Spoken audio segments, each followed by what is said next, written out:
You're watching Force 13's live streaming service.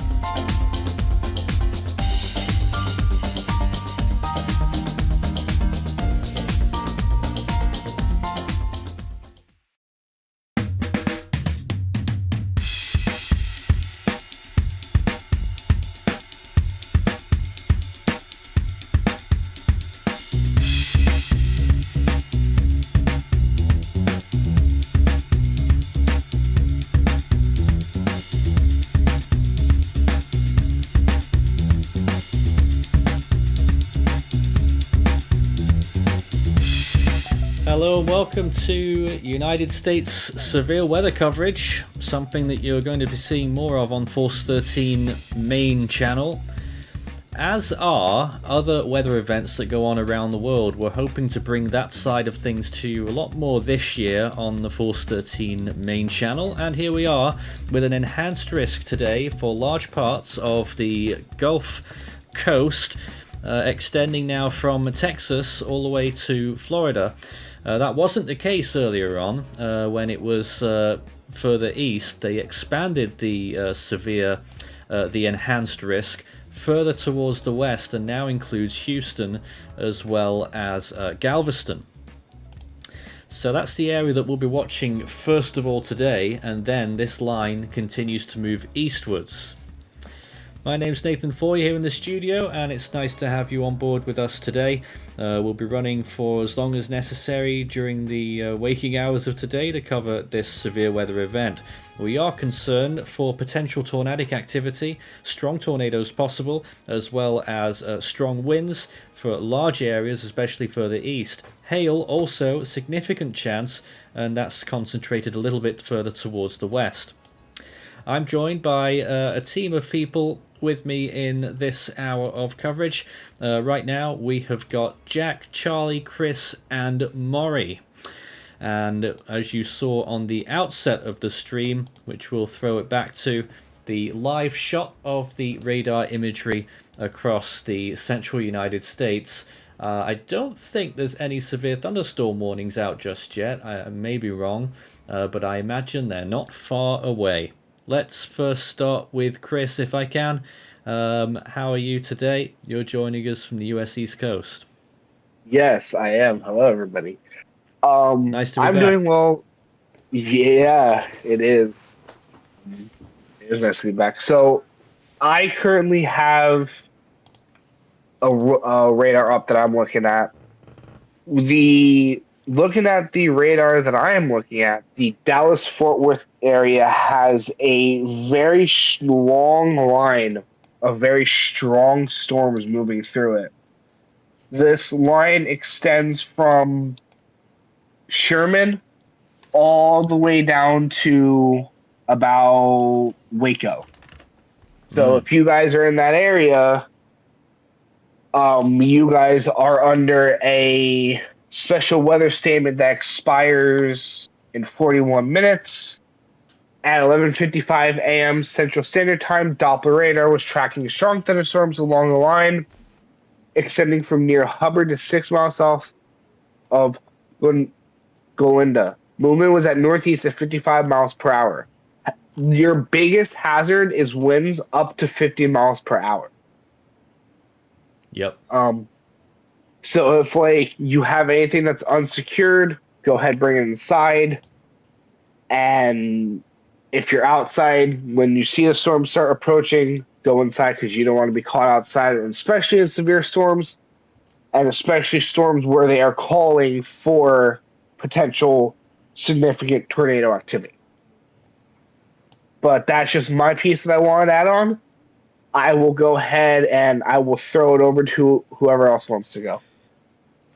Well, we've got Jack with us right now, and you're showing us the graphic showing, obviously, the weather prediction, not the weather prediction, I got it right the first time, the storm prediction center, my goodness, showing that orange zone there, the enhanced risk, which extends all along that coastal region. Yeah, this is the day one convective outlook. And the enhanced risk covers large areas of population, including Houston, which wasn't the case early this morning, New Orleans, and of course right round to around to Florida, Pensacola, Mobile, Alabama, and somewhat inland in a few of those locations as well. And there's all the county lines too, so that may be helpful to some in viewing that. Also, there's a slight risk around it, and of course a marginal extending up to the DFW area. That's obviously the area we've just been watching with all of this lines, maybe multiple lines there of storms, but certainly one pronounced big red line there, which has triggered a special weather statement in the last half an hour. Nathan, it's Chris again. Yeah.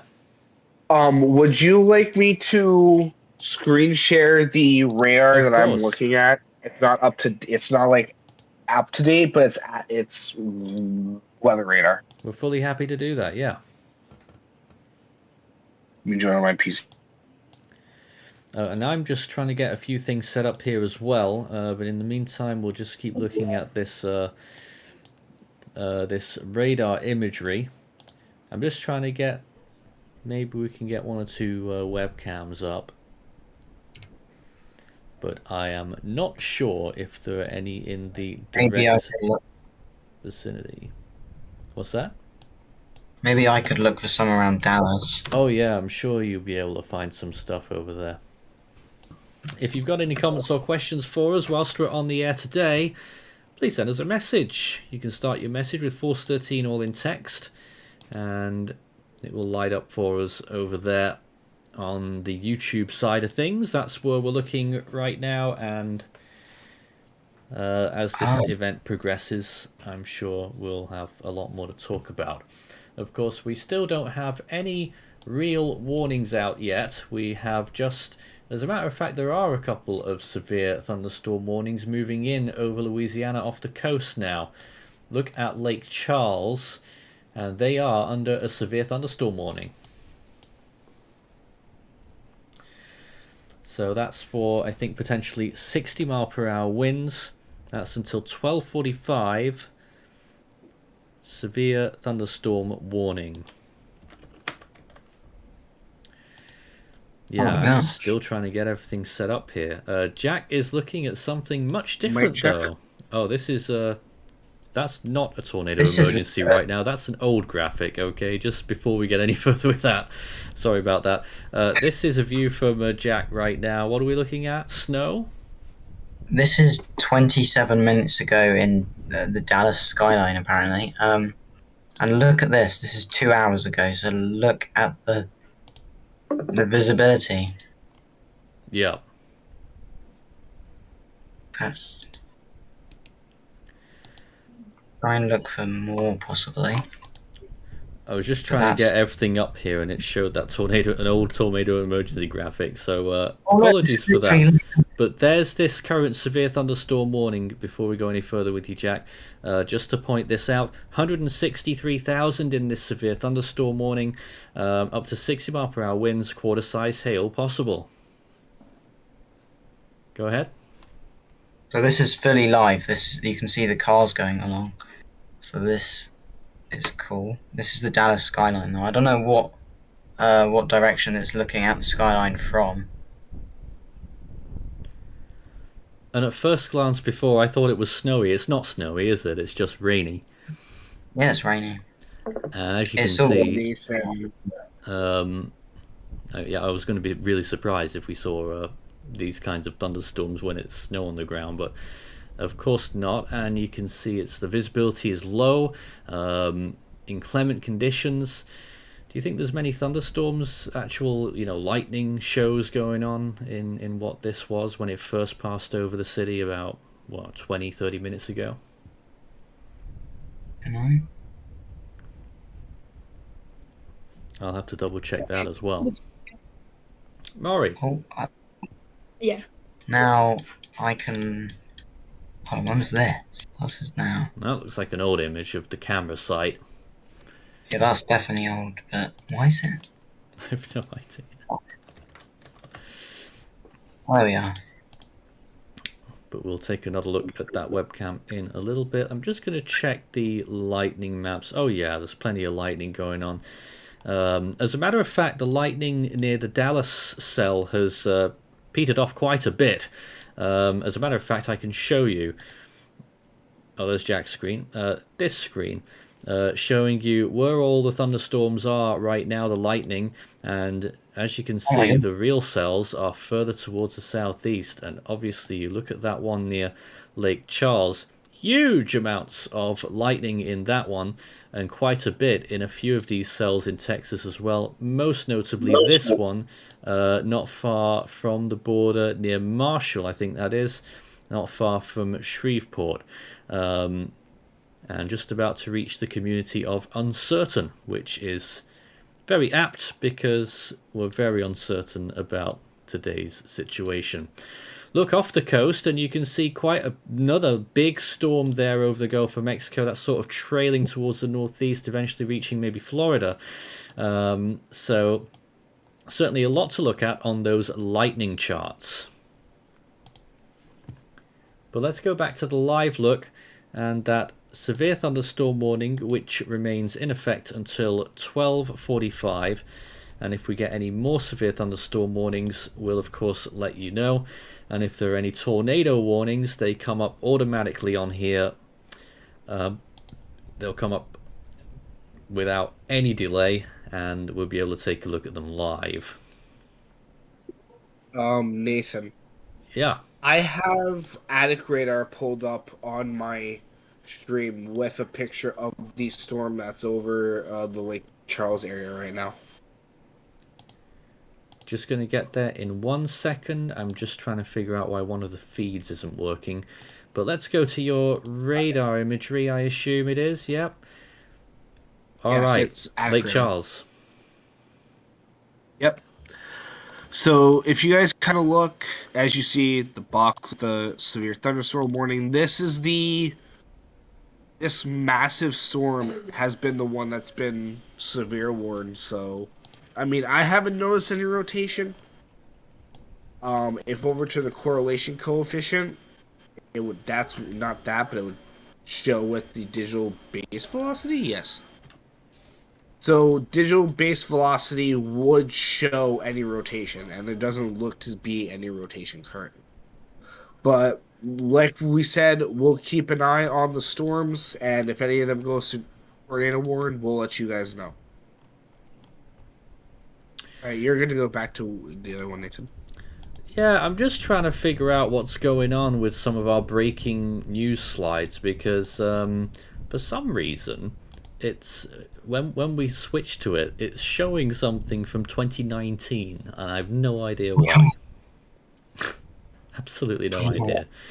In the meantime, we're looking at, where's this, Jack? This is Lake Charles as well, but this is not very good quality, so I do apologise. Interstate 210. Yeah. And as I familiarise myself with that geography, is that the southerly branch? Yes, on the south side of Lake Charles. So the storm, yeah, they're right in there right now. And that was from 11:49. So that's nearly half an hour ago, actually. Maybe we can get something more up to date. I'll try and see if we can. We're covering a lot of things today, and I know that Ethan, our other big correspondent from Indianapolis, is very keen to talk about winter conditions as well. He'll be with us later on to talk about that. In the meantime, take a look at the piece that we did last night on Weather Beat on the Force 13 channel, and you'll be able to see what we had to say about it back then. But at the moment, we're looking towards what we might see with this severe weather. And yes, we do have video of what's going on near Lake Charles. Let's see if we can look at this. There we go. That's a live shot underneath that severe thunderstorm warning right now. Also on Interstate 210, looking eastwards, I believe. And traffic still looks okay, but clearly there's inclement weather there and heavy rainfall.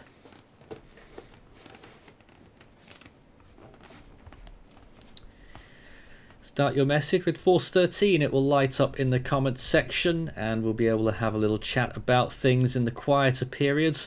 Of course, we are only just setting up for this big event coming up today and tomorrow with a broad enhanced risk in effect. Now, an enhanced risk is the third tier out of the 5 that the Storm Prediction Center issues. So it is, in the middle, intermediate, and there can be significant issues from enhanced risks. I think people really start to take things seriously when they go up to moderate, but even with enhanced risks, there can be serious implications, especially with these 2 broad ones as they are today, and 10 sig tornado risks. Chris, do you want to explain that a little bit to those who may not be familiar with what that actually means on the ground? Yeah, so pretty much with the National Weather Service, when they mean like a 5 sig or a 10 sig, they mean there's a 10% chance of like a significant tornado event, EF3 or above. And in the event of a significant tornado event, if you are put under a tornado warning, you want to make sure you get into the most interior room or storm cellar. Bring a radio with you, bring something with you that you can use to monitor your weather radar and your local radio and weather radar. Because believe it or not, weather radar, if you know how to read it, can save you. It can save people's lives. If they know how to read weather radar and they know, or it can save people's lives in tornadoes. That severe thunderstorm warning continues. It's had an extension. They're now saying up to 50 mile per hour winds and quarter-sized hail still possible in that. 119,000 in the polygon.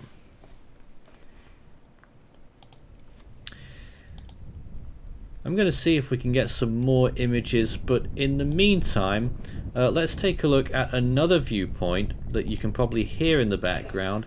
This is one of the virtual railfan views at Big Sandy, Texas. I don't actually know where that is, but I've just been monitoring it for a bit, and it's gotten a little bit blustery and rainy. I've just got to find out where Big Sandy is, though, first of all. But anywhere in Texas, eastern Texas, you could be seeing a storm popping up near you very soon.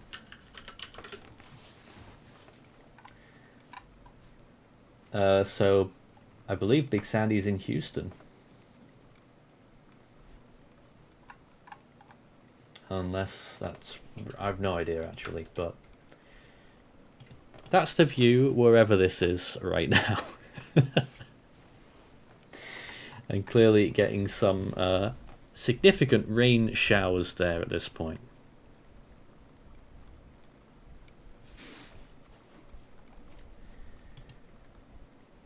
We're keeping on top of everything as it occurs here, which can be quite a difficult task. There's been no other severe thunderstorm warnings at this point, so let's zoom out and take a look at a wide shot of everything that's going on in the US at this moment. And here is the national view, and you can see that obviously this big storm complex which is pushing through, delivering snow, of course, further north over parts of Nebraska, but mainly right now. And some of the rain extending into Iowa. Surely that will turn into snow pretty soon. And lots of rain over Missouri right now and in eastern Oklahoma. But the main part of it is obviously that southern periphery, where we're getting significant thunderstorms developing in this area. Maybe I drew that a little bit too large, actually. This area right now, where we're getting quite a few storms with quite a bit of lightning that we've seen so far. So, Nathan, I'm keeping an eye on the severe thunderstorm warning in Louisiana. Yes. Per the National Weather Service, Torrential rainfall is occurring with the severe thunderstorm and may lead to flash flooding. Do not drive your vehicles through flood roadways, and the hazards are quarter-sized hail. When do you think they might issue a tornado watch? Honestly, looking from what I'm looking at, I would not be surprised if they didn't sometime here soon. Because looking at this radar, everything's there for it. Everything is there for a tornado watch. But there's not enough stuff here on this radar looking at the digital base velocity that would warrant a tornado warning. But they're probably going to see and wait and see if it warrants even a tornado watch. And as we look once again at a big array of thunderstorms trooping on in from the Gulf of Mexico and through Texas, Louisiana there, there's quite a lot of storms active, but I'm curious as to this western part of the enhanced risk. Is it potentially likely that it could fail? Because we see that western side there already blowing up lots of thunderstorms. I'm just interested to see, like, at what point is the event past Texas? Is it this? Because this isn't it, surely. I'm looking at the stream now. What part, Nathan? Well, Houston, under an enhanced risk. And it's interesting that the storms have so far missed it. Surely they'll be bubbling up near Houston fairly soon. Oh, absolutely. Right now there's a decent line of storms, because if I go back to the radar that I'm using, decent of near doubt. There's two special weather statements in place for the Dallas-Fort Worth area. Houston has a strong line, but they have not issued a statement about it yet. You never know. We could see this line die out, and the system by Louisiana could become a focal point. Well, that is a point, yeah, potentially. But we'll see what happens with that. Let's have a look at some of the comments so far. And feel free to send them in, especially if you have your own observations and questions you think we can help with. Florida Man 2.0 says, hello from Crystal River. Tuesday will be bad. Well, we'll do it one day at a time. And Laura says that they have a doctor's appointment at 1:45 in Lake Charles. Have to drive from Singer, torn on whether or not to bring my dogs if the weather's going to be bad. About leaving. Oh, don't want to leave them because they live in a camper. Well, what time's it right now? Well, this storm's moving through Lake Charles right now, and hopefully it'll be gone by the time you get past 1 o'clock. So, fingers crossed. I don't know for sure yet, though. And can we check the weather for Oak Island, North Carolina? I can. It will take a quick minute here, but I will just have a little look for you. We do personalized weather forecasts as well. That's what we'll do, especially in the quiet moments here. Like I said, it is just the beginning part of this event. So, where are we looking? Oak Island. Got to figure out where that is first. You would have thought I might have known from doing hurricane stuff. It's near Southport, and that's on one of the capes, south of Wilmington. Yes. Okay, so that's looking interesting. You might get a little bit of sporadic rainfall throughout the course of Tuesday early hours, and then maybe a little bit of a bulkier rain shower band still early in the morning through to sunrise. Then later on in the afternoon, a little bit more rain, and then eventually this band that's just starting out here in Dallas will reach you over there in North Carolina round about late evening Tuesday night, and it will be a gnarly band, but it should be completely linear, and chance of tornadoes will be low. It'll probably move through you quite fast as well, so maybe a little flash flooding concern, but I wouldn't say too much. And let me just check on your temperatures over that period of time as well. We're looking at temperatures maximum today of around 50, a low tonight of 46, and tomorrow we're looking at a maximum of about 67 actually, before that line moves in and drops temperatures down really radically by about 10 degrees in an hour. And ultimately it will drop temperatures to about 44 on Wednesday morning actually. So that's something that we will be noticing here, Chris, and we already are noticing it even in Dallas, that this line is bringing with it an enormous temperature gradient.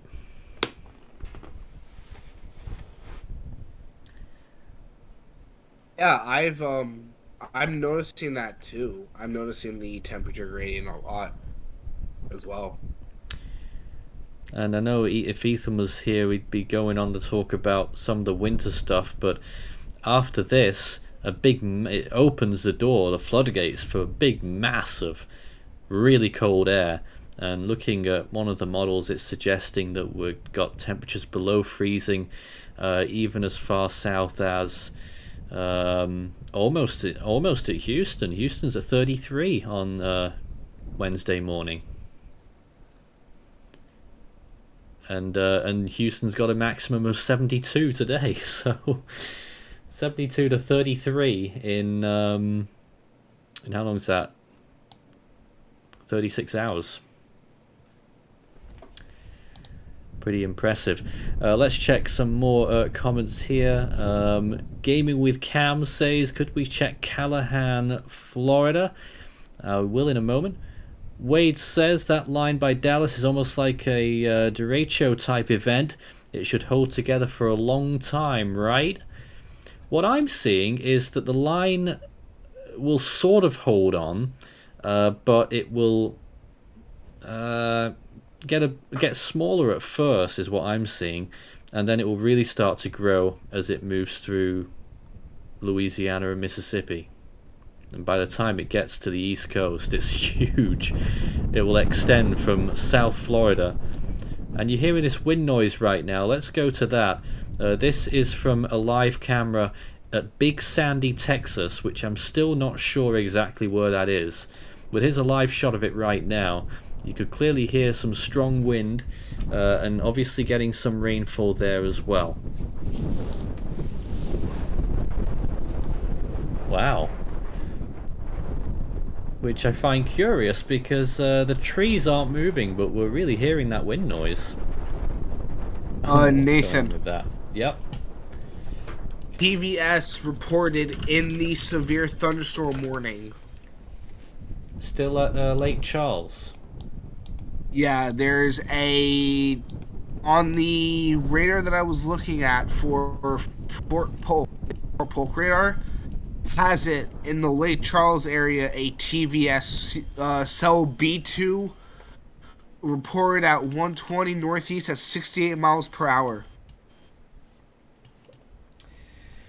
And for those who are in Big Sandy, don't worry, I finally found out where you are, because it's in northeastern Texas. I was way off.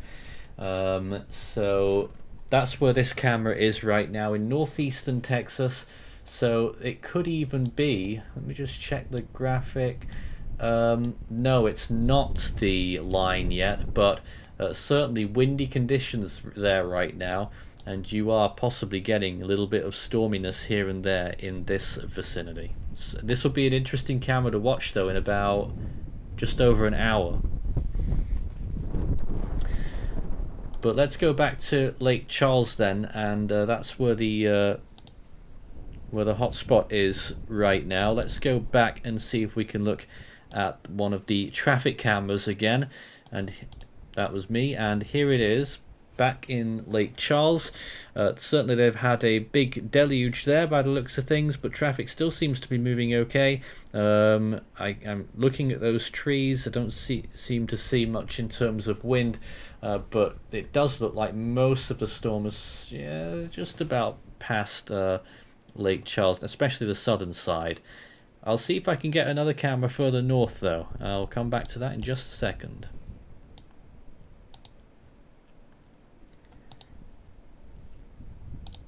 I think we've got another one here. There's a camera right now near Moss Bluff, and that is right in the northeastern side of Lake Charles, which is where this storm is right now. So they're going through it here. This is live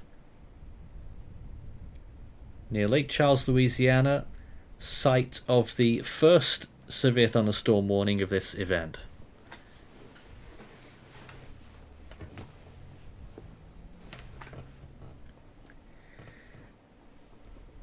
Things still look okay. Traffic's alright. There's a gully there on the right hand side that's got quite a bit of water in it, but those they're built to hold all of the excess water, keep it off the road. And hopefully a lot of people driving responsibly there. They're looking fairly slow on that left hand carriageway, so I think they're taking their time. Yep. Tornado warning about to be issued for the cell in Lake Charles. Really? Now you say it's about to. Why do you say that? I'm reading the chat and I'm seeing it on here. Tornado developing to the northeast of Lake Charles, Louisiana. Annoyingly, I still don't think our tornado updater is working properly. I don't know why. I'm really confused by it.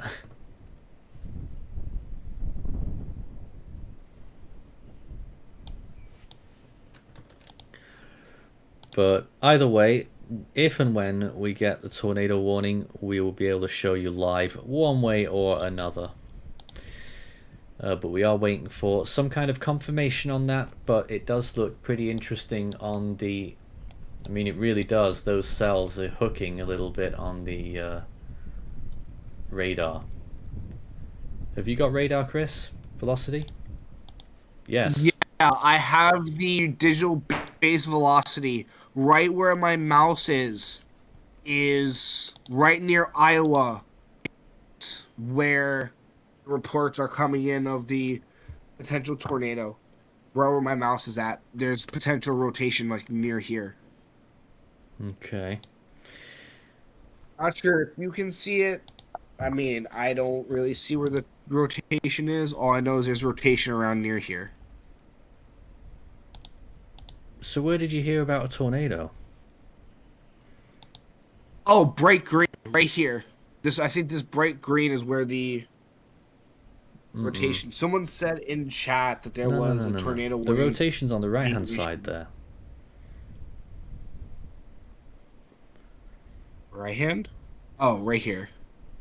Yeah, there's two little rotations there actually. So, you know, eyes on the skies, everyone, and be careful. We'll see if we get any more news on that. But as it stands right now, there is no tornado warning in effect, but we are watching that closely. Severe thunderstorm warning got moved up. If you could just zoom back into there again, I just want to check it real close. There is actually a camera trained on the sky near Iowa, so let's have a little look at this and see what we can see. This is a live shot. I don't know if it's pointing towards or away from the storm though. I think it might be towards it. Not seeing a tornado there. Of course, it's only a small scope of road, of sky to be looking at. There's a road at the bottom of the image that you can't see because of our bar, but clearly interesting there. Those clouds are moving quite quickly. The quality of the image isn't the best, and partially obscured by rain, but this is right near that rotation on the on the velocity.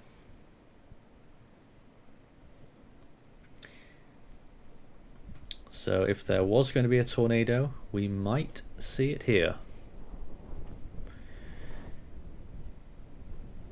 Again, a live shot of Interstate 10 near Iowa, which is a small town just east of Lake Charles, Louisiana. Oh, Nathan. Go ahead, take a look at my stream. Now that's getting a bit more convincing. Is that the same thing? That Mouses is Louisiana Highway 101 off of Gibson Road and Highway 8383.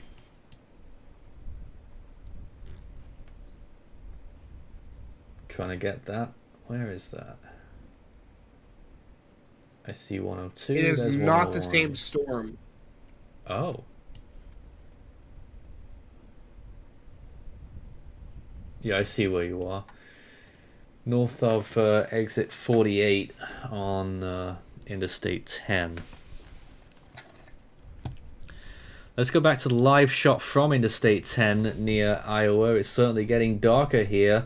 Gonna have to be careful in this area. There is the potential for a tornado, and the clouds are moving from right to left, so that means that we are actually looking east, not west. So if there is a potential tornado, I think it might be behind us.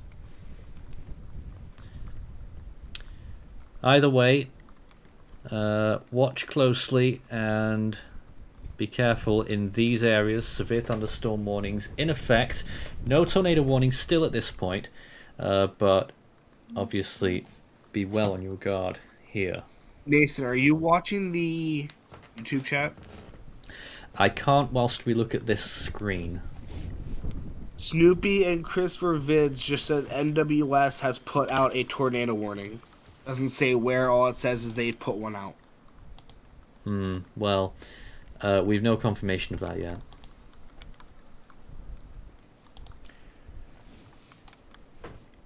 Not to say that it's wrong or that we don't believe them, but we got to wait for our confirmation over here. Yeah. But this, again, is the live view near Iowa, which is close to this possible tornado, but no confirmation of a tornado warning or an actual tornado threat.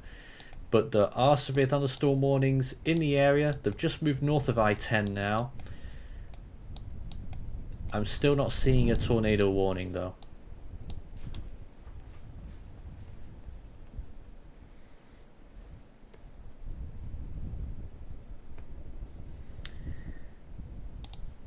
So something that we're going to keep watching here for a little bit. Let's go back to Chris, and you're looking at that little thing there near Fenton, is that?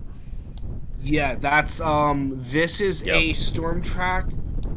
Max reflectivity 58. Height of max reflectivity 969 KFT. So that's Fenton. There's a little rotation near there. That's right in the warning as well, the severe thunderstorm warning. And then we have another. Well. So another little cell there. Yeah, there is stuff building up. Another round for Lake Charles on the way, I think.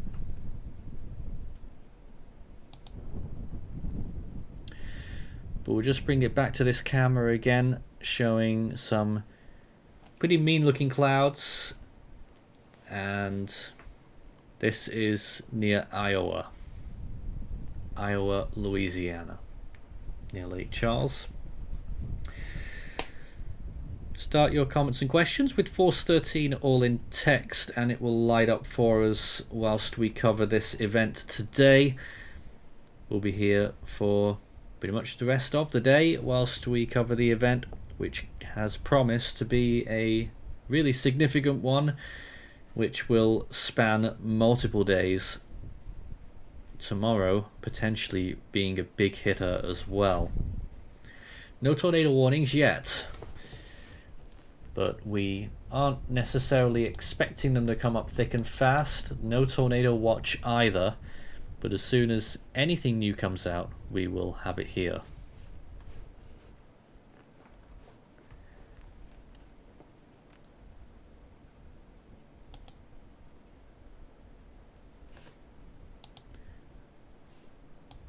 Let's go back to live satellite, not satellite, but radar loop here, showing you just what's happened in the last half hour to an hour or so. And that first cell ballooning through, and then the second one just reaching Lake Charles now. So more inclement weather moving in.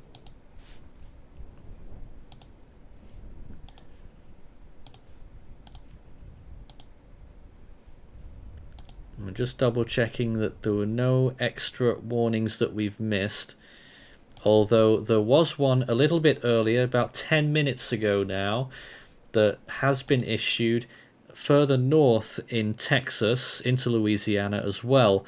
Severe thunderstorm warning there for San Augustine, Pleasant Hill and Converse until 1 p.m. Central Standard Time. 13,000 in this tornado, in this severe thunderstorm warning, which also includes the northern part of Toledo Bend Reservoir, one of the largest bodies of water in the region, inland, and that is moving on northeasterly. Let's take a look at the wide-scale shot from the lightning detectors, which will show you just how much thunderstorm activity is going on here. And you can quite clearly see that second cell moving in near Lake Charles. The first one has already pushed through northeast, and then there's this middle one here. That's the one that's caused the latest severe thunderstorm warning as well. The stuff that went on near Dallas-Fort Worth, that has died down considerably, and it's a little bit more thunderstorms blowing up towards the east. But to give you a little view there on the live situation, if you prefer this view over the radar, sometimes it has its benefits, but it's not very good at tracking tornadoes, that's for sure. But you can clearly see all of the thunderstorms, lightning strikes that are going on there in real time.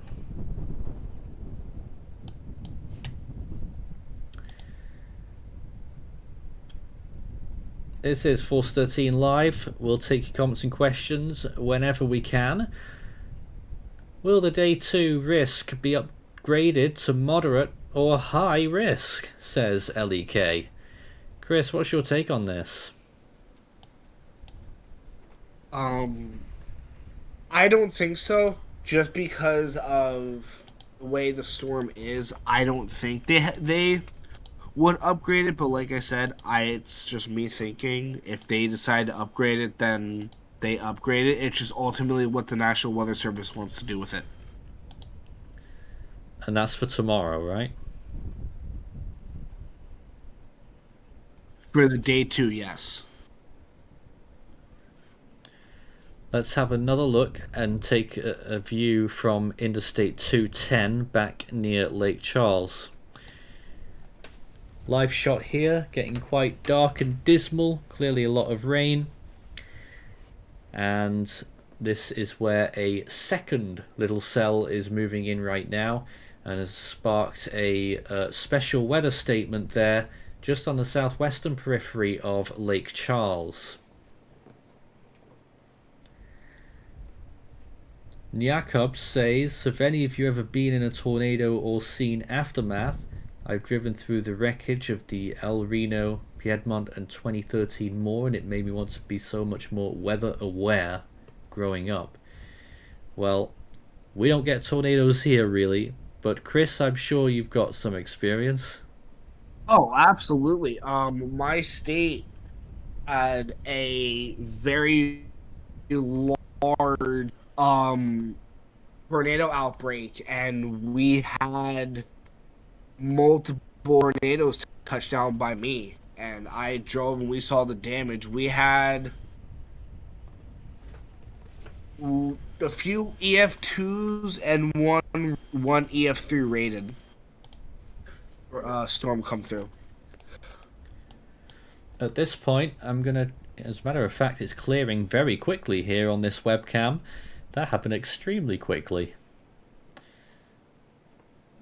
We're just going to leave this up for a little bit longer and try and find one of the local radars. Nathan, I'm talking with Maurice in DMs. He just told me north of Highway 21, west of Toledo Bend Reservoir, you can see a medium-sized rotation. Oh. You go and take a look at that. I will have a look at Lake Charles right now because someone wanted to look at the vorticity there. As a matter of fact, you're probably quicker with yours, so let's go and take a look at yours first. I am trying to locate the severe thunderstorm.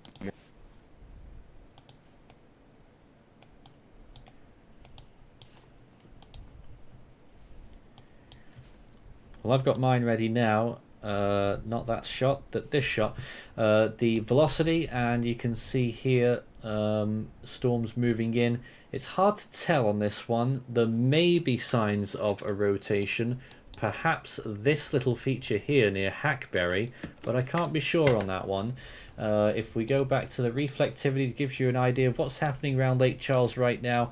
Another big bout of heavy rainfall and storminess there. And giving you the wider perspective there on that local radar. There's more stuff coming in from the sea as well. There's one that's already been marine warned, and that's looking quite interesting. And a few more coming through as well. Some of them potentially having a bit of a hook echo maybe, but it's too early to say yet.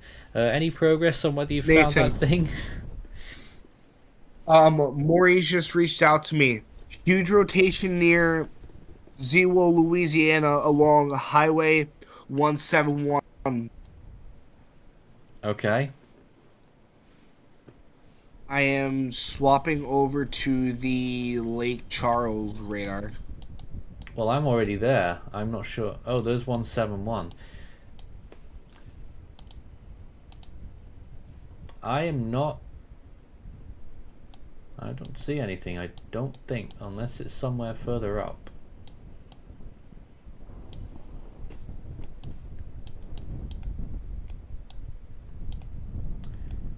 I'm not seeing much at the moment apart from the little feature that I pointed out.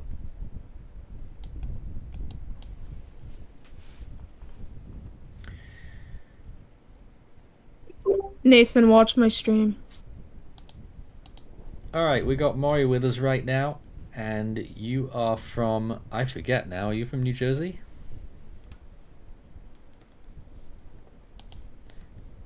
I am from New Jersey. Here's the imagery, and that is near... I'm trying to figure out where exactly that is.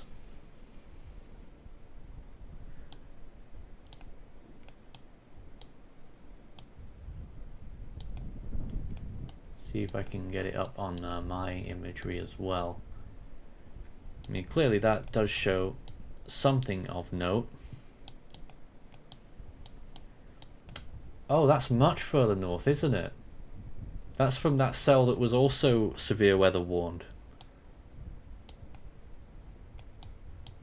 Alright, now I'm with us. I get it now. So that's the one that's already straddling the border under that second severe thunderstorm warning.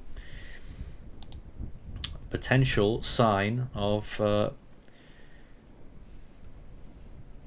rotation in there.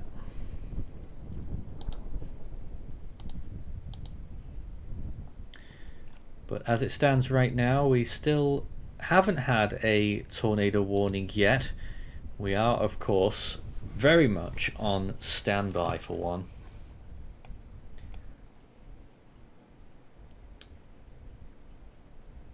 And am I right in saying, Chris, is the Shreveport radar out? That's a good question. I am not seeing... The only real radars I'm seeing are yes, actually, the Man. The Shreveport radar is out. This has 5 days, today's going to be a hours. nightmare then. because that's a really important one for today's event.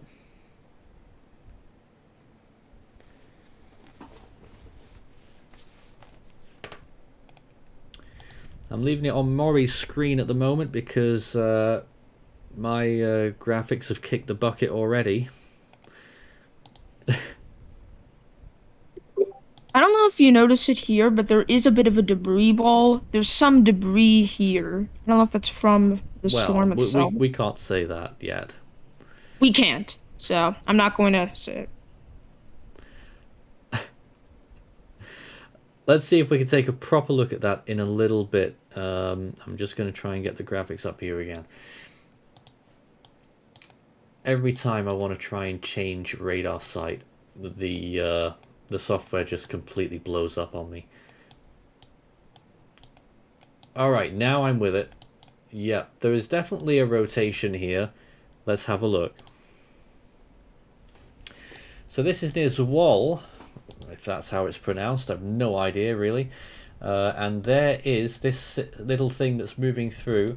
Certainly a sign of a rotation in that. Just very close to the town. And its general movement there is this way towards Noble and just east of Converse, which is very much underneath this this severe thunderstorm warning. However, that latest frame there has it weakening a lot there by the looks of things, so whether that actually was a tornado or not, I'm not sure we'll ever know. Not unless it caused damage. But certainly interesting to see, and these things, there could be many today that spin up very quickly and die off very quickly. But a very gnarly cell, that one as well, with very high rain rates in there, probably hail as well. And you can still hear quite a bit of noise in the background. That's from one of the other cameras that we have, that's looking at Big Sandy in northeastern Texas. There's the live shot from there right now. We're hearing a lot of wind, but you don't really see those trees move very much at all. It was raining quite heavily earlier, and this could be a location that gets some of the severe weather in the not too distant future.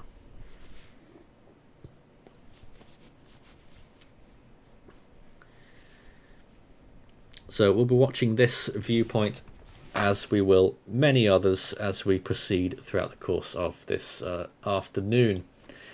I'm just going to see if we can possibly get a road cam closer to that event near Route 171. I doubt they have anything up there. No. Not even on I-49 either, that's a shame.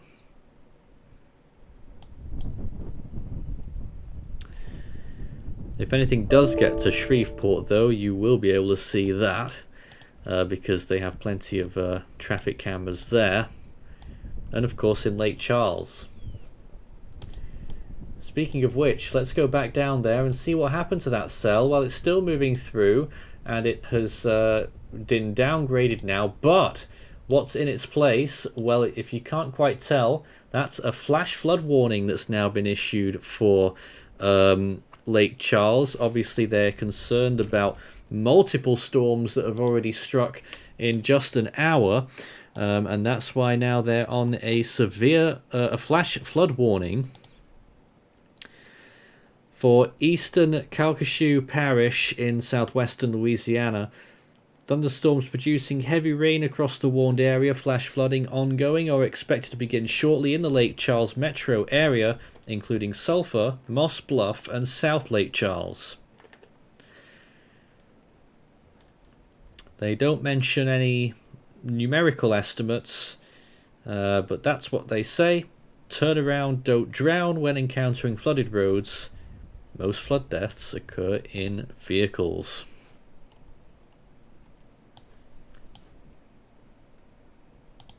To that end, let's see if we can get another viewpoint from the Lake Charles area. Let's look at Interstate 10 right now, and a very wobbly camera angle. at the Calcasieu River. And very wet is one thing that we can definitely say there. Whilst we watch this webcam for a while, let's take a look at some of the comments and questions here. And I'm just looking to see anything that we can talk about yet, actually. Well, a comment there to take a look at the storm near Alexandria on reflectivity. It looks pretty concerning. Alexandria.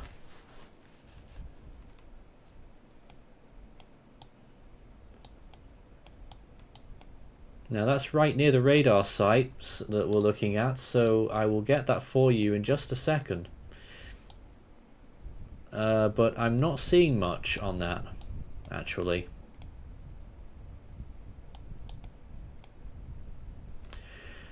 Nope, I'm not really seeing anything tornadic near Alexandria at the moment, okay? But let's take it back to the radar scope that you can see. Obviously, lots of rain flooding in now to Alexandria and near Boyce.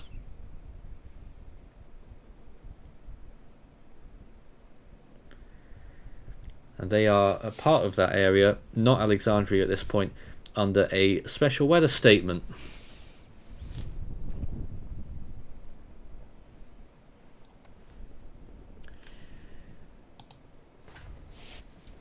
Back to the live view at Interstate 10 at Calcasieu River looking east, where they're getting lots of rain. If you've just joined us, they've issued a flash flood warning for the Lake Charles Metro. That's the top story right now. No tornado warnings have been issued as of yet, or any watches. But there have been a few severe thunderstorm warnings so far. And right at the start of today's stream, nearly an hour ago now, Dallas, Texas was receiving that line of storms.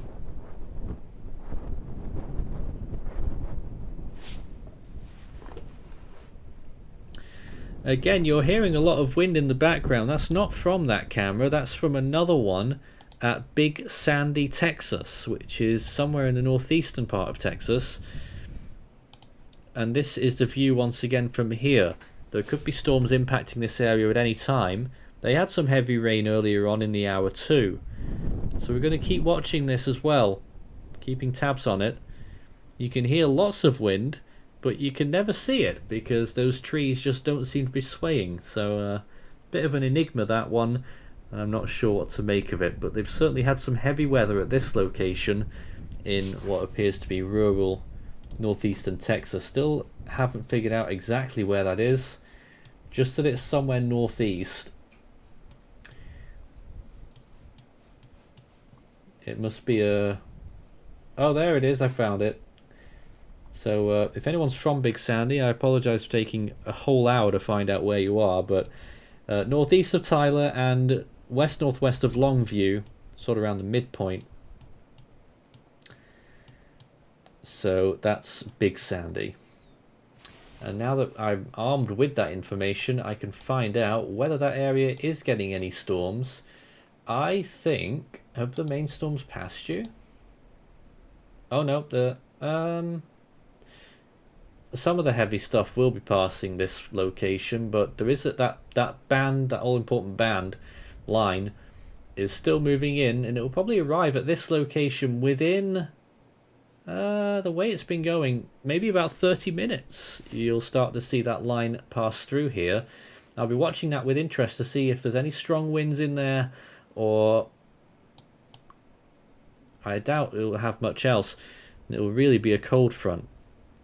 This line will have a massive temperature gradient, possibly decreasing your temperature 10 degrees in an hour, and possibly 20 degrees in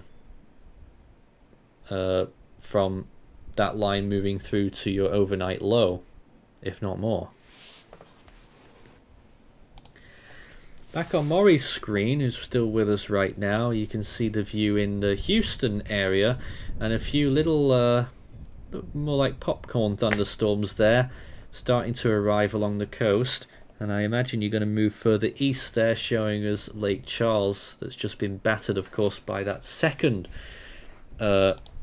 almost supercellular storm that moved through there and has triggered a flash flood warning.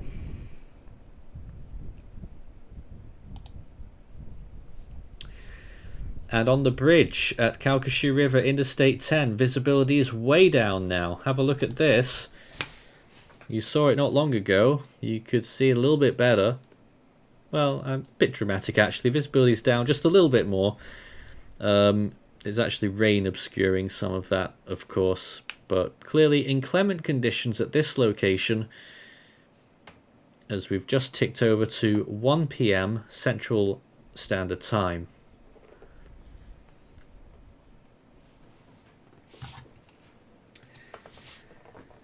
So this is Force 13 live, covering the latest in the US weather scene.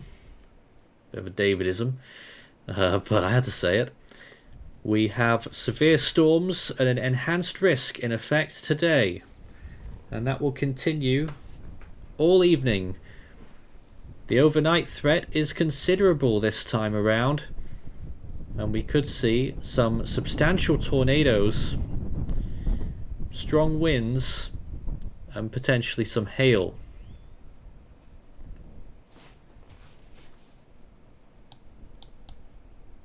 Let's go back to the local radar in the Lake Charles and western Louisiana area. And as we do that, I'll just read off the latest from the Storm Prediction Center once again. So they issued an enhanced risk and they extended it westwards this morning to cover Houston and Galveston, Texas. Originally it was only in Louisiana eastwards, and it still extends eastwards to New Orleans, Baton Rouge, Mobile, and Pensacola. A slight risk in effect for College Station, Sugar Land, Missouri City, Bryan, and Dothan, Alabama, and a marginal risk for Dallas, Austin, Fort Worth, Arlington, and Plano, Texas, as well as a few other points in northern Louisiana, central Mississippi and Alabama, and Tallahassee, Florida. So an enhanced risk of severe thunderstorms for parts of southeast Texas into southern Louisiana, Mississippi, Alabama, and the western Florida Panhandle. Severe thunderstorms capable of strong and damaging wind gusts and tornadoes expected across the Gulf Coast states this afternoon through early Tuesday morning, spanning from southwest Texas and southern Louisiana across southern Mississippi, southern Alabama, to the western Florida Panhandle. And strong tornadoes are possible tonight. And this is all from a powerful upper cyclone over the southern plains, which will be ejecting east-northeastward today, eventually reaching the lower Mississippi Valley by early Tuesday morning. A very strong mid-level jet, 90 to 100 knots, associated with this cyclone will translate eastwards across Texas and the lower Mississippi Valley through tonight. But basically, it will be getting much more elevated, this action, as we get into the later part of this afternoon and evening. Just a reminder, at the top of this hour, a flash flood warning was issued at 12:48 for eastern Calcasieu Parish in southwestern Louisiana. That's Lake Charles, basically. A flash flood warning there, and that's why we'll keep a close eye on the cameras at that location in case we do see any flooding concerns. In the meantime, if you've got any comments or questions for us on the air here, we are here to serve. Start your message with Force 13 all in text and it will light up for us here on the YouTube chat. Incidentally, you're still hearing lots of high wind, and that's coming from Big Sandy, Texas. Now, I would show you the webcam again, but it still looks like a still image because the trees just aren't moving. I don't understand it at all. Why you can hear so much wind and yet the trees just aren't moving. Visibility appears to be improving in the western part of Lake Charles at this point. I'm going to see if we can get a camera angle somewhere near flooding concerns maybe.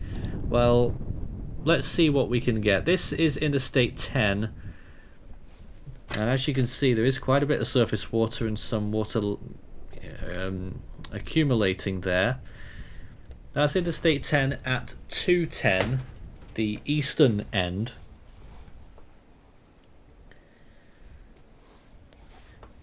And traffic still looks okay there.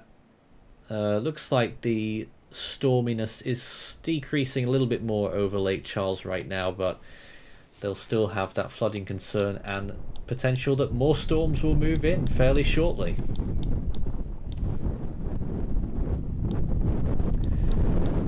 I'm still watching closely as you hear this strong wind, just to see if there's any more warnings coming up. There's no sign of further tornado warnings, which is or any tornado warnings, which is good news so far. But let's give you another update on the severe thunderstorm warnings. This is 6 minutes ago. A severe thunderstorm warning continuing further eastwards now, the one that was near Zawal earlier, until 1:30 p.m. and that's for parts of western Louisiana there. 50-mile-per-hour winds and quarter-sized hail possible. Joseph Dawson says some rotation on those cells offshore. You know, I would not be surprised. I haven't checked myself, but I want to. Let's hope the software doesn't break. It's broken down. Let's go to Maury then and see if you can help us out here. What are we looking at?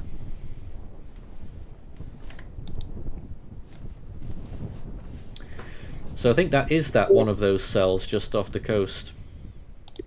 Yeah, it's off the coast, around 20 miles away from Lake Charles. This is actually issued for possible water spouts. Yeah, I am not surprised. Yeah, and I think there is something, because this is pretty strong rotation. Fairly. They look really decent here as they move towards land. There they are. Both of them marine warned. Let's have a look and see if we can get the... Where's it gone? The velocity. Hard to say at the moment, but there is a little depression in both of those. Yeah, there could be rotation in both of those. It's hard to tell though. But if there is, it's here. Let's just moved off. And it's here. And maybe even a third little area here. I'm not sure about that. We'll have a better idea when they get closer to the coast. But here comes more for Louisiana. They will both miss Lake Charles. And if they keep going in that direction, it looks like the Lafayette will be in the middle of the two. And maybe that eastern one will be heading for Baton Rouge, possibly.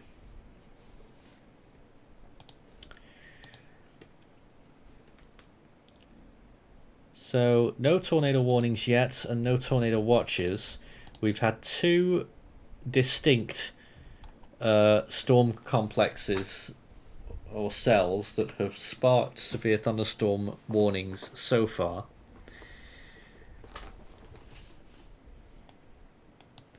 And of course you've got a lot more general storminess going on over large parts of eastern Texas, as you can see. Lots of little things popping up here and there.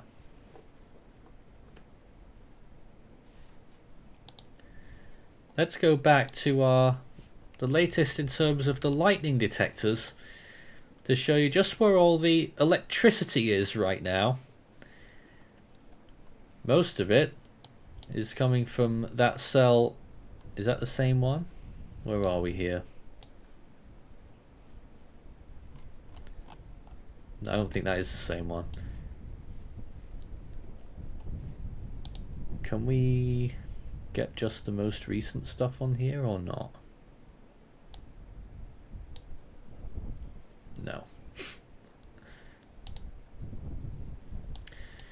But look at the amount of lightning occurring on those cells that are about to reach land. That is a huge amount of lightning there. So, those cells that are approaching Louisiana, as a matter of fact. Let's show you back on here again.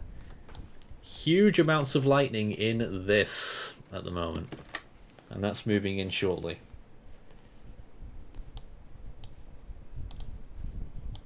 I wonder if the lightning detectors on this app work. Let's have a look. Can we see the little lightnings? Doesn't seem to be.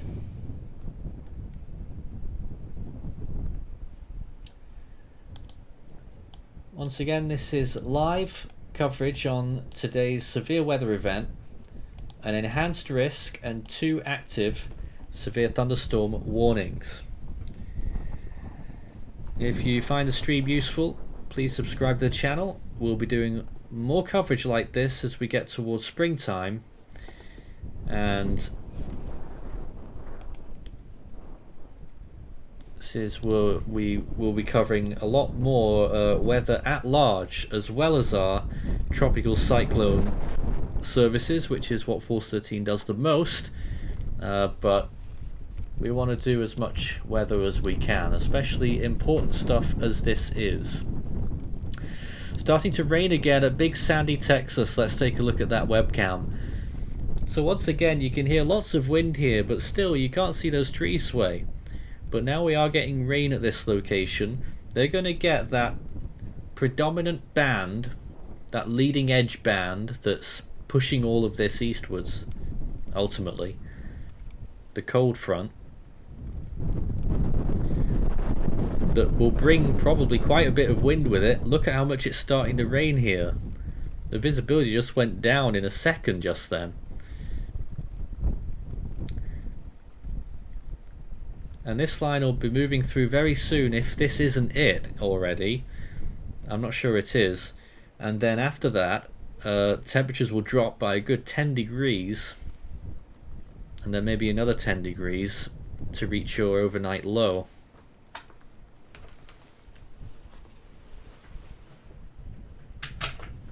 Just going to break away here for a few seconds and leave you with this camera whilst I just see to something here.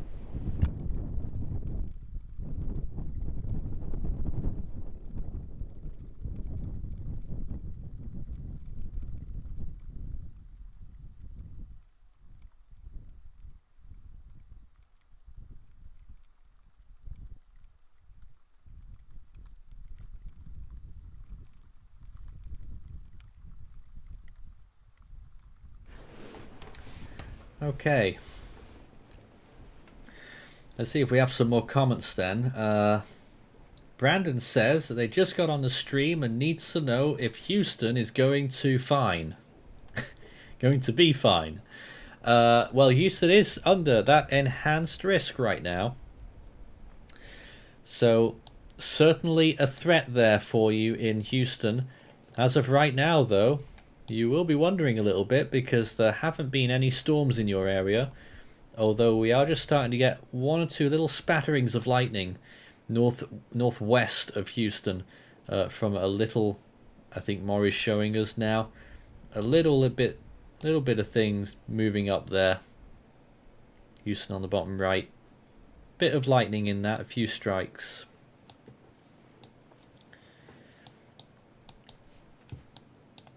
But I would say the main thing to look at this moment, yeah, that is one thing to look at. Loads of lightning strikes in those, as well as that event that's still going on further north. Having said that, if we look up here, that severe thunderstorm warning has expired, so or either expired or it's gone anyway. And you can see here that right there, that the lines have already been drawn. They're not quite on this local radar yet, but trust me, it's there. This is a line of showers and general bad stuff, probably some strong winds, heavy rainfall, and a massive temperature gradient. And that will reach that camera at Big Sandy, which is, I think, there. Was it there, or was it somewhere over here? Somewhere around there. Quite soon. So that webcam, we'll start to see some stuff soon.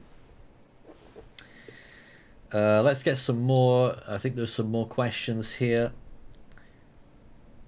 What website are we using? Look at Velocity. This is WSV3, something I've been using for a few years now. It's an app rather than a website, but there are many good websites that you can get stuff from, usually at low rates, and of course there's plenty of free options as well, starting with the National Weather Service.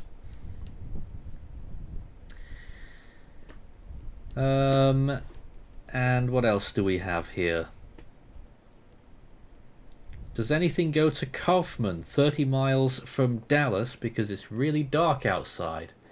Without knowing exactly where it is, if you're east of Dallas, then it will be that line that I've just been talking about.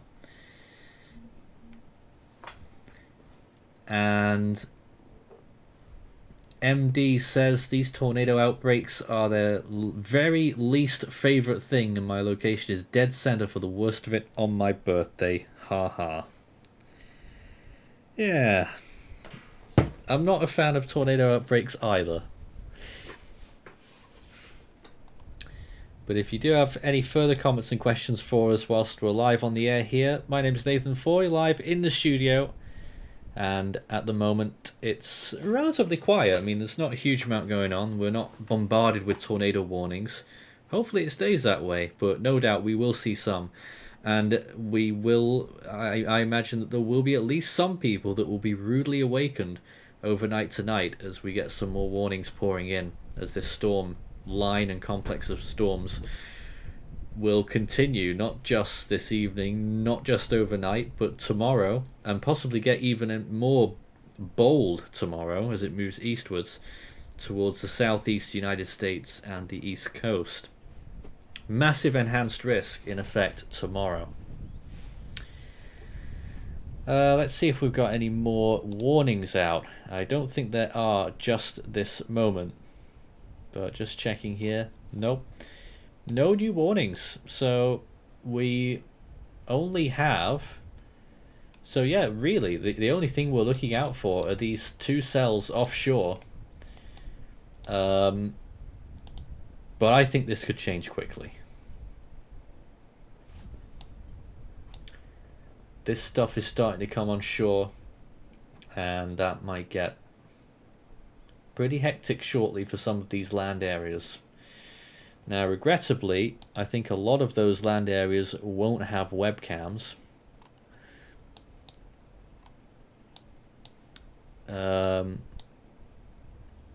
There's actually a handful of webcams. No, there aren't.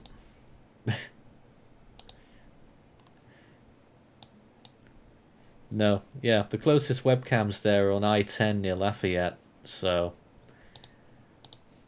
we ain't going to be seeing much for a little while out of these.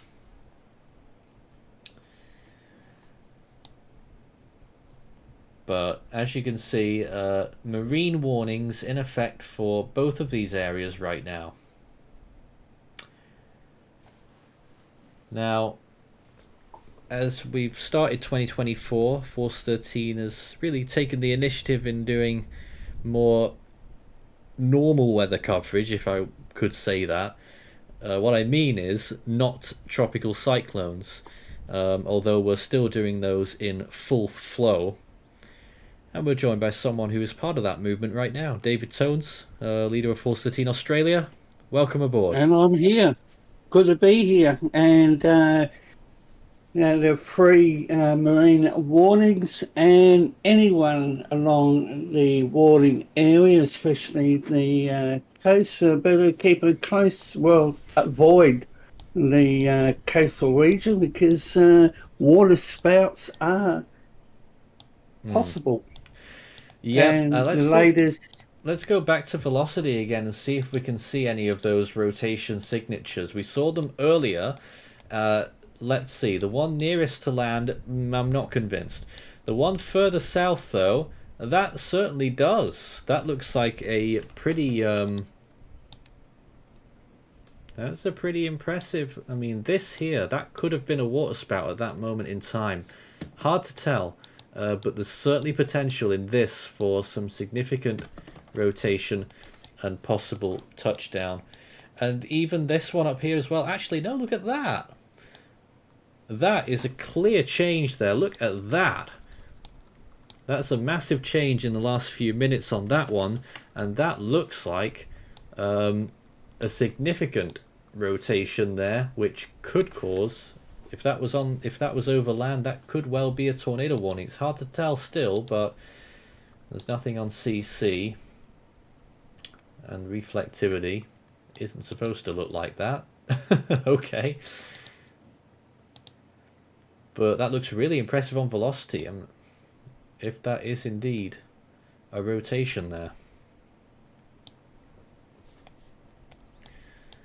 But apart from that, there's not a huge lot to look at. It really is down to this at the moment.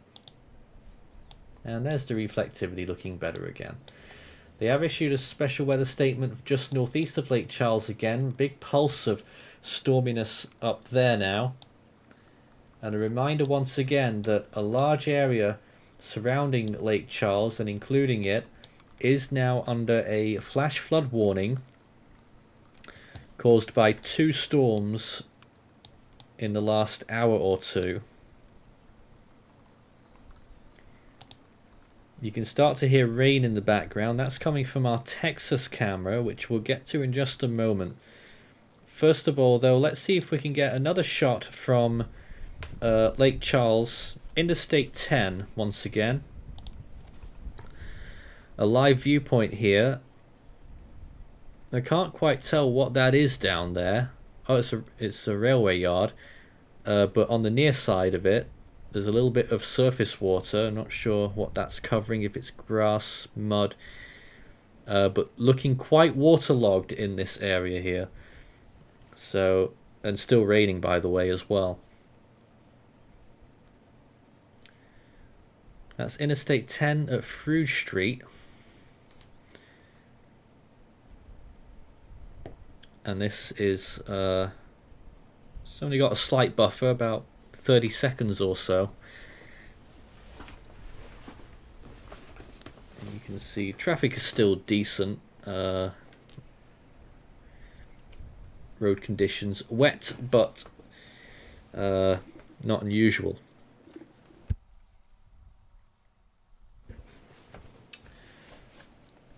We'll move it back to that radar for the time being. Live view there from Lake Charles and Hackberry there on the tail end of a storm. Let's go back to that webcam in Big Sandy, Texas, which any minute really, or very shortly. Let me just double check where it's up to, this line. Oh yeah, it's getting quite close. That line of storms that I was talking about, to be honest, it looks much weaker than it used to. It is looking rather weak, actually. But if you don't get anything strong, then you're certainly going to get more persistent rain at this location, Big Sandy, Texas, in about 20 to 30 minutes maximum.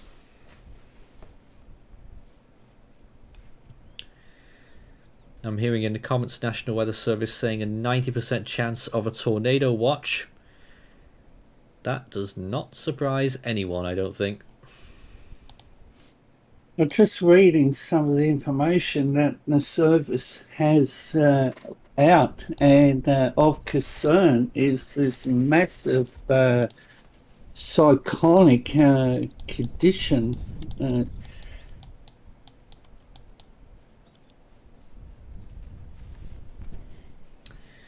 Just lost the page. But the lightning activity, stretches a fair distance from the Gulf. And lightning activity is absolutely bulked up in those two storms, or double storm, whatever you want to call it. I would say a double cell right now that's just about to move over near Marsh Island. Massive amounts of lightning in there. And that's the same ones that we were looking at, the ones on the right there that had a fascinating looking velocity readout. Let's look at it again. There it is. Look at that. What happened there? That must surely be a waterspout.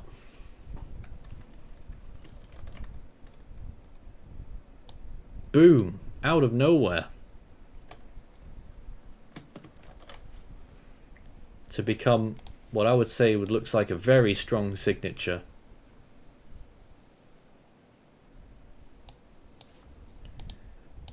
As a matter of fact, let's just get some readouts on this.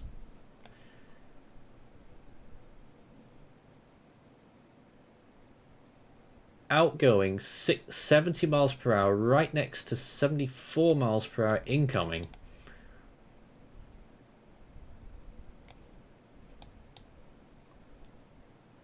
That's really interesting. Very tight gradient there. And possibly another one moving up here too. This is speculation, but certainly strong signs. And just going back through time as well, this may have been one too. Nathan, I think the National Weather Service might have updated the flood watch information. We'll try and get into that as soon as we can. There's no new info on the flash flood warning in Lake Charles. That will still be in effect. I don't have anything else to report right now. What about Baltimore and Washington, D.C.? Baltimore and Washington, D.C.? What's going on there? Flood watch? Well, that's very far from what we're covering, but DC, I don't think they've got a flood watch. Flood watch is not far away to the west, but oh, okay, they have a flood watch Tuesday night. That'll be much later on down the path when we're covering this. Right. And high wind warnings, National Weather Service, Charleston, for Tuesday. Going back to the live camera on Interstate 10 on the northern side of Lake Charles, underneath a flash flood warning right now, and you can see potentially why. They had two big storms cells move through earlier, and the rain isn't stopping.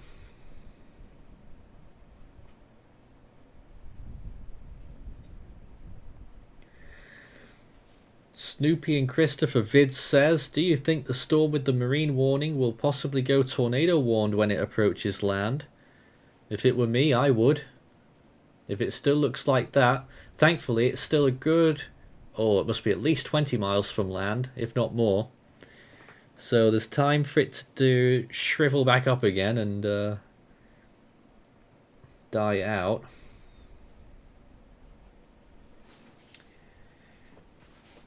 Let's go back to that imagery once more.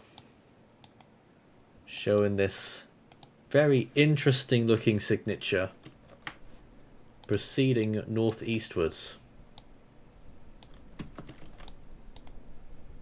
And then look around. There's another, maybe a little one there, a more impressive one there, an even more impressive one here, and then obviously the mothership. All of them there moving in on towards the US coast. Now, Marsh Island is in the way. That's a very, I don't even think it's populated. But this big signature that we're seeing, how far away is it from there? 26 miles, it's quite a way.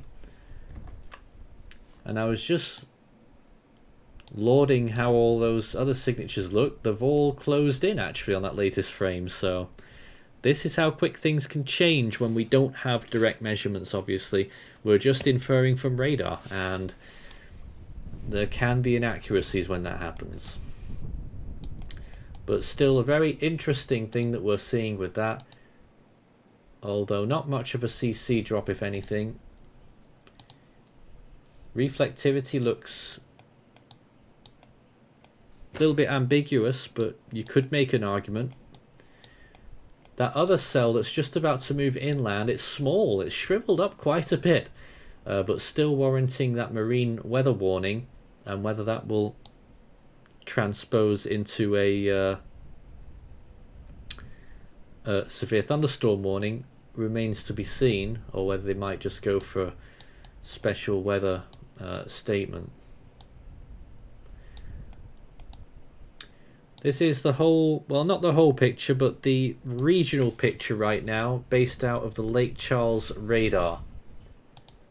If we turn on all of the other stuff, there's this band moving in. That's what gave a big drenching to Dallas not long ago. And actually, look further south near San Antonio. New cell has just fired up there as well. And they've got a special weather statement just northeast of San Antonio over Seguin right now, moving east-northeast. Houston still dry, but look all around you. There's some little bits of storms starting to pop up nearby. And back to what I would call the main feature at the moment. These two mammoth cells, if it's even two, it might be three now, closing in on Marsh Island, which I'll have to check again at some point. If it isn't absolutely empty of people, it's very sparsely populated. After that, it would move on in towards between New Iberia and Franklin. Jeanneret, I think that's pronounced. And then continuing northeastwards, eventually towards Baton Rouge. An interesting little cell southwest of Houma right now as well. Very small, but a significant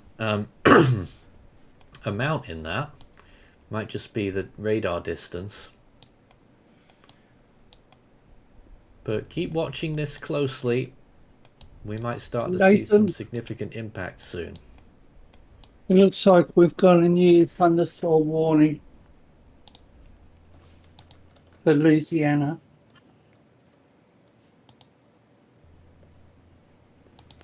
I've pressed the wrong button. Yes, thank you. Thank you. Are those ducks?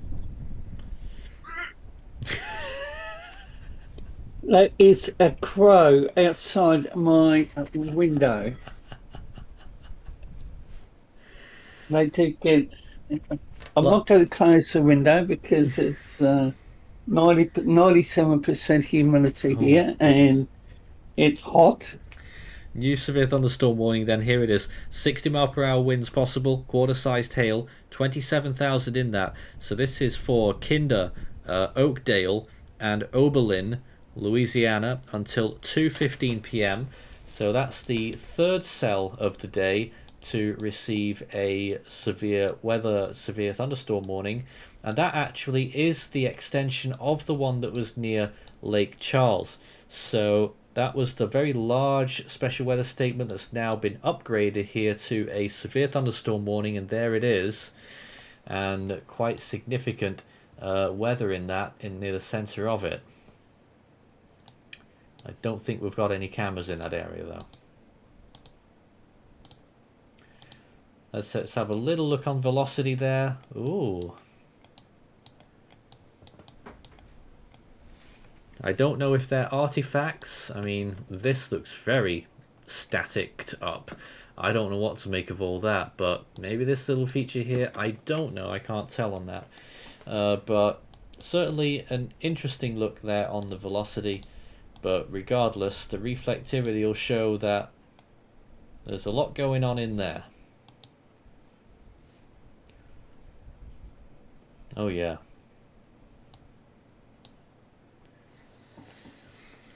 This is Force 13 Live. Thanks for joining our coverage this afternoon. If you want to... I don't know where I was going with that, actually. But feel free to like and subscribe, and we'll be here for the duration of this event. Umbra V from coastal Mississippi says hello. Nice to have you here. And if any... We are sort of like, an open forum kind of place, so if anyone's interested in joining our coverage team, we are all ears. Send us a message through email, or you can contact me directly on Discord. My Discord username is the very apt Foycaster, Foy Caster, and that's how you can get through to me. In the meantime, we've got this weather going on here, and more storms about to encroach inland. It'll be interesting to see what that first one does, that west one. Very small in stature. And they haven't issued a severe thunderstorm warning on top of that one yet.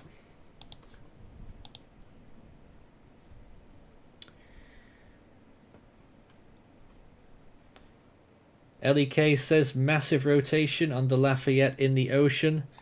If it's in the ocean, then it's probably the one we've been talking about. And you really can. You can almost see it on the reflectivity now. This bowing that's going on here. Watch this area closely.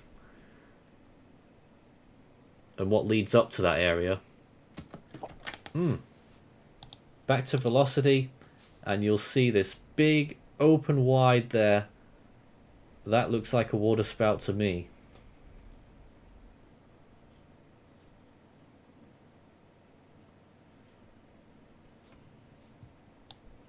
And behind it, maybe another one here. Hard to tell, actually.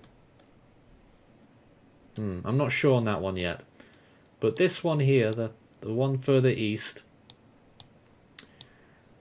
Yes. And and looks like it's going a little bit further east than expected too, within its cell. If it kept going in that direction, it would end up reaching the eastern part of Marsh Island, 22 miles away.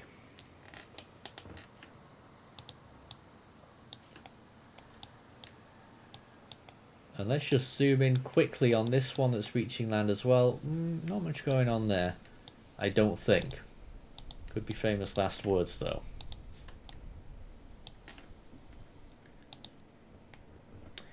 It's gone all quiet at Big Sandy, Texas now.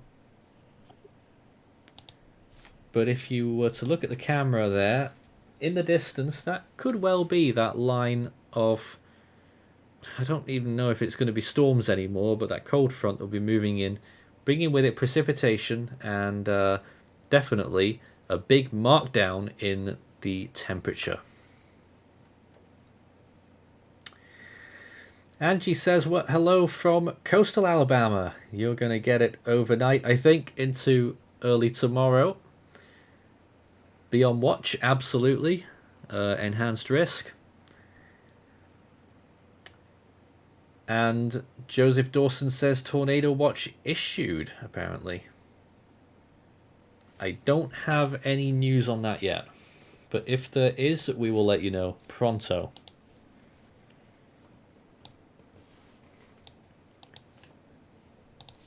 Back to the live radar of these cells moving ashore, we can now confirm tornado watch.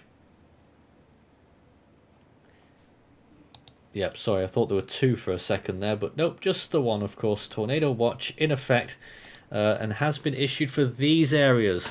A few tornadoes likely, it says.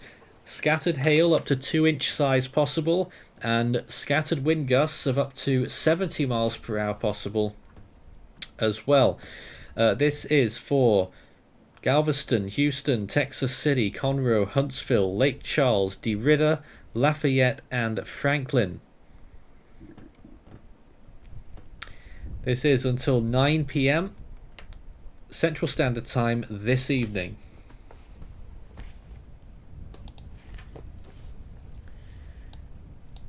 In the meantime, we switch back to these cells that are moving on through Let's have a little look around though. Just interested to see what's happening with some of these other systems. So first of all, you've got that little cell that's blowing up east of San Antonio. Houston is still dry, staying dry at the moment. And I've done something wrong here. Nope.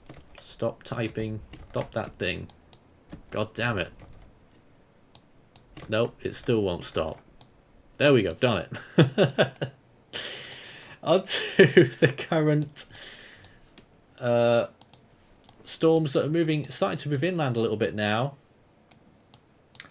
And still a reminder that there is a flash flood warning in effect for Lake Charles, even though the rain is starting to vacate the area. Although, if you look at the live road cams, you'd be thinking otherwise. Once again, this is pretty much live. Interstate 10 at Fruge Street, which is on the northern side of Lake Charles, sort of northeast, I think.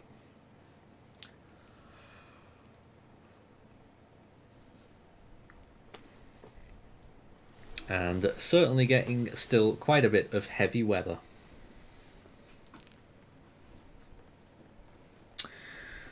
Weechi says, hello from Prairies, Canada. Calm, minus 16 degrees Celsius. Sunny through some haze. Temps to drop to minus 22 overnight. You're insane! David? That's a cold night. That's a cold minus 16. Wow. People are insane for living there, you know. I don't know how they manage it. Marlene, she's another one. On our team over in Fort St. John, Canada, I think it's called. Can't remember if that's British Columbia or not. And that is another extremely cold place.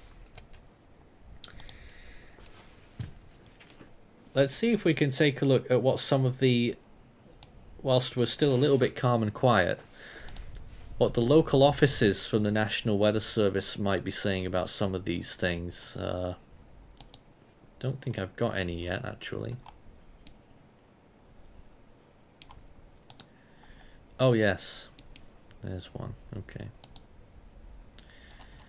I just want to take you through some of these graphics National Weather Service personnel have created.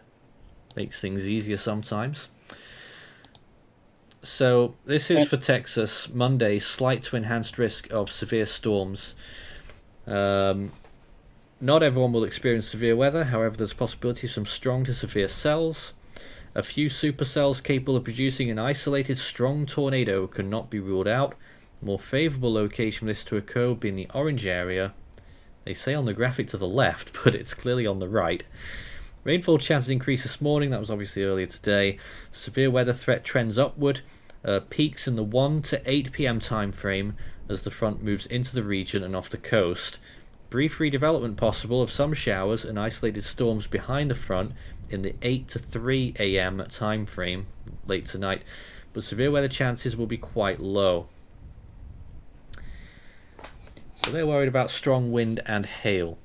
Meanwhile, from the Lake Charles office, enhanced risk, they're saying, they're still using an old graphic actually there. All modes of severe weather are possible this afternoon through to tonight, with a high confidence there on that one.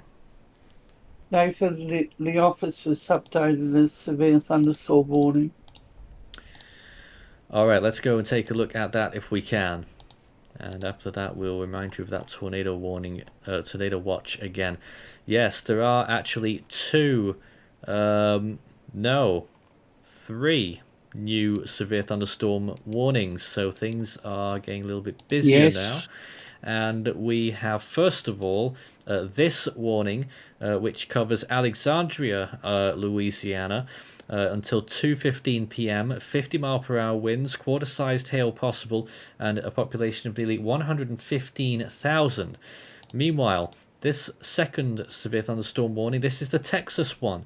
That's the one for Gonzales, Luling, and Wilder. Texas until 2:45 p.m. among all of those other locations pictured 33,000 in that severe thunderstorm warned zone. And this is the third one, an extension of that previous one that was near Lake Charles.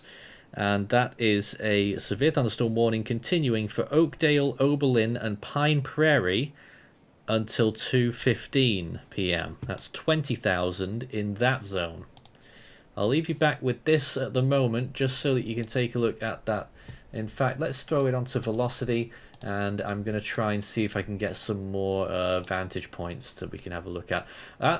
What we think might have been a water spout there, looks like it's deteriorated a little bit as it moves towards land, and so maybe it won't survive moving inland.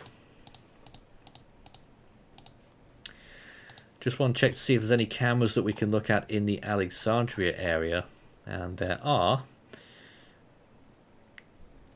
So things are quite blustery there right now. This is just west of Alexandria, LA 28 at John Eskew. That's on the west side.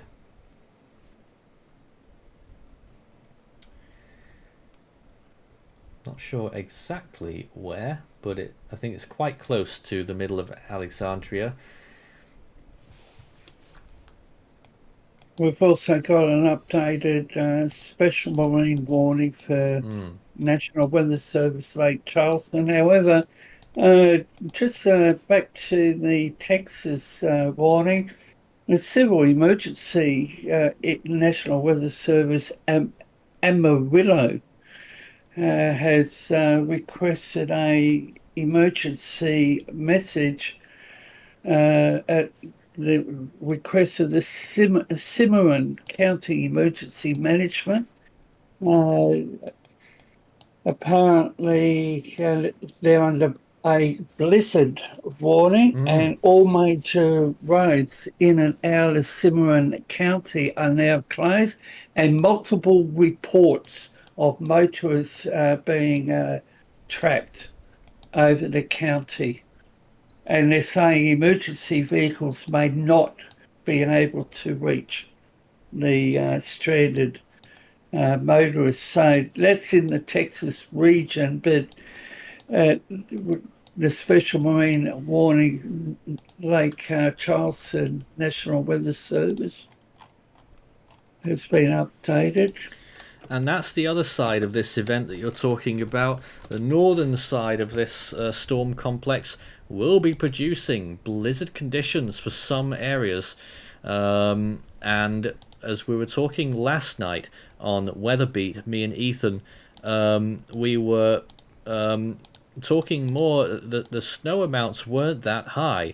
What was really happening is that there is a lot of cases in which snow, as well as falling snow of course, but in some areas snow is being blown up from the ground by strong winds.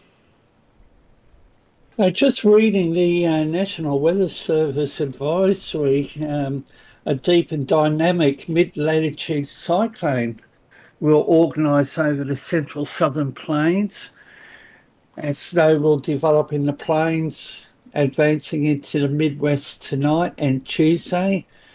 Bursts of heavy snow may accumulate up to 2 inches per hour.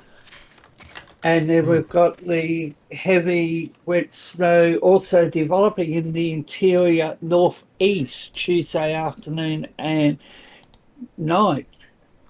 A blizzard expected in the plains of northeast New Mexico, eastern Colorado, the Oklahoma and Texas panhandles, western Kansas and southwest Nebraska. So tonight it's going to be severe. And we're just seeing the beginning of the system, but travel, well, only if you need to. Oh, this is crazy. I'm just crazy. Catching up with this civil emergency message. This is actually in the Oklahoma Panhandle, Cimarron County. It's provided by NWS Amarillo, and I think it's in their area, but it's actually in Oklahoma. The westernmost county is under a civil emergency message, but telling people to shelter in place. All roads in and out are closed. I'm going to see if we can get any cameras in that area, if possible. I'm not sure we can. I think it's a sparse area, if I'm not mistaken. But I'll see what I can dig up. But yeah, while you do that, Boise City is in the middle of that, by the way. National Weather Service in Nashville has issued a wind advisory. Okay. Well, that's just a wind advisory.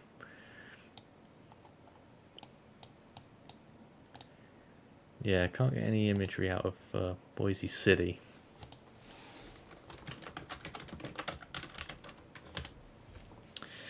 In the meantime, there's a lot of things to cover, clearly. But if you've got anything you'd like to mention to us that you may think we might have missed something, it's quite possible. Just send us a message. It will light up for us. Start your message with Force 13, all in text.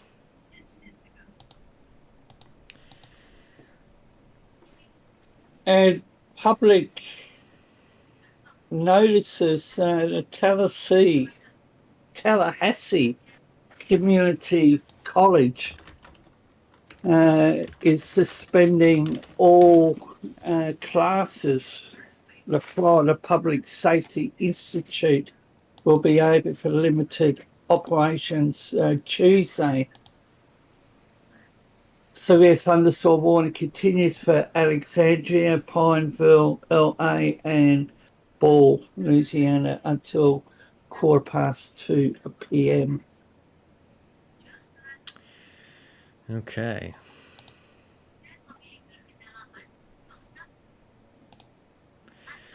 I'm just waiting for some more info and things that I might be able to show you right now, but I'm not seeing much.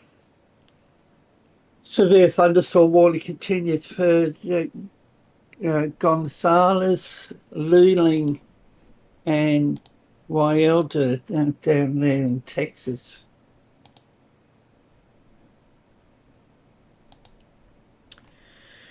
Okay, let's go back to velocity on all of this that's moving right in here now. Have they still haven't issued a severe thunderstorm warning for this, you know. But let's look in here, and once again, there's that what we think is a potential tornado moving in towards Marsh Island. And you can hear rain starting up now on the Big Sandy webcam. This must be the line that we were talking about, the cold line that's moving right through Texas right now. Let's have a live shot. That's Big Sandy, Texas, northeastern part of Texas. Getting a fair inundation at this point. Although it's just relented slightly.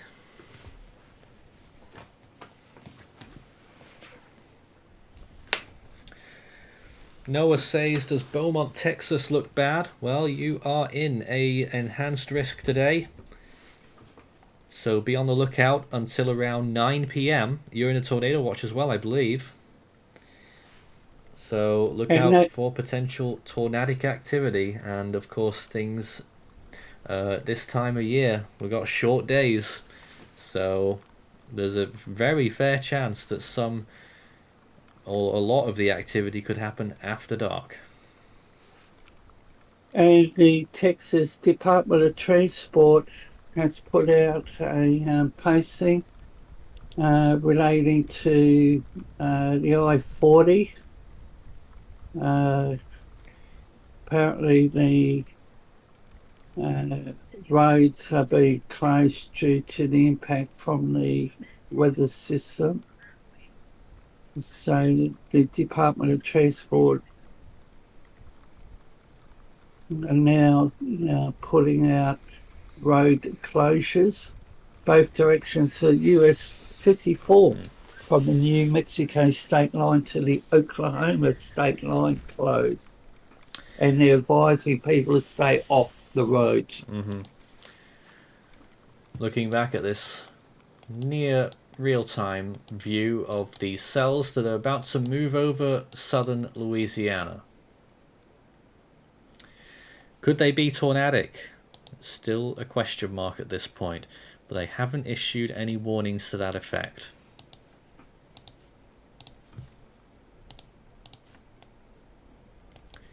Back to the reflectivity of the entire region, if the colour scheme fixes itself, which it half has. No new info after that tornado watch went out.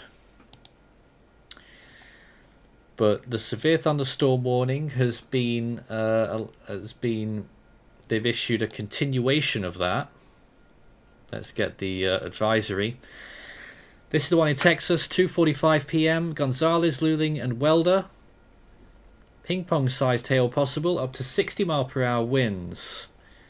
26,000. That's a train on that track. I knew something was happening. It's those horns, man, and it's so loud. Man, that is ridiculously loud. Alright. So you're talking about coastal Mississippi earlier as well. Coastal Mississippi, well, you are also under a enhanced risk. So you got to be watching out as well. That's more going to be later tonight, overnight, more than anything, I would say. And then maybe tomorrow as well. Perhaps, in fact, we could take a quick look at some of the model runs whilst we're here for a bit, and show you just how this is gonna occur. Thanks for the comment, Emily. First of all, then, the NAM 3 kilometer, showing you how this was from 12Z. I don't know if we've got 18Z yet. Oh, we do. Oh, it's only, well, it's done up to 10 hours. 18Z, which is right now. What does it do with it? Well, loads of storms brimming up there, and it's a very messy picture. However, you can see some cells there moving in advance of the rest, which those could be more discrete and I would say have the higher chance of having tornadoes. But you look down here, it's just a massive big mess here of storms.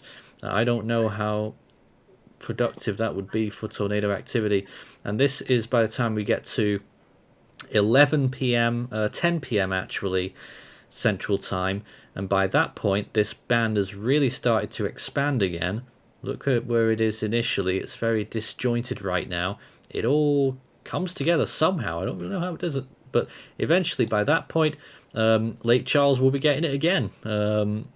That band really gets itself going by the time it gets to Lake Charles. So they're already under a flash flood warning. So I would be concerned about Lake Charles tonight. HRRR has maybe a more realistic look at it, not as severe by the looks of things. And you can see what happens there. The worst cells, looks like they stay just around the mouth of the Mississippi River, moving on towards the northeast, eventually reaching the Pensacola area by around 9 p.m. In the meantime, you may get some discrete cells, and we're not going to have a massive tornado outbreak, but there still could be some strong tornadoes in some of these cells throughout the course of this evening. HRRR's gone out much longer, so we can take a look at day 2, and you can see just how long this band gets, which brings in much colder weather behind it as well, by the way. And by the time we get to tomorrow afternoon, look at it go. A big strong line of very heavy weather, almost like a derecho, as someone said earlier on in the stream, and really parading through there. Most of Florida gets it, and look at it at this point. That's a line there that extends from Lake Okeechobee, well, even further, from Lake Okeechobee, though, right the way through New Jersey and beyond, delivering near hurricane force winds to the New York area too, I think. Look towards the northeast, actually. Let's have a little look. And this is what happens tomorrow. It all comes in there, and that again is the line reaching New York City all the way up the Hudson River nearly, and turning it into snow further north. But it will be more mild. As you can see, we're looking at all of the snow that happened recently. It will start falling as snow in parts of Pennsylvania and down into Maryland and West Virginia, but eventually it all gets covered up by rain, and rain wins in the end. It continues all the way up there, although little bits of snow following in behind it. As for today, talking about those blizzard warnings, north central United States, well, this is where it's at right now, and there's the center of that low pressure system as a whole, 996 millibars, right over the Oklahoma Panhandle. That's the western county over there. That's the one that's got the civil emergency message right now, which we'll reveal again in a moment. But lots of snow potential here, but certainly with strong winds as well. Blowing snow is probably the chief threat. But look at some of the high snow amounts very close to the freezing line there where it turns to rain. Looking at western Illinois and eastern Iowa there on the HRRR model as potentially being the worst affected places. Chicago just about holds on to majority rain, but maybe turns to snow on the backside of that storm. Really interesting how that whole thing materializes. Well, back to the main event, what we think is the main event right now. This is what we're looking at here along the coast of Louisiana. Let me just double check here that we haven't had any new warnings that we need to keep you up to date with, or indeed the worst thing, tornado warnings. But nope, none of that at this point. There was a new warning that was issued 4 minutes ago. I don't see anything new on that warning. Oh yes, that I do beg my pardon, they have. They've updated the warning again in Texas, and that is because they've massively upgraded their hail size potential from ping pong size to 2-inch sized hail possible. They're saying there, and 60 mile per hour winds. So same area as before, nearly 25,000 in that polygon on that current severe thunderstorm warning.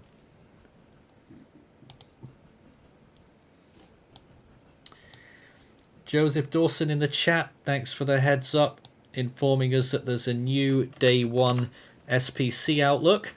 Let's see if we can have a look at it. I'm just trying to get there. And make sure this is the up-to-date one. It isn't. We haven't got the up-to-date one yet. I'll read the text though. Nope, that's not up to date either. Okay. I'll just have to wait for the new graphic to pop up, but they have updated it. But I don't have the specifics yet. Is that the CD? Pardon? Is that the CD timestamp update? I don't know, it'll have just happened. In the meantime, let's go back to velocity on this and see what happened with these potential tornadoes or waterspouts. Ooh, well, it's really starting to break apart by the looks of things, but, well, there is still that thing there. Is it a tornado or not? If it is, it's right next to land now. Marsh Island, which, as the name suggests, is very marshy, and I don't think there's any population on there. If there is, it's very few indeed. And after that, it moves on towards more populated areas. Jeanerette, I think, might be the closest place, or maybe Franklin, to wherever that potential tornado ends up. Umbra says, would this be considered a fast-moving storm or slow-moving? Oh, I would say it's quite fast-moving. I mean, how fast has it moved during this period? This loop goes on for half an hour, so consider that, and then let's do some, press the right buttons, distance estimation. In 30 minutes it has moved 11 miles.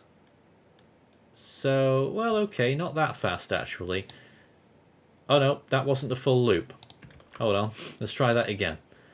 In 30 minutes it has moved 18 miles, so it's moving at about 36 miles per hour, which is relatively fast, but not massively.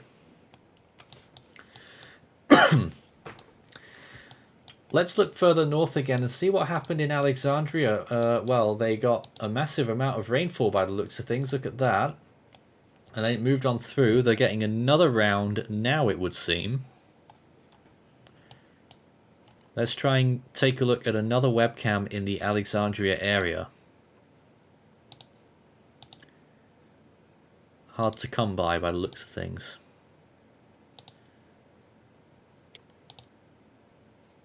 Let's take a look at this one.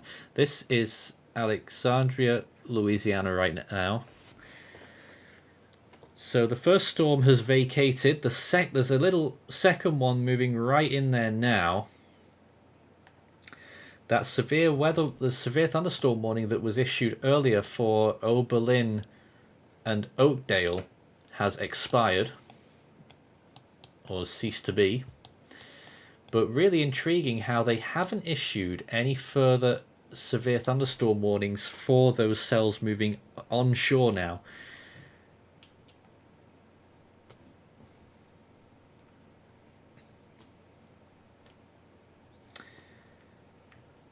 So there's the live view from Alexandria. They've had one bout, maybe about to get another. And you can see a pooling of water there on the right hand side, so if they get hit much more by more storms, then they may end up under a flash flood warning, much like Lake Charles.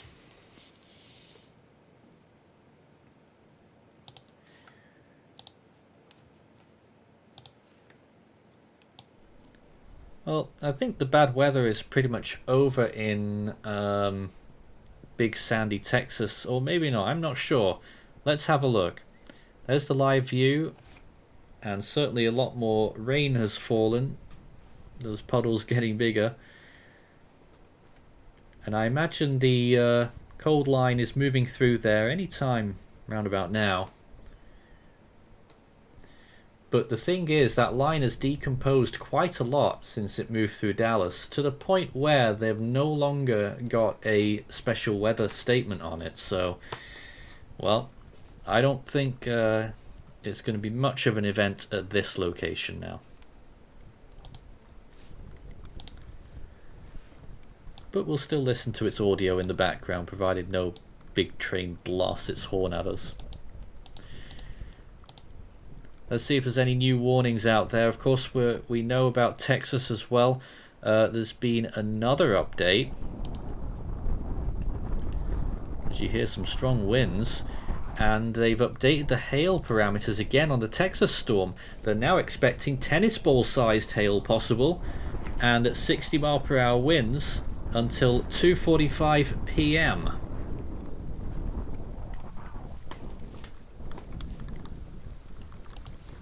As we can hear the rain really starting up on that camera now. Just as I say it might be over.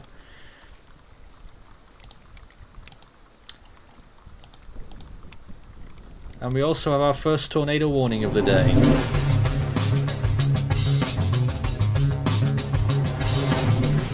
Why did it do that? It still says 2019. I don't know why. And that bar's old as well. That just doesn't work, does it? Tornado warning in effect for West Livingston, Shepherd, and Onalaska, Texas until 2:30 p.m. as I try to fix that stuff that I just did there. Now this is really interesting because it's occurred not out of any of those severe weather, severe thunderstorm warnings. This is occurring out of some really pretty small cells that are occurring very close to Interstate 45, just east of New Waverly. That tornado warning in effect for a few locations: Shepherd on the edge of it, Goodrich, West Livingston, Cold Spring, Cape Royale, Stephen Creek, and Onalaska. It's our first tornado warning of the day, and that's where it is right now. Meanwhile, on that webcam, as I try and get some more information on that tornado warning, you can see the rain has really started up again at this location. So this really is the line that's moving through Big Sandy, Texas right now, with that tornado warning now in effect very close to Cold Spring. We're still using the Lake Charles radar, but we can show you where they think the tornado is. Well, it looks pretty clear cut to me. That is the tornado warning source. Whether it's actually on the ground or not is another matter, but it's a tornado warning, and if you're in the red polygon, take cover immediately.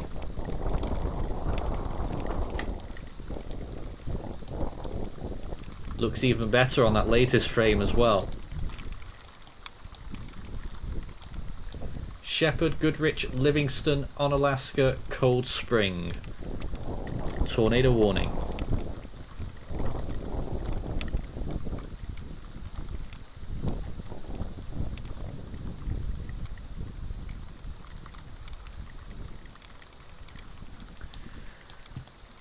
And just to give you an idea of where that is within Texas, it's northeast of Houston, northeast of Conroe. Looks like there's hail in that cell heading for Cold Spring. Maybe, and like I said, not even a severe thunderstorm warning on this. It's just come out of nowhere, a tornado warning. Not what we expected. I mean, I was certainly expecting that we'd see a tornado warning come out of one of those cells reaching the coast of Louisiana, but nope. It's this.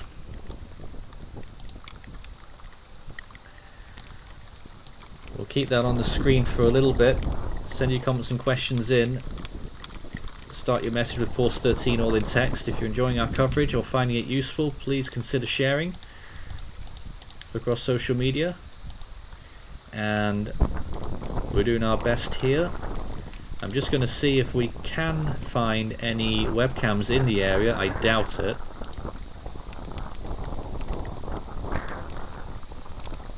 I'm looking at a strong hail core in that cell heading towards Gonzales. Okay.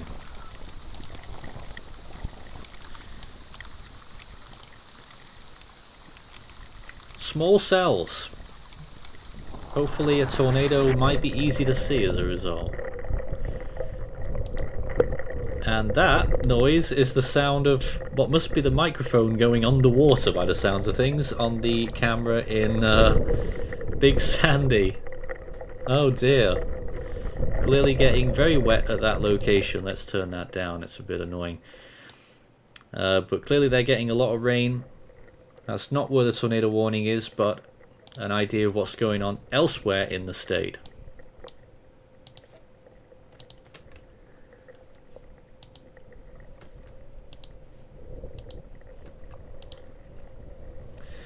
So on your screen right now is the first tornado warning of the day, which happened just 36 minutes into the current, or 31 minutes into the current tornado watch, which has been issued for large parts of Texas. And did it extend into Louisiana at this point? I think it did. Yep. As far as Lafayette. And I think that's a good call.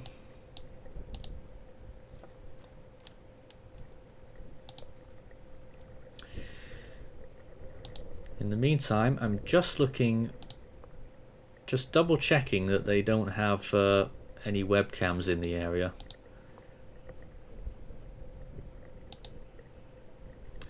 There is one not that far away, but it's not really in the right place.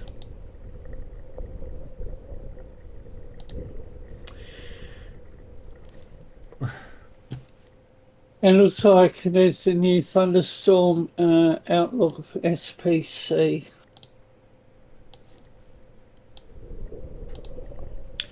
Yeah, we were trying to get to that earlier. We'll try and do that again as soon as we can. But in the meantime, we've got this tornado warning to cover right now. I do have the updated advisory actually, so I'll read it out as we continue looking at this potential tornado. I don't think it was a confirmed one. Let me just double check that information, very important. Was it a confirmed tornado? I'm not even seeing it on the screen now. Where's it gone? It's not showing up on weather.gov.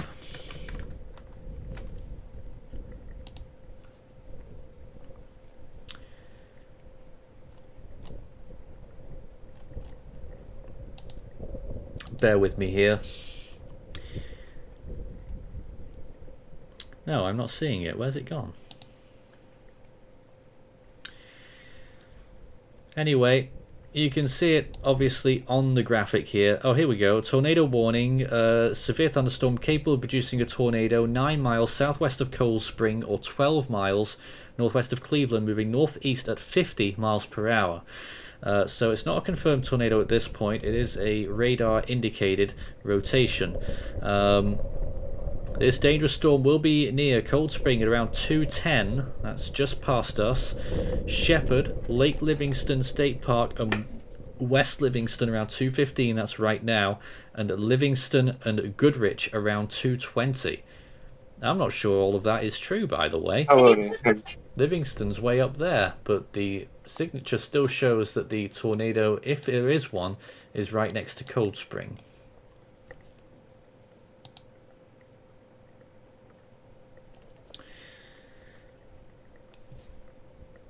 Hello, Nathan. I'm back. Hello, welcome back, Chris. Okay, so I have attic radar up. A tornado watch has been issued. Another one or the first one? There was one issued up near Livingston. The warning, you mean? Yes, the one that just got updated to a warning. Yeah. Yeah, we're on that. We see it here. I don't see any. I mean, I'm looking at this. All I see is red and purples, but I could be wrong. Velocity looks interesting, though. I mean, but it does appear to be closing up again, actually. So I think this one might get past us, hopefully. Chris and David, whilst you're here, I'm just going to take a little break here for just a couple of minutes, so feel free to share your thoughts, and I'll be back in the chair in just a moment. Good time sending you questions as well. I'll pick them up as soon as I get back.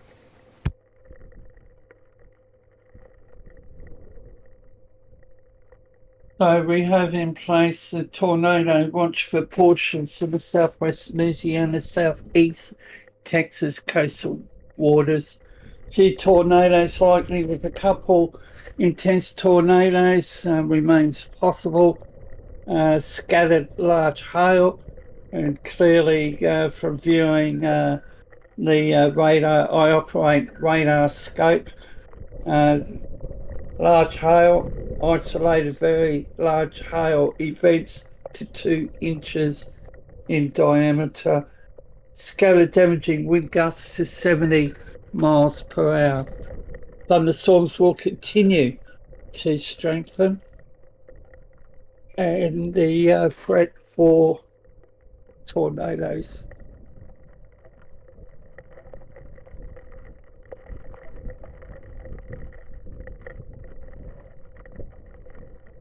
The tornado watch area is approximately along 50 statute miles north and south of the line, from 65 miles west-northwest of Houston, Texas, to 15 miles east-southeast of Lafayette, Louisiana.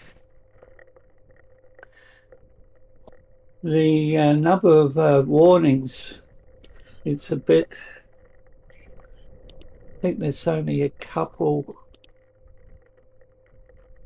only 5.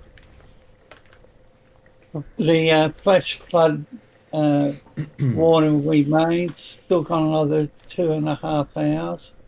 The severe thunderstorm down in Texas, and a couple of special marine warnings. But Nathan, the cell near Gonzales still showing up hail Maybe. That warning's still in effect, I just checked that. But in the meantime, this tornado warning remains in effect near Cold Spring and getting closer now to Livingston. Watch again the base velocity. Oh, it's still there. If that is indeed a tornado, we can't confirm it.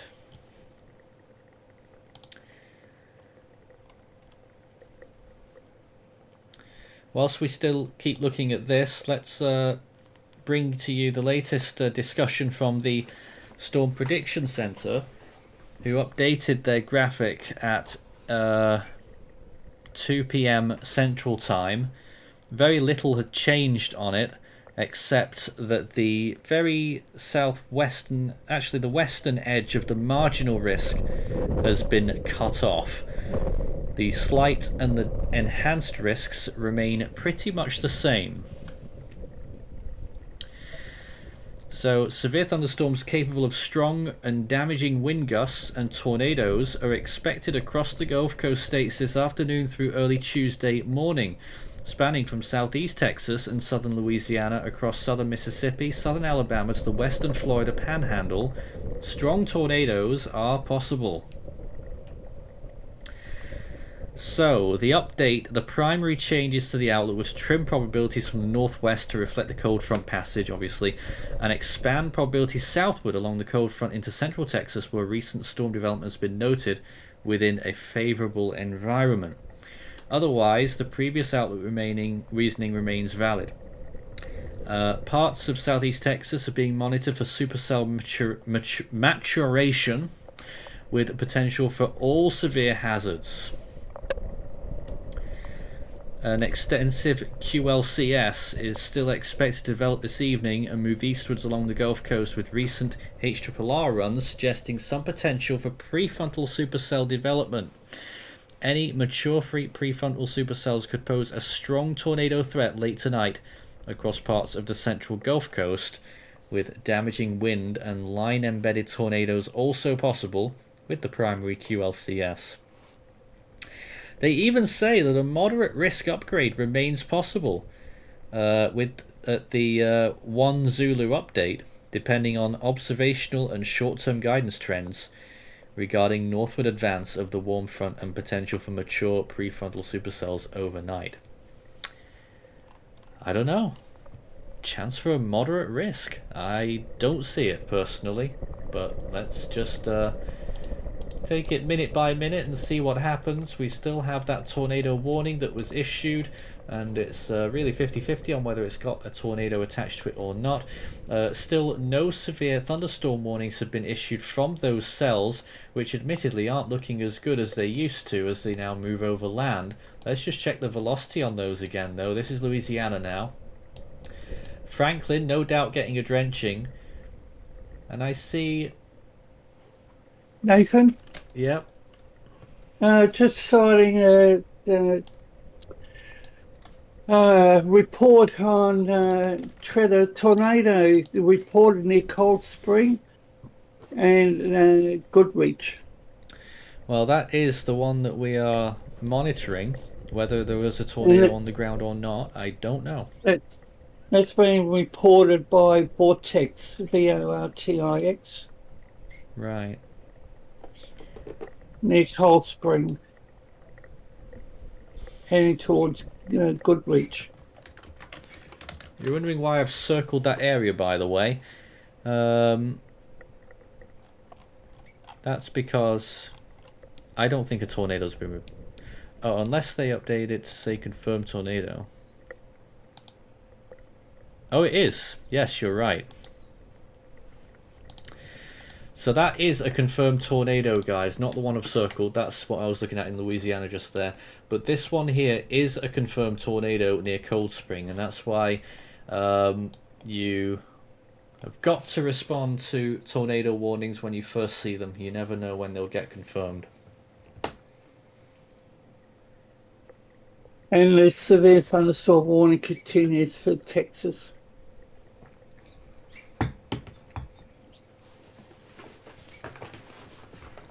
So, observed tornado in this area. I'll be interested to see how that was confirmed. Who confirmed it? Only that it has been confirmed by the National Weather Service. A damaging tornado. Weather spotters confirmed a tornado near Lower Van Road and FM 2025 in San Jacinto County. Flying debris will be dangerous to those caught without shelter. Mobile homes will be damaged or destroyed. Damage to roofs, windows, and vehicles will occur. Tree damage is likely. So an on-the-ground tornado just east of Cold Spring at this point was confirmed at 2:23 p.m.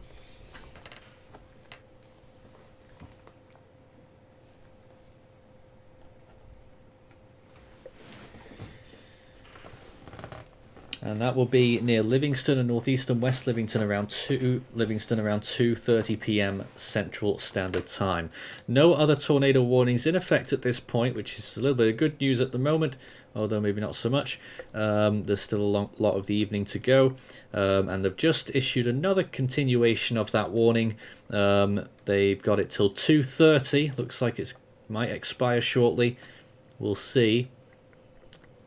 And they've shortened the polygon. Cold Spring, Goodrich, and West Livingston in that polygon. Chris, you're back with us. Are you surprised that this was our first tornado warning? I am not. I'm going to be completely honest. I was looking at the super res base reflectivity and velocity. With how this storm is positioned, I'm not surprised that this is a confirmed tornado. It was only a matter of time at this point till we had one touchdown. I'm just hoping that people in the area are taking their tornado precautions and they're following their procedures. All you can really hope for is that people are taking the precautions that they need to take. Well, it's still moving right through northeasterly, still moving, I assume, near 50 miles per hour. A fast mover, as most of them will be today, won't they? There is some more information about the tornado warning. Like you said, a confirmed tornado. It hazards damaging tornado. Now, when they mean damaging tornado, we really don't know what they mean by that. We don't know the damage until they can actually get a team in there, which probably won't be until after the storm's over. And a continuation of that severe thunderstorm warning again for Welder, Texas, and Saturn until 2:45. They're expecting golf ball-sized hail possible. Yep, I see that. I see the warning. Just for everyone else, there it is as well. Small population now, so hopefully that one will be ending soon.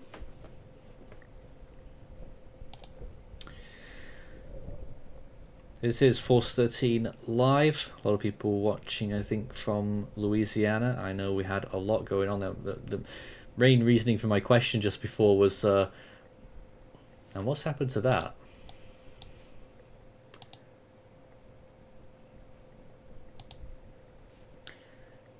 That's changed colour.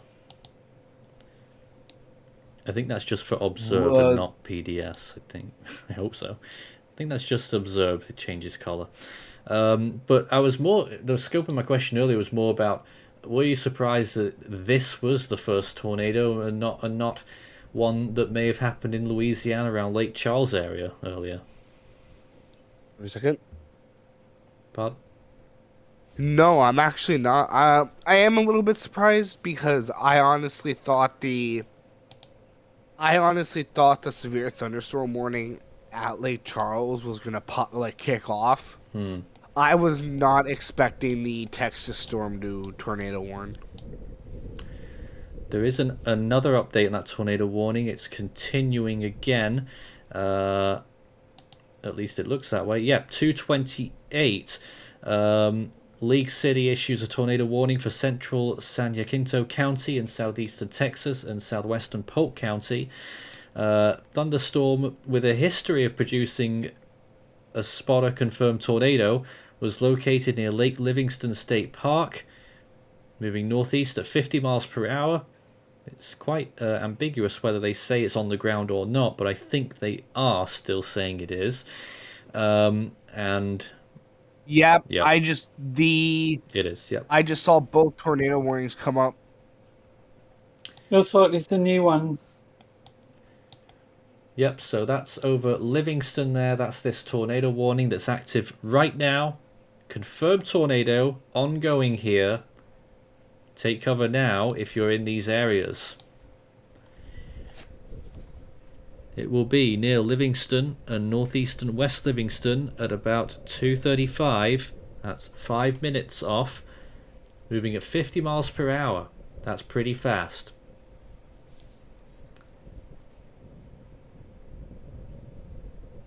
I have to go for the final time. Oh. Yeah, I have a group who's doing stuff today and they needed help, so I gotta go now. Blimey. See you soon. So that's still the latest on this confirmed tornado, the first one today. And that's in Livingston, started near Cold Spring. And we're just waiting for any more information on that, if there is any.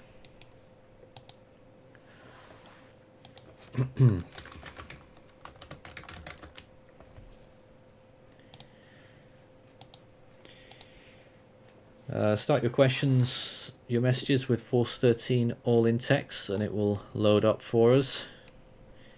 If you have any anything to inquire.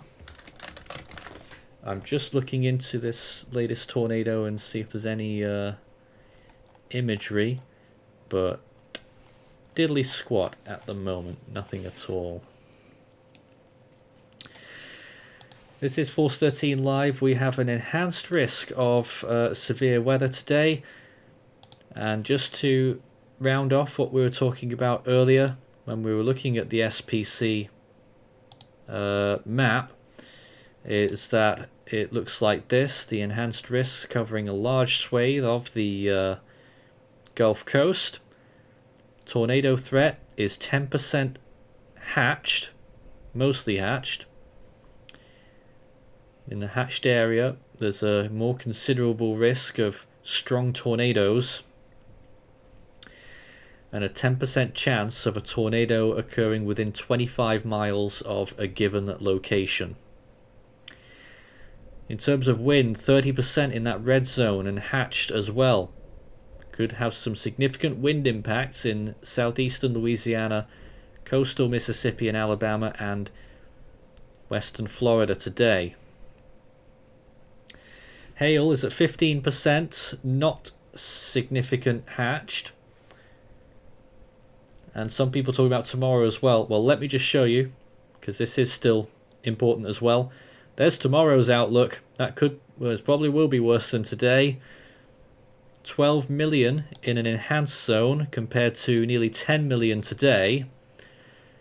And 2 10% SIG tornado threats. So double the threat that we have today, if you want to put it that way.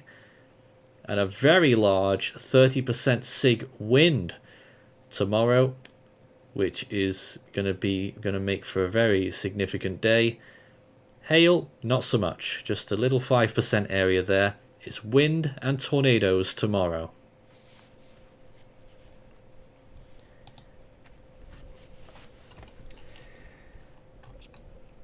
Let's see what we've got now. Do we think there'll be any tornadoes below New Orleans anywhere, southwest or east at the bottom of Louisiana? I think that's quite possible. Water spouts, I think we've already seen 1 or 2 so far. So keep on your toes there. Watch closely.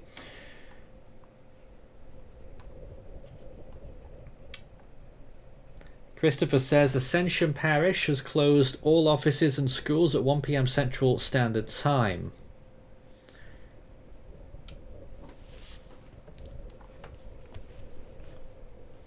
We're staying with this live tornado warning right now, which is obviously very significant. A confirmed tornado. And I think it's actually gone down to radar indicated, but it's still a tornado threat, and it's got a obviously a history of producing a tornado that actually touched down. So as of 2:32 p.m, a severe thunderstorm capable of producing a tornado located near Point Blank, or 17 miles west of Livingston, moving northwest. Oh, that's a new one. I'm sorry. Pardon me. This is a new area just to the left of it. There it is now appearing. That's another cell there. So 2 tornado warned storms next to each other. 1 confirmed and 1 radar indicated. The one on the right hand side active until 2:45. The one on the left active warning until 3:15. So 2 tornado warnings active in very close quarters of each other. There it is on the velocity right now, both moving northwestwards near Point Blank. There you can see it, Point Blank, very close to the where that tornado might be if it is on the ground.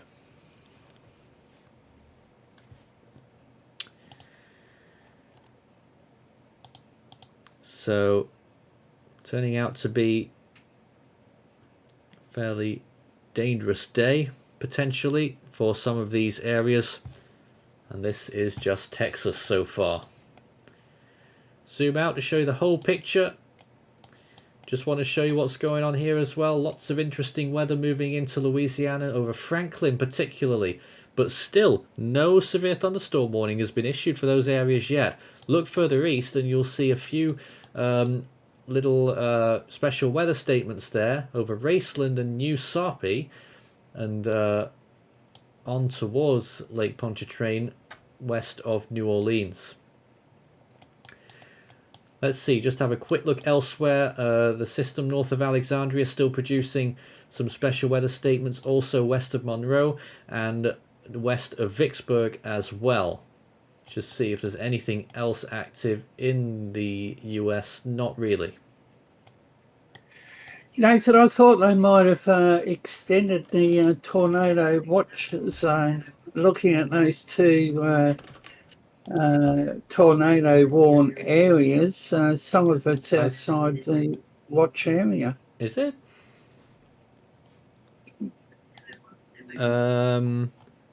I stand corrected. I'm looking at yeah, not quite. They're just radar scope, but they're only just within the watch area, though. yes, so we might see a extension to the watch zone. Yeah, I'm not sure. But that's the tornado warning that's currently in effect here. 2 of them. 1 confirmed, very close to Livingston, and 1 radar indicated right on top of Onalaska now. And just to repeat another message from earlier that's not related to tornadoes, but dangerous travel conditions across Cimarron County. A civil emergency message that was relayed at 1:43 p.m. Central Time. Cimarron County is the westernmost county in Oklahoma along the Panhandle. They're requesting for all citizens in the county to shelter in place due to dangerous blizzard conditions. All major roadways in and out of Cimarron County are now closed. Stranded motorists are being reported all over the county. If stranded, emergency vehicles may not be able to reach you due to impassable roadways. So sounds like a pretty stark message there, indicated by Cimarron County Emergency Management. Back to this ongoing tornado threat here, which continues in the form of 2 active tornado warnings in eastern Texas. I think it counts as eastern Texas, doesn't it? And something that we'll be watching for quite some time here as the afternoon hours go on. Just another reminder as well, there was a lot of rain earlier over Lake Charles, so they have a flash flood warning as well. That was issued at 12:48 p.m. whilst we were on the air for Eastern Calcasieu Parish until 4:45 p.m. NASA National Weather Service Norman have just put out a posting. The latest satellite loop shows a lot of interaction with the incoming low pressure area. Visible satellite shows the formation of a surface low, roughly centered around Wood, cold, windy on the west side of the low, relatively warm on the eastern side. So surface low developing in the Norman area. Okay. I'm still at a loss as to why our warnings don't work properly. Actually, the warnings are very slow, even in a radar scope. However, just saw another posting. The Missouri State Highway Patrol has put out a posting. 28 calls for service, stranded motorists, 13. I don't know whether... And the state police are advising people stay off the highways. We actually have a severe thunderstorm warning out of one of the ones we were looking at not long ago. This is in Louisiana on the banks of Lake Pontchartrain for Luling, Destrehan and St. Rose until 3 p.m. here. A few other locations indicated on the map. Nearly 100,000 people in this severe thunderstorm warning zone. 60 mile per hour winds with quarter-sized hail possible in this zone here. National Weather Service Charleston has put out a high wind warning now effective for Tuesday evening. In South Carolina, winds 30 to 40 miles per hour, gusts to 60 miles per hour. Prepare for possible power outages and downed trees. Berkeley, Charleston, coastal Connaughton, Beaufort, coastal Jasper and coastal Chatham counties. So it looks like South Carolina, North Carolina will experience some of this massive system Tuesday. Absolutely, and it will continue right through the East Coast. And I just another posting: tornadic cells in and around Lake Livingston, moving northeast at 40 miles per hour. Lake Tornadic cells. Is that the one that's warned? I was just wondering. It may be the one that's warned. Let's go back to Louisiana and have a look and see what's going on here with this severe thunderstorm warning. It's very edge of the Lake Charles radar. I never like to change radars, not because I'm fussy, just because it crashes the goddamn software. But you get a little idea there on what we're seeing. And a lot more moving in here over Franklin. They must be getting absolute drenching right now. We would show you more cameras, but there aren't any relevant ones to show you at the moment. The tornado warned zone is happening in a pretty sparse area, certainly for cameras. But let's show you the view once again at Big Sandy. This had that line earlier, and as you can see, there's been a lot of rain here, and at times they've had strong winds as well. Still raining there right now, but it's fairly calm overall.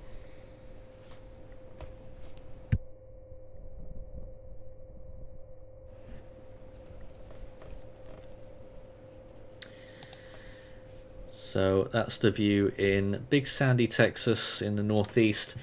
Keep watching that area though. I thought they might have been out of the woods, but the way it's going, they may still just be on the edge of, well, maybe not actually, but not too far off.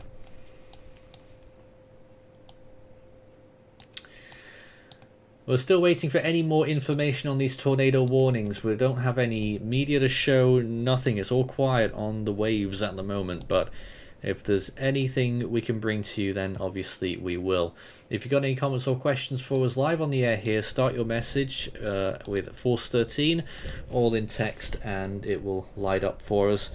And there's a update on that tornado warning.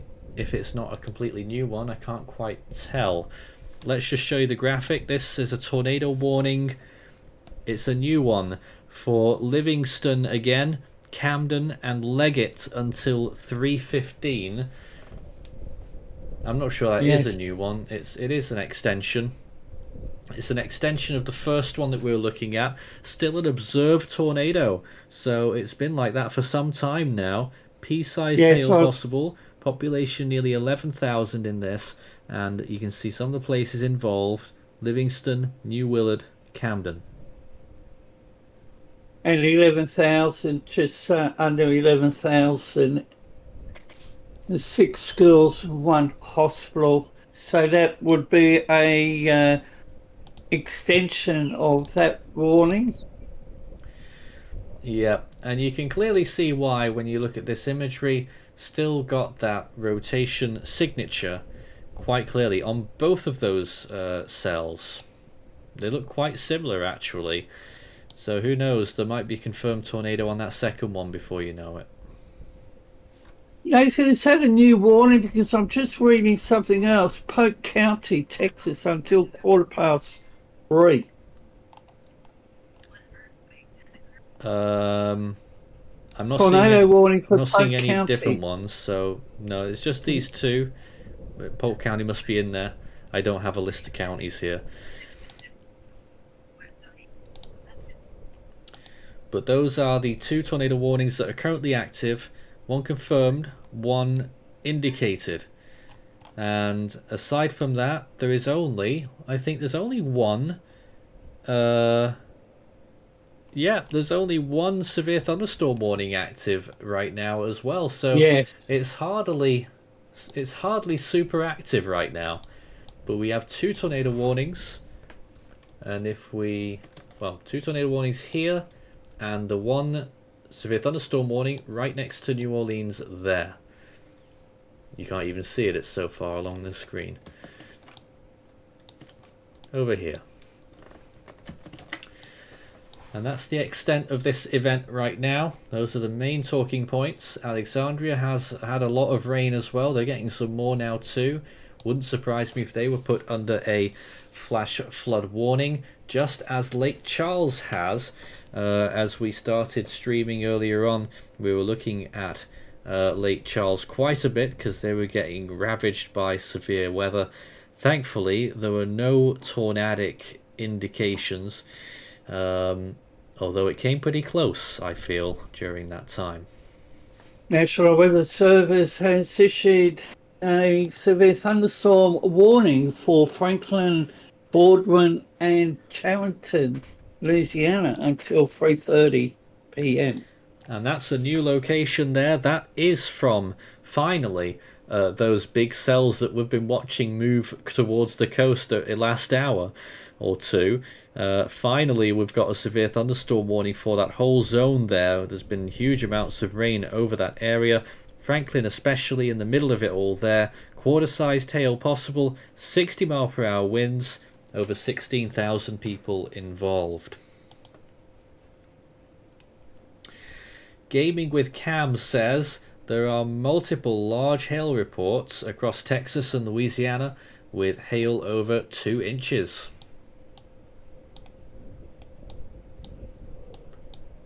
Now that does not surprise me. We've seen some significant hail readouts.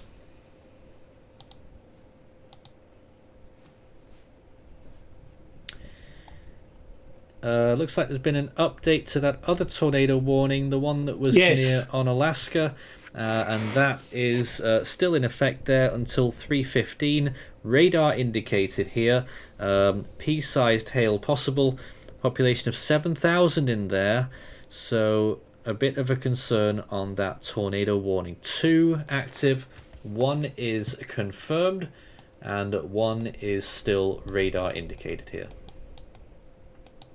And including Cedar Point. Yeah, I don't know where So it Cedar looks Point like is. it's It's not red. on that map, but Cedar Point, you're in there as well.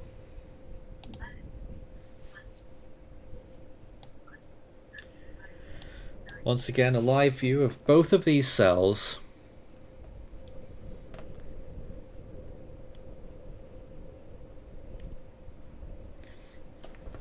And we're really just waiting to see what happens next. Onto the velocity once again. How are they holding up? No, they're still there. They're still there. Joe Miller says, do you think this severe weather event will be a bust? Oh, you can't say things like that. You might jinx it. I always hope for a bust. Unless it's next to my house. No. No, but I don't know. There's still a lot of time for this to roll through yet. We've got until... we've got 6 hours for Texas. So if that gives you a measure of how long we've got, 6 hours for Texas to exhaust its opportunities. And then you've got Louisiana, and then you've got Mississippi, and then you've got Alabama, and then you've got Florida, Georgia, North Carolina, South Carolina are all going to get enhanced risks tomorrow. So I think overall this event will be big. But as with every event, for some people it will be a bust. For some people it will be a nightmare. So we'll just have to wait and see what happens. But 2 tornado warnings active right now. We've still got 1 confirmed and 1... Or is that an update? No. 1 confirmed and 1 unconfirmed. Let's just see if there was an update. There is, yes. A big extension to that western one that's passing through on Alaska right now. Also includes Corrigan and Cedar Point once again until 3:30 p.m. Central Time. That's radar indicated still pea-sized hail possible, and it's a population of nearly 13,000. So this rumbles on further now. These 2 tornado warnings side by side. The first tornado warnings of the day.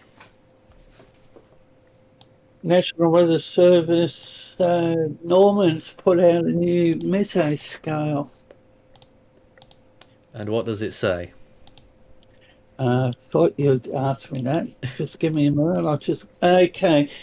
Mesoscale discussion, 18. Western Kansas into southern Nebraska. Blizzard. Ah,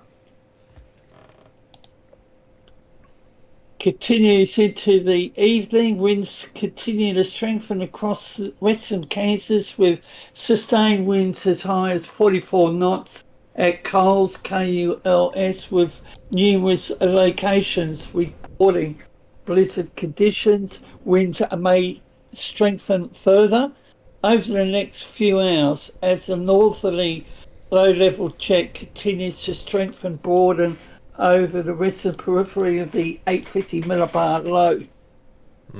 Strong cold air advection also continues with temperatures in the low 20s now across northwest Kansas.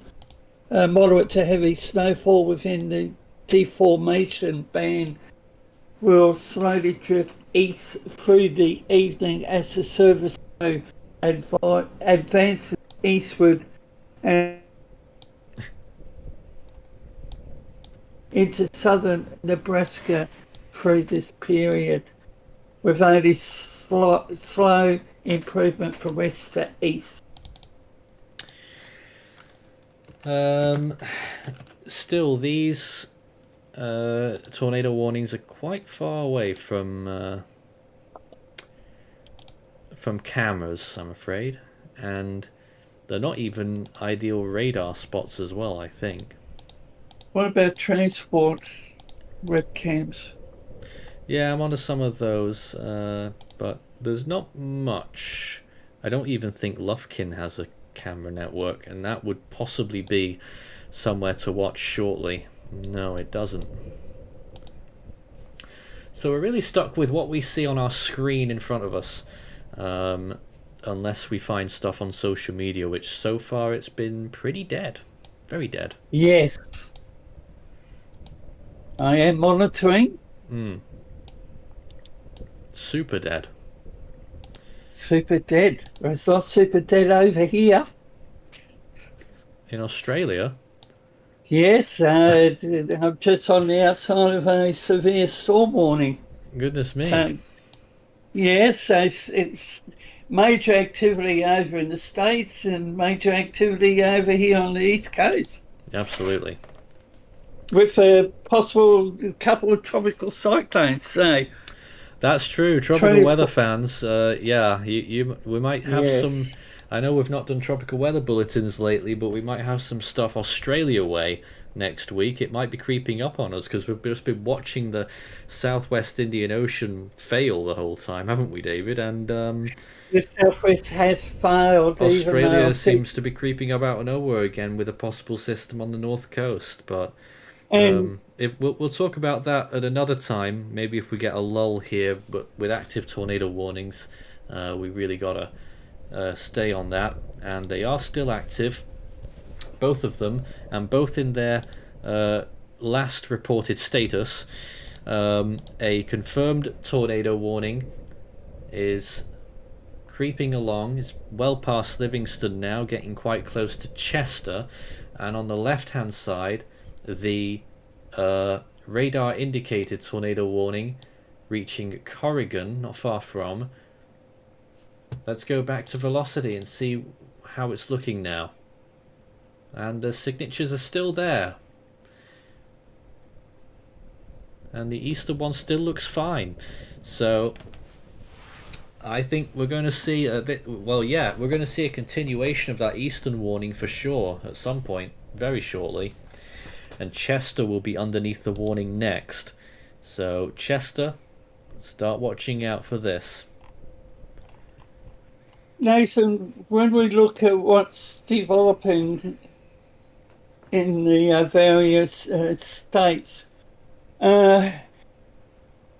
is this an unusual weather event when we factor in the El Nino?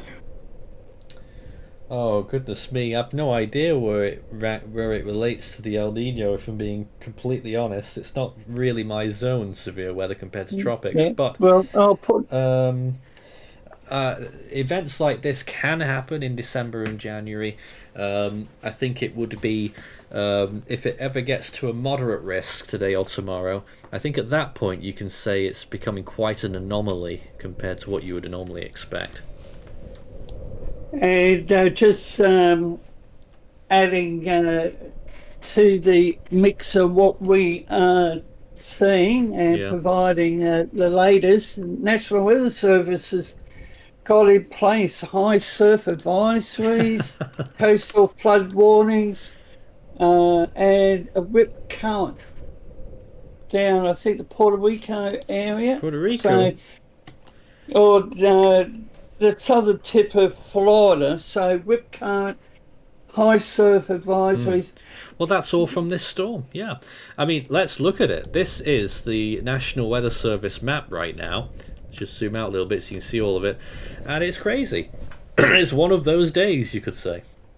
As a matter of fact, that's really old. Why is it not oh, there's the update. I don't know why that was so out of date. Here's the current one.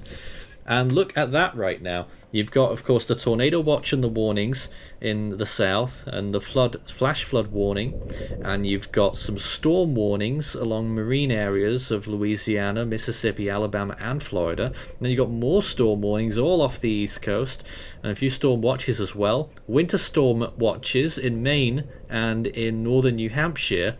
You've got winter weather advisories for parts of Pennsylvania, Maryland, Virginia, and West Virginia. Also, of course, you've got the massive winter weather event that's going on further north in the plains and in the Midwest. Huge areas there with winter weather warnings and blizzard warnings, and that civil emergency message, which basically one county's been completely shut down in western Oklahoma. And then you've got the Pacific Northwest, which is dealing with winter weather, and a few blizzard warnings up there as well. And then California and Arizona, chilly to say the least, in quite a few spots there, having freeze warnings. That's the wacky wild weather of the United States in one January day. And a small craft warning also in place. So I've got a mixture, but don't travel. If you're just inviting trouble. We've had no updates on these tornado warnings though for a good 10 minutes now, and you'll clearly see that it's probably still a tornado here right on top of Chester, which is not tornado warned. That is not good. Crazy. I don't know why that is, but Chester, I would say, definitely needs to be in a tornado warning because it looks like there's a tornado right on your doorstep. Linda Uselman says that they're watching from Onalaska, Texas, and sends thanks. Thank you for tuning in, and I hope it's been a safe passage for you. Let me know if you ever saw anything that looked like a tornado, if you did see anything over there. Feel free to stay in touch. And moving towards Corrigan there is that cell now, although it looks much less of interest there. Still might just have that little sign of tornadic activity. Nathan, we have National Weather Service Salt Lake City issuing... I've got to interrupt, David. A tornado warning has been extended to cover Chester at last. That's really last minute, I've got to be honest there. But there it is. Only 688 the population in there, to be fair, but... that's the new tornado warning. It's gone down to radar indicated, quarter-sized hail possible, so it looks like it will no longer be a confirmed tornado. As you were, David. Sorry to interrupt. So the warning area continues. However, National Weather Service Salt Lake City has now issued a storm warning. Really? For now, they've just... we've got a red flag warning. Yeah, there's plenty of those. National Weather Service Brownsville, Texas. A blizzard warning, National Weather Service Now, hold on. Hastings. Let's just go back a little bit here. Behind those tornado warnings, there's just been a new severe thunderstorm warning issued now from pretty much Interstate 45 near New Waverly, also covering Onalaska and Point Blank again. So here we go again.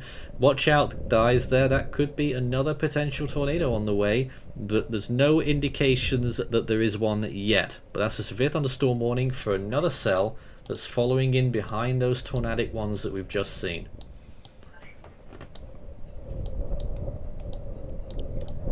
Blizzard warning, National Weather Service Hastings, Nebraska. You're looking everywhere. Oh, I'm on this special page that Nelson provided. Oh, really? Yes. Fair enough. It's actually their weather alert page. And a bit confusing at times. They changed the colour.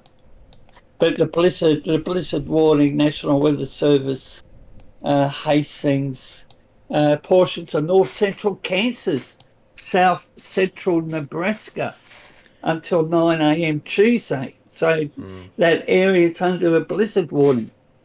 Now, just a note here that severe thunderstorm warning that was in effect west of New Orleans didn't last very long. It's gone.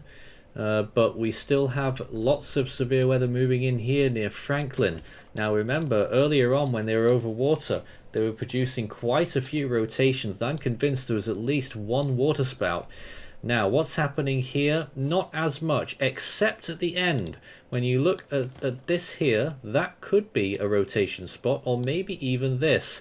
keep watching these areas. Anyone who lives in Franklin, Charenton, and Jeanerette. I have no idea on the pronunciations, so I'm sorry if I butchered those. But there could still be rotations in that area. Back to where the main action is right now. Tornado warnings, both radar indicated now. The one on the right hand side passing through Chester. The one on the left reaching Corrigan. Both towns that are fairly close to each other, south of Lufkin in Texas.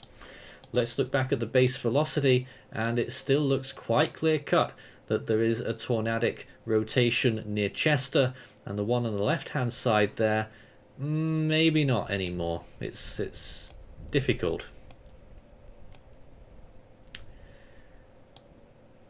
It's difficult, and it's quite far away on the radar as well. Let's check back in with Maury. Let's see what you're showing us right now. That's me, and that's Maury's screen.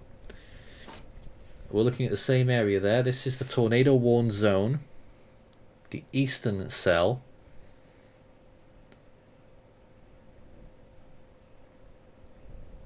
It has to be said, it doesn't look quite as good on that imagery. I don't know why.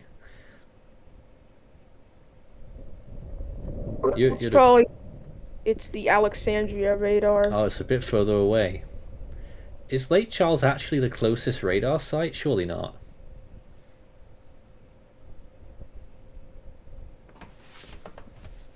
Maybe.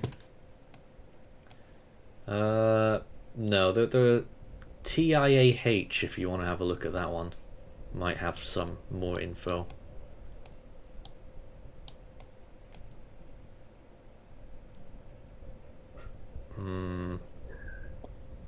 Whilst you're doing that, Nathan, I just want to bring a viewers' attention to one of our other network channels. I'm just checking up on a possible major earthquake that's taken place. Oh man. Magnitude 6.7, Philippines. So this is developing news. Our earthquake channel is providing the information. So magnitude 6.7, 100 kilometers southeast of Sarangani. It's all going on today. Here it is, 6.7 earthquake, 100 kilometers southeast of Sarangani, just off the southern tip of Mindanao. Hopefully that's not too close to land, although we'll obviously be concerned about a potential tsunami. That's some international news there, which we'll probably have some more on our earthquake channel. If you didn't know we had an earthquake channel, we do. Force 13 Earthquakes, just search it up. There's a live earthquake tracker that runs 24/7 that has been running for every day since April 2020, I think it was. Long time. Wonderful. Anyway, back to the stuff that we're covering tonight, though, and that's obviously the US scene. If it was an 8.7 earthquake, we probably would have gone straight to it, but 6.7, I'm sure that's still going to cause some issues over there in the southern Philippines, but it's I think it's just, I don't think it will be a huge impact. We'll have to see, though. 70 kilometers deep. Could be a tsunami threat. If we do get any and two more fault reports, we'll review it as it goes along, but I don't think we'll have to break away. In the meantime, then, we've still got these tornado warnings in effect, and looking just north now near Lufkin, a wide rhombus-shaped area there underneath. There's the line, actually. It's restarting again, that line. And the line has definitely passed that camera at, what's it called? Big Sandy. So let me see if I can get up a new webcam now from somewhere else. I'm not sure where. But I'll see what I can do. But that line is starting to re-establish itself, and you always see near the bottom end of these lines, these supercells that are just ahead of it can often produce damaging tornadoes. And we've still got these two radar indicated tornado warnings. that we're watching very closely. And we have a severe thunderstorm warning currently for parts of Louisiana. It expires in 21 minutes, and the same for the Texas one. 5 minutes for the tornado warning down there in the Polk County, Texas. 20 minutes also. So the 3 tornado warnings, 5 and 20 minutes. There's been a new tornado warning, a continuation, actually. The Chester one, we're still on it here. A continuation of that until 3:30 p.m. Radar indicated tornado, hail, quarter size possible, 584 in that area. This is Force 13 live coverage on tonight's severe weather event. I keep saying tonight because it's night here. It's still afternoon, of course, over there in the central United States. 3:10 p.m. the current time, and we are still in an enhanced risk, and the SPC will update their chances in about 4 hours. They didn't rule out a moderate risk. I don't think they will do that, though.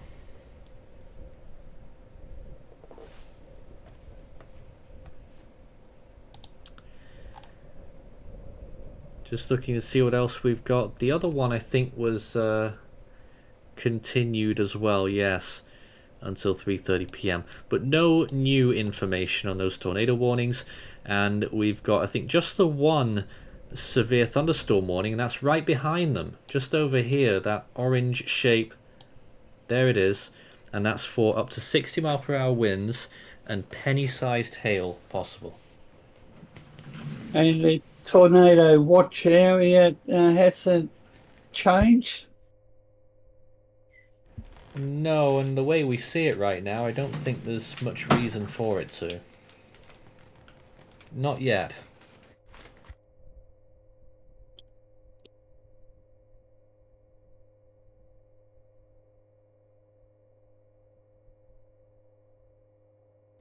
So it feels a bit strange at the moment. That, yeah, I know. It's a bit strange that we've got these warnings active, but very few. There's plenty of weather going on, but hardly any to be considered severe enough for the highest warnings that we cover. There's still 2 severe thunderstorm warnings, actually. The one at Franklin, of course, is still active as well. No real surprise to hear that. There's a lot going on over there. And if you want the most expansive severe weather overall, then you would go to that cell right now. It's huge.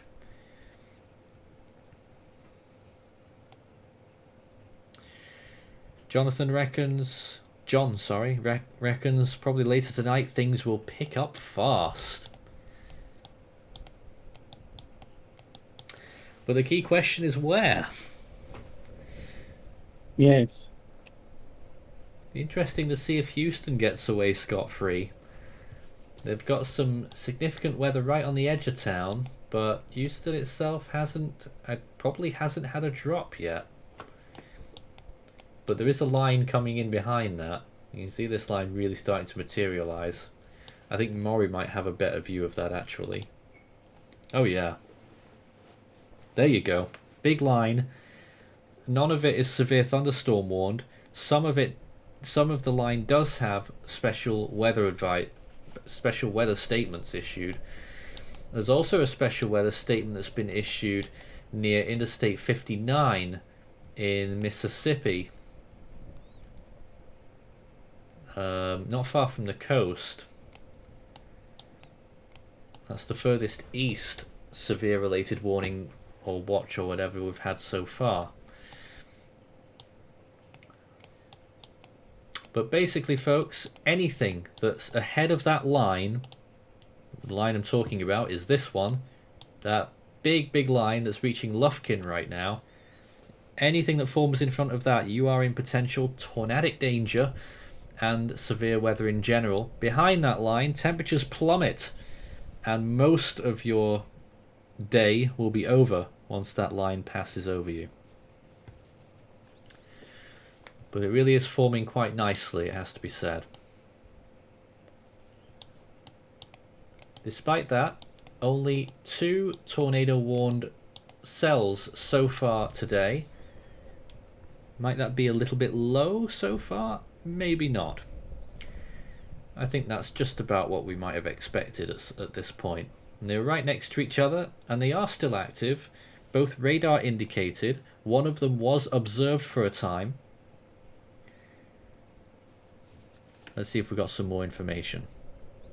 There's an update on the severe thunderstorm warning near Franklin, I think. Or is that a new one entirely? I think it's a new one entirely, actually.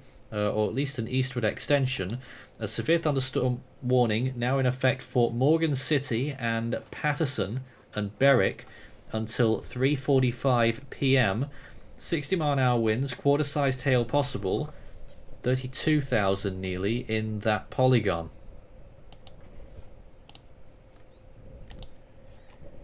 Nelson's indicated privately, Nathan, that his area, the schools, courts, government offices already closed for the day. He sees conditions worsening in coming hours.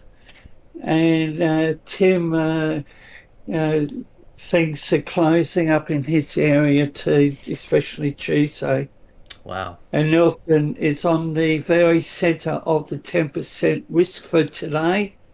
And he's saying it's going to be a weather radio for him, or weather radio night. So anybody that's got weather radio, stay tuned.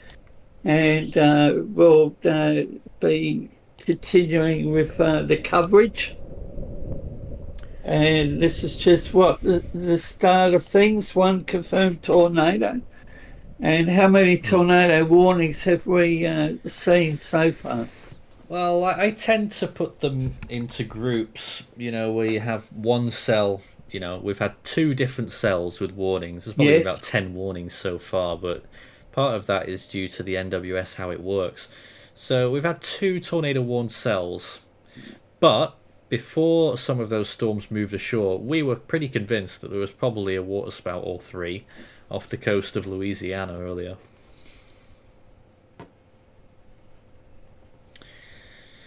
In the meantime, I'm trying to find some more viewpoints.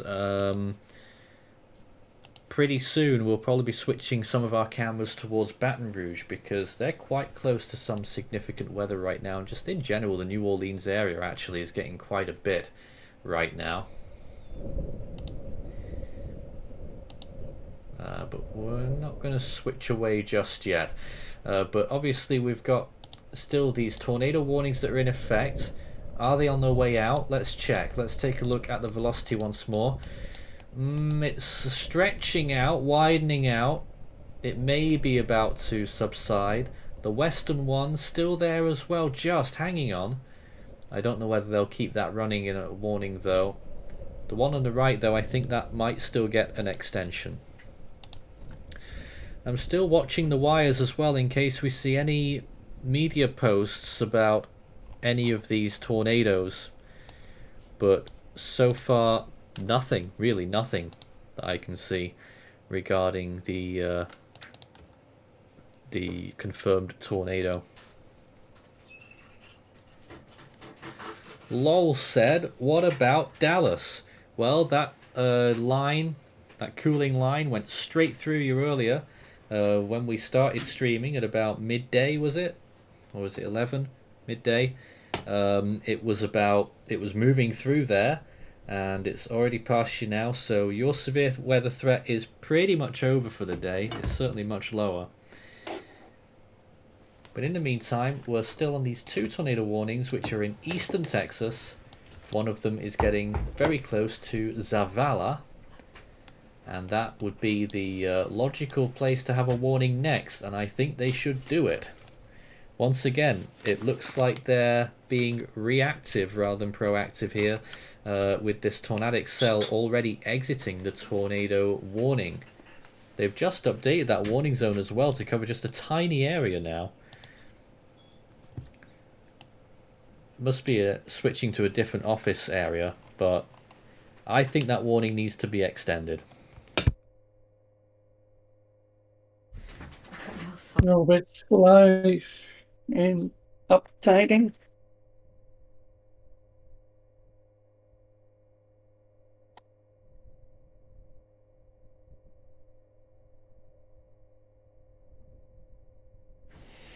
Just on a short interlude there. Well then, we're still watching this. This is still the main action right now. There's a few severe thunderstorm warnings elsewhere, but we obviously prioritise the 2 tornado warnings that are still active. Barely. Tornado warning continues for Rockland until 3:30 p.m. Central Standard Time. There it is, a tiny area, population of only 79. And you can see the top there, that's Zavala right up there. And in my opinion, I think they should be under a tornado warning as well.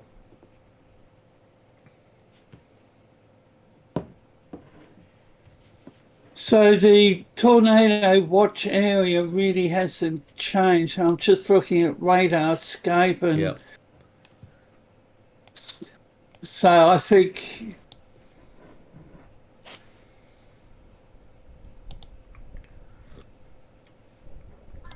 on this they see something coming up off the Gulf. I don't know. Let's check the models again, the HRRR, and see where it has all of that energy coming from. Let's check the latest model run from 20Z, which is just over an hour ago. And this is what it has in store now. So, first of all, it picks up on that big cell that was moving over Franklin and heading generally towards Baton Rouge. And it picked up on those sort of on the tornadic cells as well. Then that line that really started to extend. Although having said that, already at this point, at just 1-2 hours into the model run, they haven't foreseen that big red line that was moving through Lufkin. So that's a big black mark already on that model run. Then after that, eventually, it really funnels through and off it goes. I'm not sure what to make of all of this. It is a big mess. It's scrambled eggs, isn't it? Full of storms everywhere. I like that, scrambled egg. And moving on up there. But not much of it comes from the Gulf anymore, apart from further east, where you get a few little cells moving past the mouth of the Mississippi and then onto the Pensacola area, maybe Alabama coastline. And then maybe some of these, but these are all in front of the line, so any of these here have the potential to become tornadic. I don't think there'll be that many looking at this because they're all so concentrated and close to each other. But I think there will be some, and I think there could be quite easily some in there as well. That's the very late night period there. That's midnight, nearly midnight, and then off it goes further east as we go into tomorrow morning. But no doubt a lot of rain in all of that. Let's see if we've got any more updates right now. If you've got any comments or questions for us, start your message with Force 13 all in text. A new severe thunderstorm warning which has a very peculiar shape. Here it is. It's in effect for McCallum, McLaurin, Brooklyn, Maxey in central Mississippi. I don't know why it's that shape, but it is. Severe thunderstorm warning for these areas. 50 miles per hour, golf ball sized hail possible.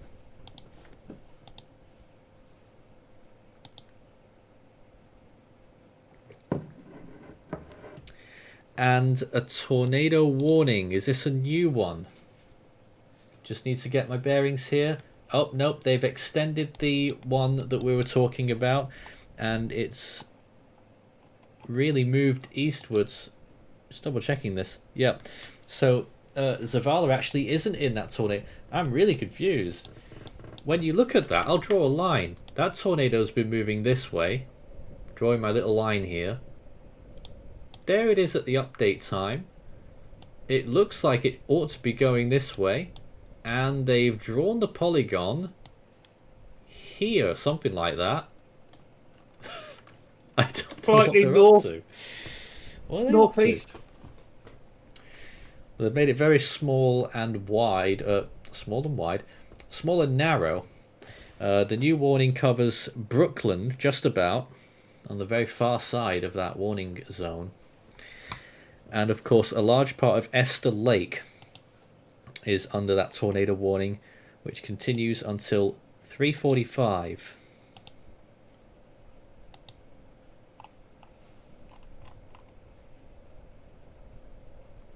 They basically got 3 warnings. Well, it's still for the 2 different cells. I think that left one might be going. I don't think... no, I don't think they'll be retaining that one. The one on the right, though, they're definitely right to be keeping that warning going, because it looks like a rotation for another round at least, and then maybe it will start dying off a bit more. We must be getting very close to the edge of the tornado watch zone. And a bit of hail in that cell to the south of Zavala, the Zavalla. More severe thunderstorm warnings to tell you about. Here's this one in effect for Pencourtville, Napoleonville, Purcell, and Labardyville. Some strange names you have down there in Louisiana. And Welcome. Yes. Also under a severe thunderstorm warning. That is an extension, I think, from the Morgan City cell.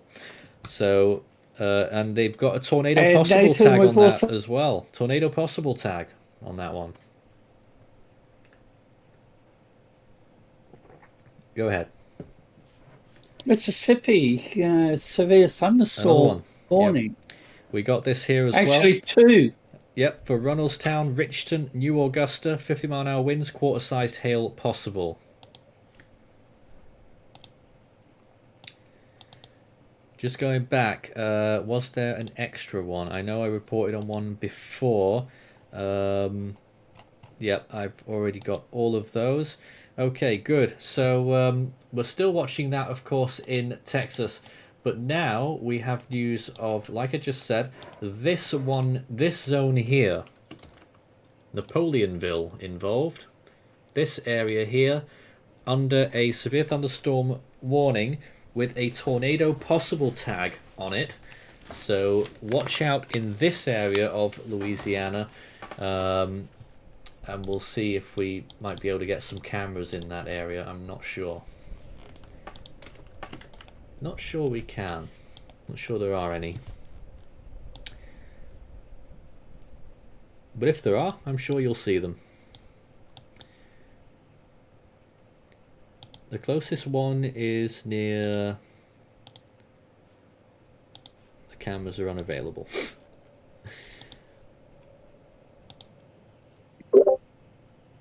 Closest one is Interstate 10, so it's a bit further up there. But we'll keep a close watch on that area in the next 20 minutes, as well as the tornado warned zones, which are continuing northeastwards here. This one that we're looking at near Zavala, south of there.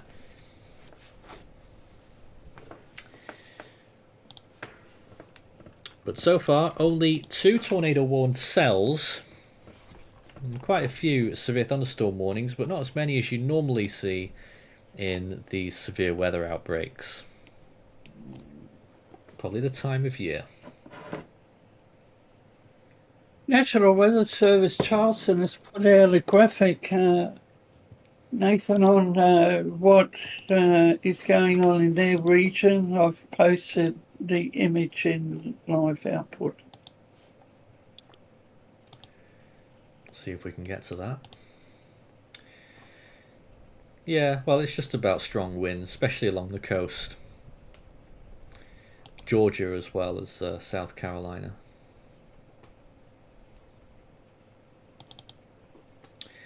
Let's go to Maury's screen for the time being. And anything you'd like to mention? I thought I saw a small note rotation in that severe thunderstorm cell, but it looks a little too disorganized, this one. It looks a little too disorganized. Definitely still something we should be interested in. There is also this other rotation near Patterson. I'm not sure if that is or not. It looks a bit wide. It does, so really these are not concerning rotations. They're just maybe something to watch for the far future. Interestingly, that latest tornado warning that was issued, the very wide one, or stretched one, near Zavala, that actually does take the tornado warning out of the tornado watch zone for the first time today. So that's interesting.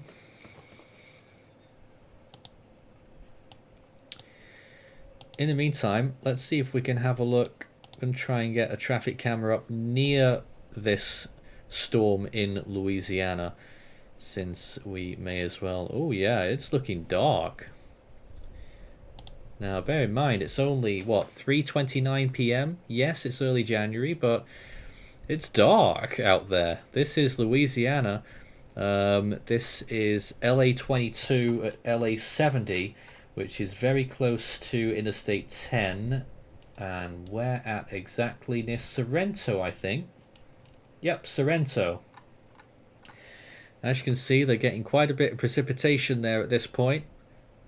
You see it under the light bulb, actually, at the bottom. The rain. And obviously makes for some treacherous conditions. That truck went over a solid white line. I don't know if that's illegal. There it is here.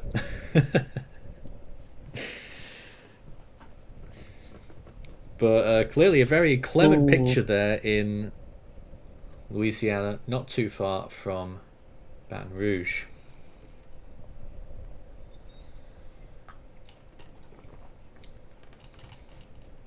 If anyone wants to point us towards any other locations that you'd like us to try and get some live shots from, do let us know. You see a car stopped? Huh? I'm just looking at the top right-hand side, the top corner of the screen. Nope, I don't see any cars stopped. I think it's just a reflection from that. Yeah, but this area is just outside of the severe thunderstorm warning that was issued that's got that tornado possible tag. So we'll be watching this webcam with interest as well. And I just posted in the live discussion on street flooding Lake Charleston with water about 1 foot deep on the entrance ramp to I-10. Really? Could you say that again? Street flooding Lake Charles, Louisiana. Water about 1 foot deep on the entrance ramp to I-10. From what westbound road? At Clarendon Street. Oh God, or Corinda Street. I am not sure where that is. So Lake Charleston, en ramp to I-10 westbound. I'm looking at cameras on I-10 around Lake Charles, right? Yes. And I am not seeing much in the way of flooding. We are now joined by, and for those who have very long memories, you remember him, Justin Demmin. Welcome aboard. Hello. I would have joined earlier, but my bus was late picking me up this afternoon, but I'm here now. Hello. Excellent. Force 13's class of 2015, Justin. We haven't seen him on a Force 13 live stream in probably about 7 years. Yep. Yes. Something like that. What do you make of the current situation? 2 tornado-warned storms so far, and quite a lot of severe weather. Yeah, what really stinks about where, like, this severe weather's happening right now is, to put it lightly, crappy radar coverage. Well, it's been... Yeah, at times it's not been the best. Yeah. I'm just looking out for any more cameras that might look interesting Yeah. But nothing at the moment. We're just waiting for any more news that we get, any more tornado warnings that might come in, and severe thunderstorm warnings. But as of right now, we've still got these two tornado. Actually, no, the west one has expired Yeah, now. one of them expired. There's only one now. Yep. So we've got the one that's still active there, very close to Zavala, moving towards Pineland and Bronson and Hemp Hill eventually.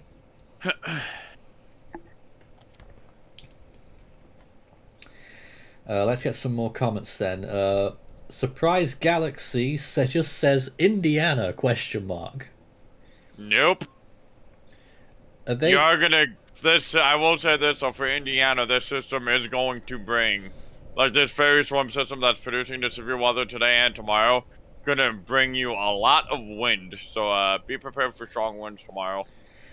And if you, I'm sure we'll get Ethan's take on it fairly soon. Probably. Yeah. Yeah. I'm sure we'll get Ethan's take on Indiana. He's the guy from Indiana here, so we'll hopefully get him on the air fairly soon. Yep. Let's see, what else have we got? Will South Georgia get these cells or the squall line? Yes, but probably not until like way later tomorrow. Let's have a look at that HRRR model to show you what it thought of that. Yeah, you check HRRR, I'll check the name. So there's that line moving in, and Georgia, it's pretty linear by the time it gets to Georgia, but there's still maybe a little bit of wriggle room for potential tornadic activity.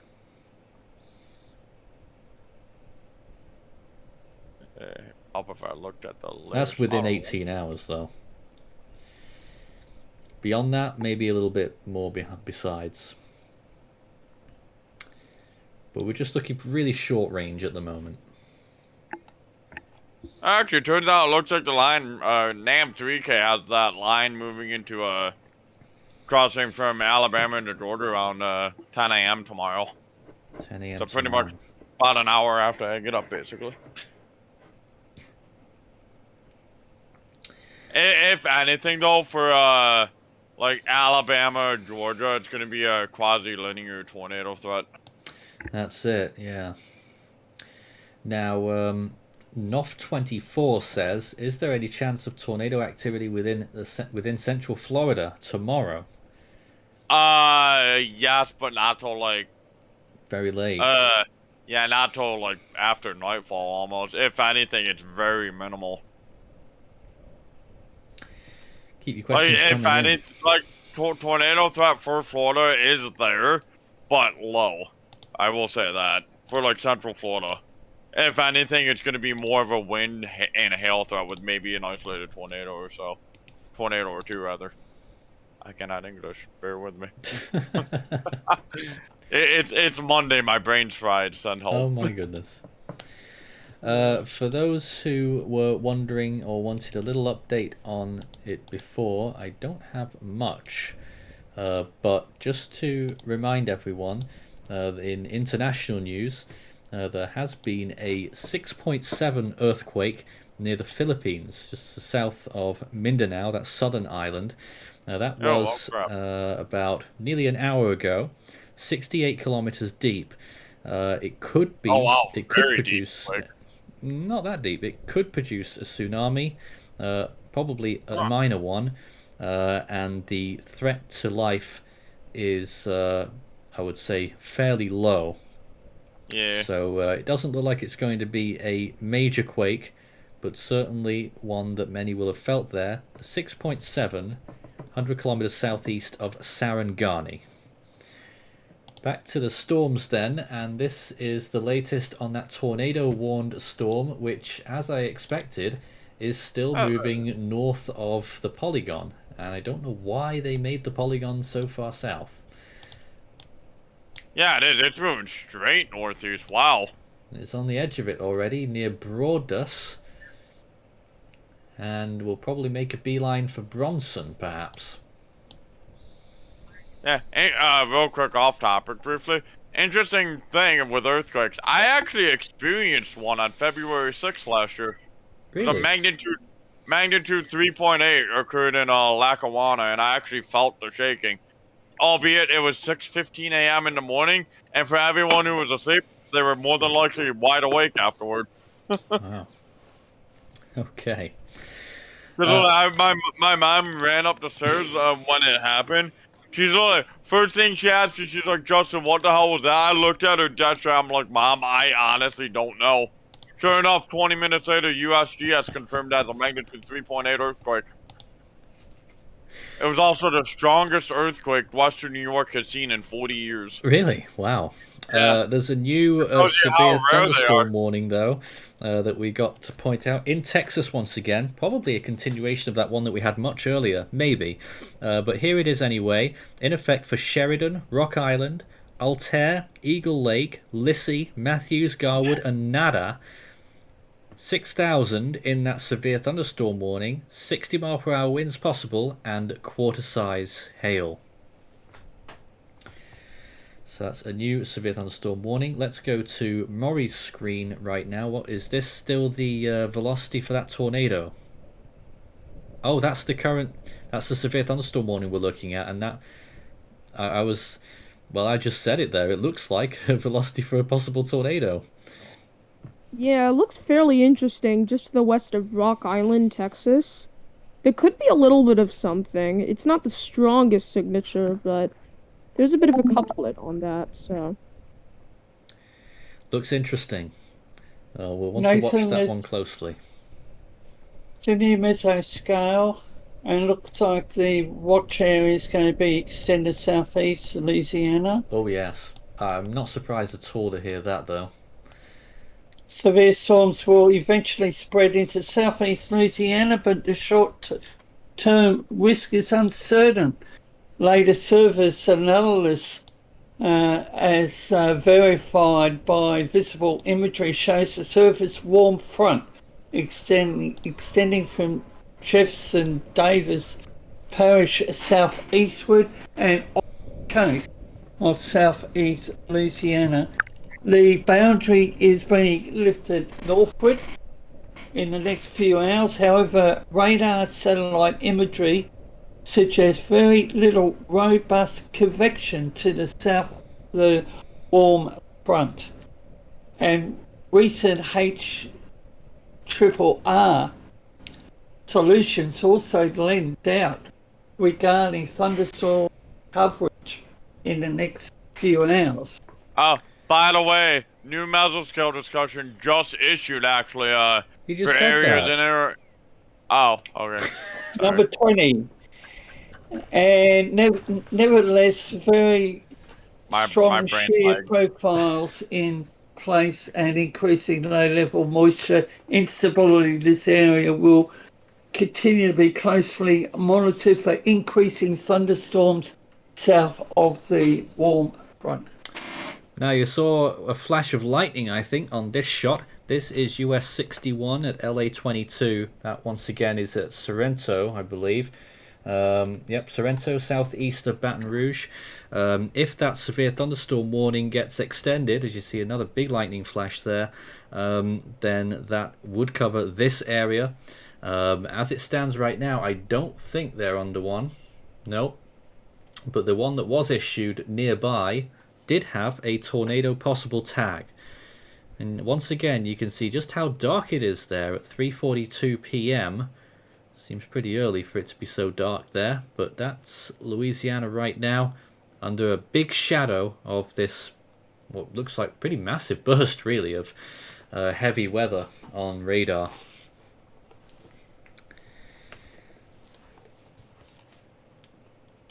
So that's Sorrento, Louisiana, under lightning right now.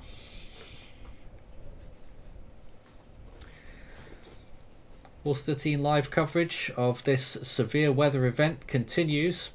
We still have one tornado warning active, and that is still active. And we have a handful of severe thunderstorm warnings in place as well. And as Maury pointed out not long ago, there may indeed be another rotation in that Texas cell. There may be a tiny CC drop with that too. I'm not sure. but there could be. It is showing something on the Hard to unit. tell. I will say this though, there is definite rotation because I'm looking at that Sheridan Rock Island, so the rotation is being picked up in the upper levels of that tower around like 7,900 feet up. So New severe thunderstorm warning until 4:15 p.m. for New Augusta, Richton, and Runnelstown in Mississippi. I know that's been under a warning before, so I'm not sure if that's a continuation there or whether that's a brand new warning. But nonetheless, you are under a severe thunderstorm warning there with potentially golf ball sized hail possible. and 60-mile-per-hour winds, and I can confirm it's a continuation. A continuation there. So we are pretty light on actual warnings, but we won't be complaining about that. It's probably going to go crazy at some point.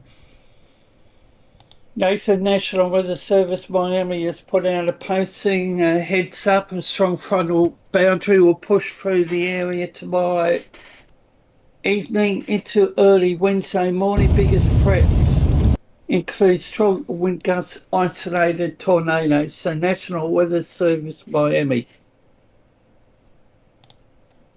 Oh, hello.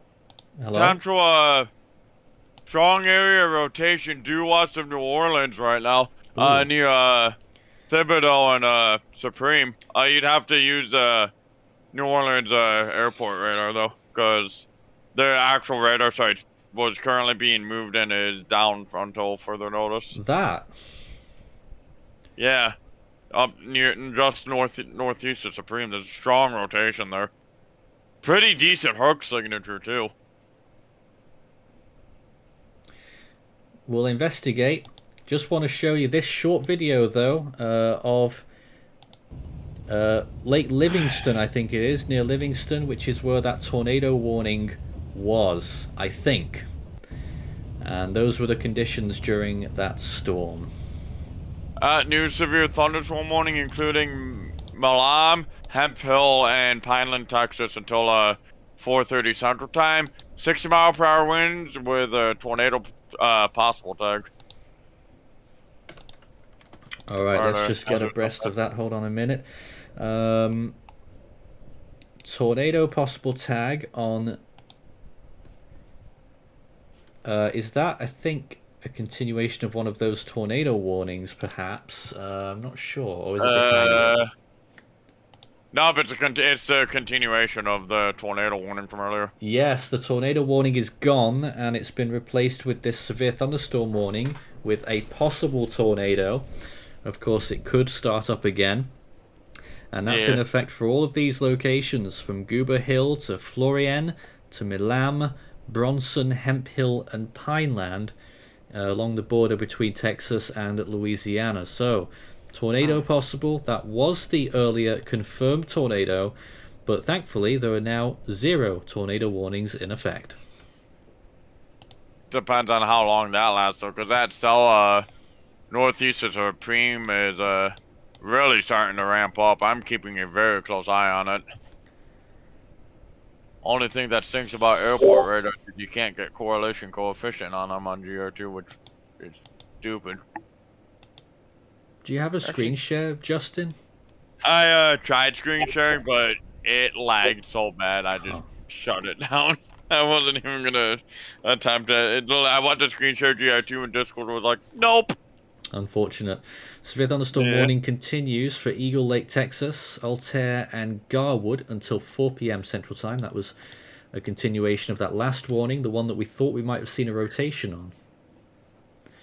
And Maury's looking at it now with a significant core on that. And, well, that little rotation thingamajig is still there. It's on the edge, so I wouldn't give it much credence. Now, Maury, have you found what's going on in New Orleans?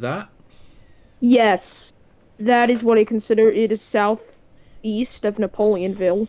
It has a major hook echo. So that is quite close to the webcams that we were looking at.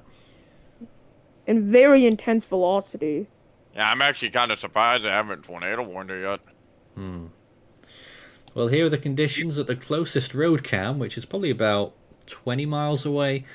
and visibility is way down. I mean, really poor conditions here. Lots of rain. Looks like the sides of the road there are flooded already. So really inclement conditions here and heavy rain. Oh, of course, latest radar velocity frame, you have freaking cone blocking, bruh. Stubborn What? cone blocking. Basically, cone blocking is where it's Oh, look at basically that. blocks the radar beam like hit something while scanning. Yeah. Like you can still make out the rotation though, just barely. I'm gonna try screen sharing. Give me a moment. I actually never knew it was called that. That big Yep. black thing there. Yep. All right. Well, there you go. That's that rotation right now. Looking very interesting.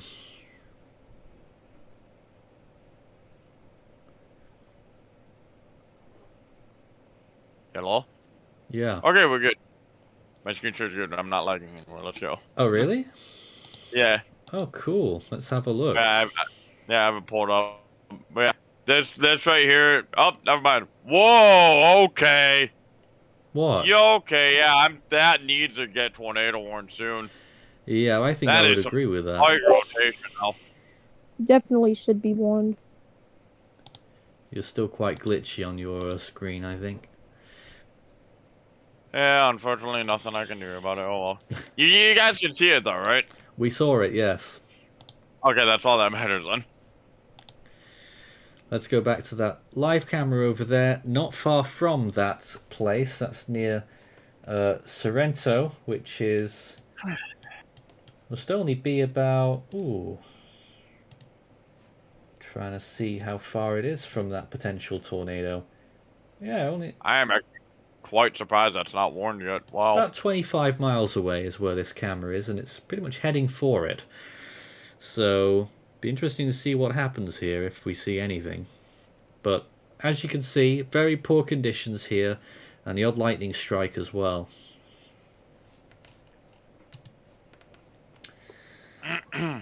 This is Force 13 Live. If you've got any comments or questions for us whilst we're on the air, if we're not too busy in the action, then we'll be able to service you. Let's see what comments we've got right now. John the Gamer Boy says, what does the tornado risk look like for tomorrow? It's the same as today, just over twice the area. Yep, same as today, but there's 2 different 10% significant tornado risk areas tomorrow. Yep, not liking that. Although I would not be surprised if in the 6Z outlook that they end up merging those into one area. Maybe. Because of close proximity, you know. They are rather close.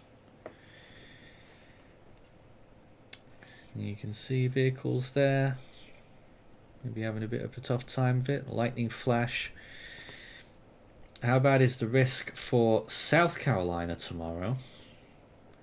They're in that little zone that has a less chance, aren't they? Hang on. Or is it Georgia? Looking at the day 2 outlook right now. Who joined? Yeah. Oh. Hello, Ethan. Oh, goodness Ethan, me. someone on stream earlier brought up weather and how the weather is going to be in Indiana. Let him tomorrow. breathe. We're now joined by Force 13 Stalwart. Yeah. Ethan Brooding, Indianapolis. How are you? I'm just doing just fine. What did you call me? Stalwart. It's a good word. I thought that's what he said. Interesting. Yeah. I love that reaction. What did you call me? That's right. Now someone earlier was asking about Indiana, and I thought I'd just leave it for you to answer when you came online. How is Indiana today? It's all right. It's very cloudy today. Temperatures have been in the mid to high 30s. Right now, per my weather station, it's about 38 degrees outside right now with cloudy skies, but a rapid change in both temperature and precipitation and overall everything in the likes of weather across the Hoosier State. A big change is on the way. Oh, Hey, we it's know. also 38 degrees here as well. we'll get on to more of that in a moment. First of all, Ethan, your take on the severe weather so far. We've had 2 tornado-warned cells, and we've got more rumblings in Louisiana. Your thoughts? I won't lie to you, Nathan. I'm not up to speed on this at all. I've been at work all day today, so I just got home about like 10 minutes ago. So Well, not a huge amount has happened so far, really. We do have a lot of rain moving into Louisiana right now, though. that was partially the expectation that a lot of it would happen overnight. Yep. And the overnight hours. Tornado warning west of Houston. Really? Yep, just popped up just now. Give me Oh a moment yes, while- that is for the storm that was That's near the Rock Richmond. Island. Yeah, the Rock Island. So rotation rapidly developed on it too. Wow. Well, we're straight into it then. A tornado warning which has been issued. Let's take a look at it. Trying to get it as quick as we can here. And here is the tornado warning for those places pretty much that were in that severe thunderstorm warning. Altair, Eagle Lake, Lissy, and Matthews and Sealy are in there as well. A tornado warning, radar indicated, quarter-sized hail possible. This is the 3rd cell that's warranted a tornado warning today, and the first one in Texas. Sorry, the third, it's all Texas. They're all in Texas. What am I saying? The first one west of Houston, all right? We can say that. There you go. That's better. This rotation right now looks to be just to the northwest of Garwood, specifically just northwest of the Garwood Methodist Cemetery along State Route 71. It is paralleling U.S. Route 90 alternate to the southeast of Altair, and looks to be moving in the general direction of Eagle Lake at the moment. So if you are in Eagle Lake, Altair and Garwood as well, get into a interior room on the lowest floor of your home or office building at this time, as well as in the distant path of this, Wallace as well, and Sealy. Those towns are strongly urged to be in a safe place as they are now under a tornado warning. A new severe thunderstorm warning as well for Runnelstown and Richton, Mississippi. As a matter of fact, that is a further extension, I think, of the old warning. We haven't got to the stage where we can't read out severe thunderstorm warnings yet. Sometimes we have to abandon them for all the tornado warnings. But so far, the 3 tornado warnings, 1 active right now, radar indicated. I'm going to take a short break from the desk here, so I'll let you guys converse whilst we zoom out to the full region radar here, and I'll leave it with you for just a few minutes here. Well, my screen is up if you want to go to that instead. Up to Really? you. Okay. So is mine. We'll go to Ethan's screen then. So is mine. Right, so you can see this velocity couplet just to the southwest here of Eagle Lake, moving in the general direction of Eagle Lake. At least on this this radar screen that I have here, this rotation looks to be a little bit broad. I'll pull up another software that I can better determine the velocity here. I'll just be just a minute as I just go down to Houston here real quick, and we'll have a look at this tornado warning just to the southwest of Eagle Lake. So there is that velocity couplet. Yeah, it does look to be relatively weak, still worthy of a tornado warning. There's a lot of noise in the area, but this does look capable of producing a tornado at this time. No tornado on the ground yet, and this is the correlation coefficient product, which is what we use on radar. Basically, what we're looking at is a lot of these darker colors to be standing out amongst these pinkish reddish colors, and you can see we don't have any of that. So thankfully, this is not a tornado on the ground just yet. Not saying that there isn't going to be. There still could be a tornado on the ground. It could be hitting nothing, and we won't know until it hits populated areas. So this still could be a tornado on the ground. So if you are anywhere within this tornado warning, seek shelter immediately in the lowest floor in your building. It's over just straight up farmland right now anyway. Let's hope it stays that way. This cell, though, if I do put on the general movement of it, I'll circle where it is now. And right now it's over where it was. It's not farmland. My bad. Where it was. So if we give it a general movement vector, that does put it in the general direction of Mission Bend. And if we continue down that track, I'll circle that and Mission Bend. There's Mission Bend. If we continue on that same track, downtown Houston is in the direct path. So if you're in Houston, watch the storm very closely. The storm is also currently approaching the Eagle Lake area. I'm not aware of the population of it. Let me look it up real quickly. New tornado. That southwestern New Orleans just went tornado warned. Okay, well that was pretty obvious. The population of Eagle Lake is 3,500. So 3,500 people are in the straight path of a tornado. There's also the Eagle Lake Airport. It is approaching the Rice Medical Center and entering near the Prairie Edge Museum. If you use the short-range radar near New Orleans, you can look on velocity. It is very well defined that there is rotation. Well, I mean, you have no other choice but to use that because the actual New Orleans radars hitter are is down not that currently. great around it. Yeah, wow, that is some tight rotation. Holy. Yeah. Yeah, this is a brand new tornado warning here for southwestern St. John's the Baptist Parish, southeastern St. James Parish, and north central Lafourche Parish. My bad if I pronounced any of those incorrectly. Until 5 p.m. This is a radar-indicated tornado warning for Lucier, Garyville, and Reserve. So if you are in these locations, anywhere outlined within this red box, and a little bit beyond, like if you are in La Place, Norco, and Distrahan, I'd recommend seeking shelter on the lowest floor of a building at this time. A tornado warning is now in effect for the next hour. By the way, the Eagle Lake tornado warning got continued, so radar indicated quarter-size hail possible as well. Oh, wow. Weather Nation just posted on Twitter just now. Less than 500 miles separates blizzard warnings in the Texas Panhandles to tornado warnings not southwest of Houston. And we're back with another view here in Louisiana as well on one of the webcams, not too far away from that new tornado warning. This is on LA 70, north of the warned zone. And as you can see, they're having a day of it here as well. Lots of water everywhere. And I'd also like to extend my personal welcome to Diamond as well. Thanks for joining us on this event. Yeah, one of the times I actually have free time to join during a live stream, so I'm like, why not? Relatable. Oh, wow.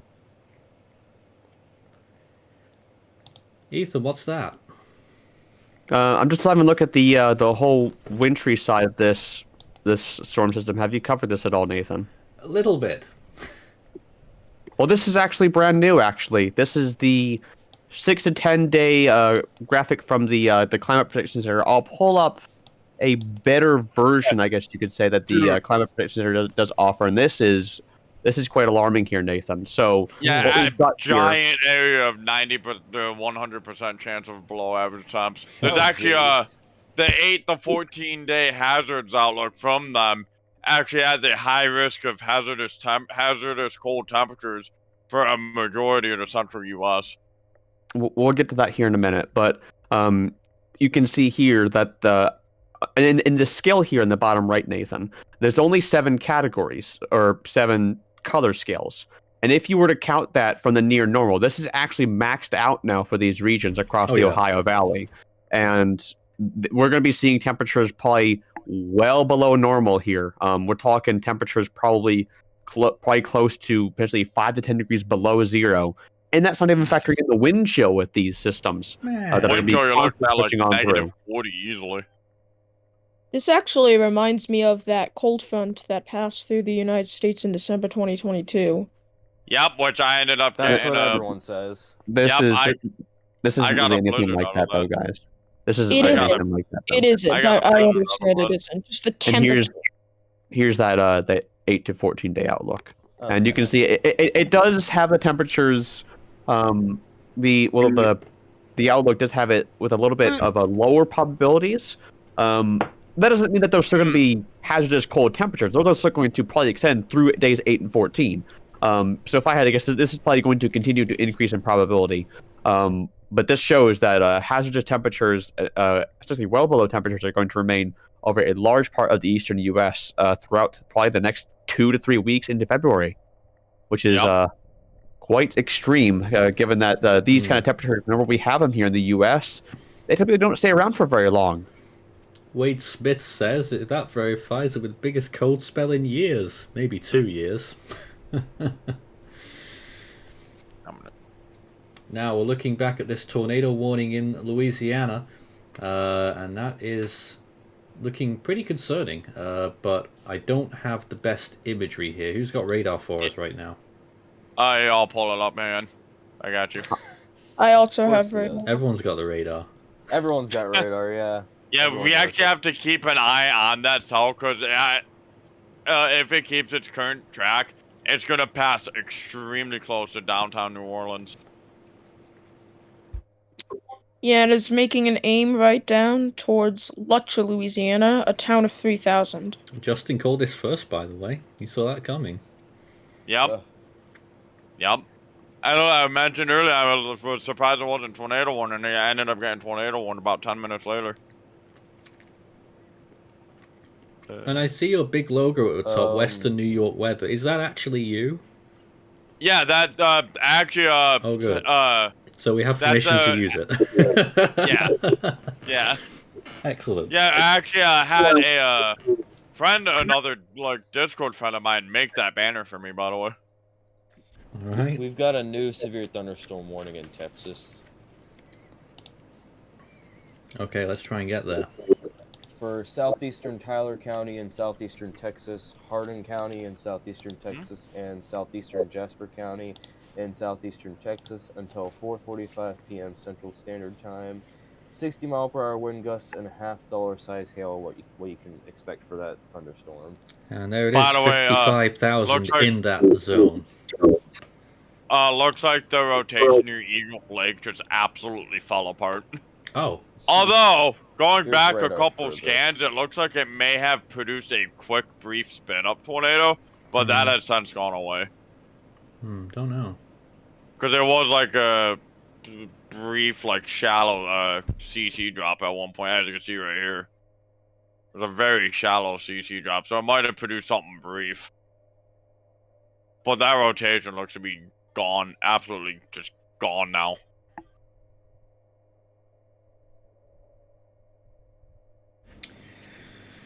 Okay, so we've got several severe thunderstorm warnings active, and of course we've still got this tornado warning. Is the Texas one still active?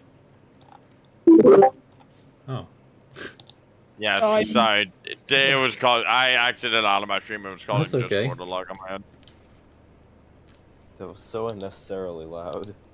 Yeah, I don't know why. That was. Oh, there's weird. the Texas one.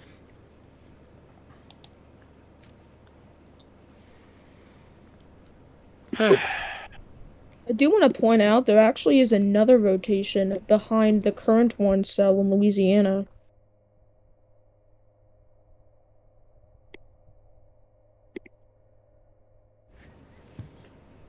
Oh.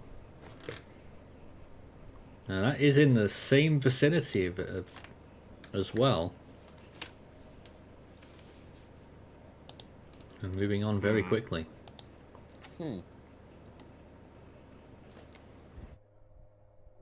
Yeah, they're probably gonna. Oh wow, that tornado warning cell in Louisiana is occluding right now because the rotation just shot north. Oh, so that's good. That means it's dissipating. That's a good thing because that means it's gonna now miss New Orleans. If it were to continue straight east, it's now gonna miss New Orleans entirely. Man, that rotation though is still very clear. Yeah, clear rotation, the RFD on that thing Clear too. as day. Holy. Also, I think that tornado warning got continued. Yeah, Or I at did. least, like, yeah. Yeah. 4:06 p.m., severe thunderstorm capable of producing a tornado was located near Chack Bay, or 10 miles north of Thibodaux, moving east at 20. Tornado and quarter-size hail. Radar indicated rotation. The entire town of Lutcher, Louisiana should be in shelter. This Yep, is it's that. Go ahead, Nathan. Go ahead. Interstate 10 at the junction with just before the junction with I-55. You can see it in the distance there, looking towards the tornado warning. It's on the other side of La Place, and it is obviously already inclement conditions there. And if there was a tornado in the area, we might just see it on this imagery. Not sure. Probably not. But definitely heavy rain and spray on the roads there, as David said a few times earlier. Oh, he's gone now. Where'd he go? Yeah, he said a few times, do not travel if it's not necessary. Very true. I didn't even hear him leave. Huh. No, he just vanished out of nowhere. Never to be seen again. No. There it is. Comments and questions, send them in live. Start your message with Force 13 all in text, and we'll be here to answer. Goodness me. Anyways, any more news on either of those tornadoes right now? Not at the time, no. And still seeing quite a lot of lightning as well on these webcams all around the New Orleans area. What's that?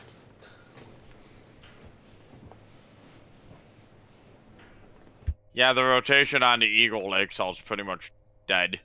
So they're probably going to just let that tornado warning expire pretty soon. Or cancel it early. Because there's, like, no rotation left. So they're probably going to just end up canceling that one. We've got a severe thunderstorm warning now in Mississippi. Huh. The National Weather Service We've in had a Jackson handful. issued a severe thunderstorm warning for southern Washington County and northwestern Mississippi until 4:45 p.m. Central Standard Time. 60-mile-per-hour wind gusts and quarter-size hail are expected with that storm. Surprised there's not a severe thunderstorm warning for Yazoo City, because apparently someone in Yazoo City just reported $half size hail. Whoa, okay. Huh. Here is the And it's warning. really just storm only has a special Where's weather the statement on it. velocity? Fairly small population, 3,500. 60-mile-an-hour winds possible, quarter-sized hail in that severe thunderstorm warning.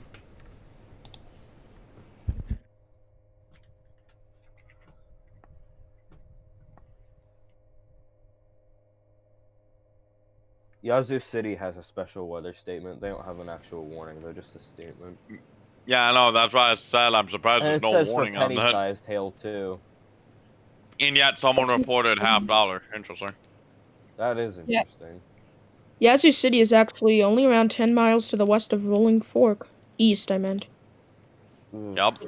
Of course, was Yeah. hit EF4 tornado last year. March 24th, I think it was. And a continuation of that other tornado warning in Texas right now as well. Population 10,000.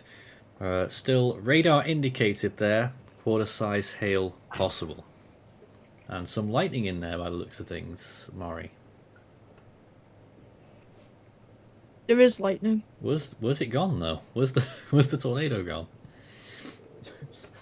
Away. Disappeared. Looks like it's certainly not looking as good as it did just a few minutes ago. IEM bot's failing me. It gave up on me. Wasn't loading stuff for a couple minutes. And once again, here's another view of that tornado warning in Louisiana near Lutcher, if that's how you say it. Moving on towards the east. This is I'm using a the velocity is not very good on that because I'm using still on Lake Charles. Because every time I switch station on here, it crashes the software, so I try not to ever. Which is why I rely on you guys to try and get some of the local ones. Everyone in Lutcher and Edgar should be seeking shelter already if they haven't. Let's take a look at your screen right now. And there it is. Ah. By the way, keep just over the next hour or so, keep an eye on that severe warning storm north of Beaumont, because not only is it isolated, it's a warm front rider, and the SIG torque parameter value with 0 to 500 meter storm relative helicity right now is a 9 on that cell. Where is that at?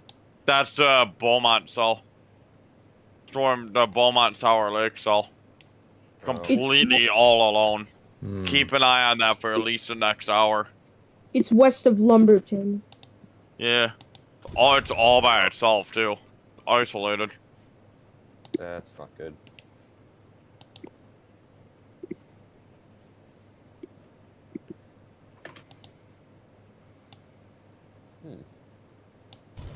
Clear on.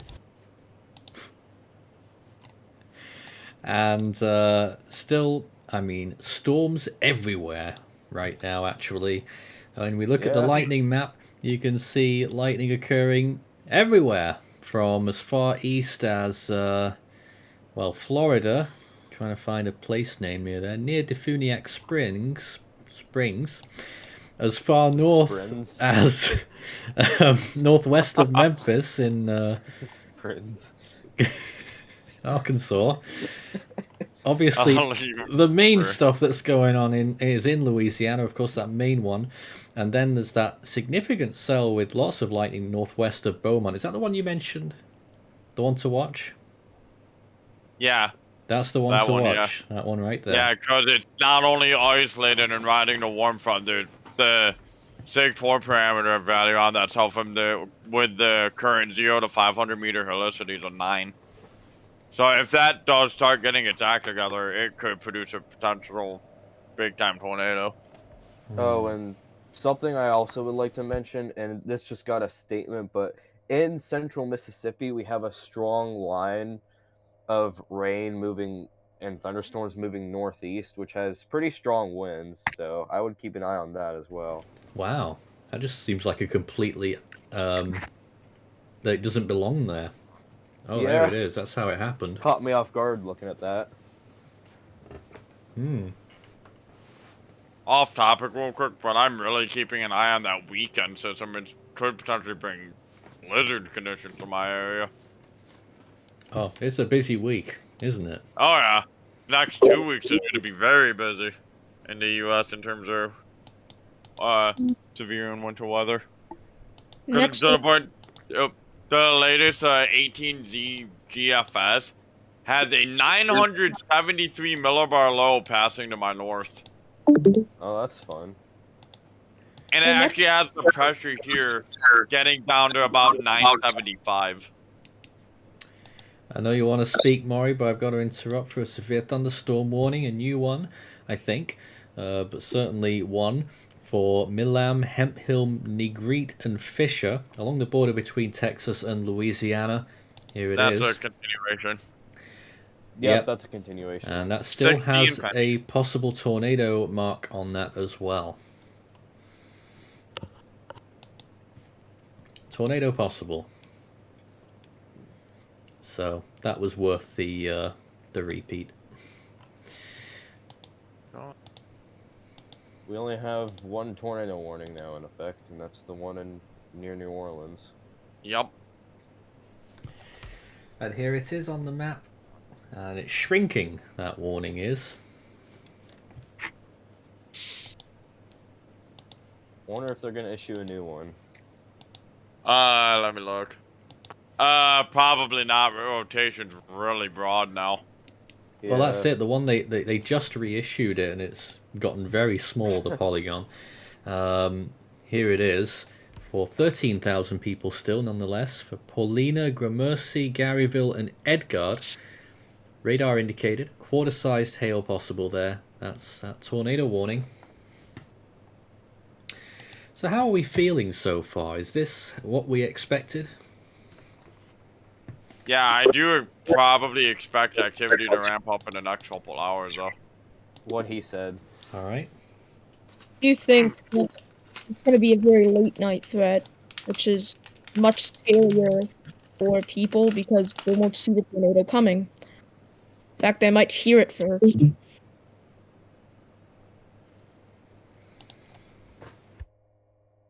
Update for me in regards to the strong wind threat here tomorrow. Looks like the strongest of the winds are going to be like after 12 o'clock tomorrow here. Latest model runs have gusts up to 60 miles per hour by 1 p.m. here tomorrow. Back on Diamond's screen, what is happening to that thing? Well, rotation itself is broadening out. However, winds in the actual storm itself are increasing, so I wouldn't be surprised to see a severe thunderstorm warning out of this. Yeah, probably tornado possible warning too. Yeah, they should put a tornado possible tag on it. And yeah, winds you've been quiet. Look, winds are about 60 miles per hour on 350 feet up, so it would be about the same at the surface, really.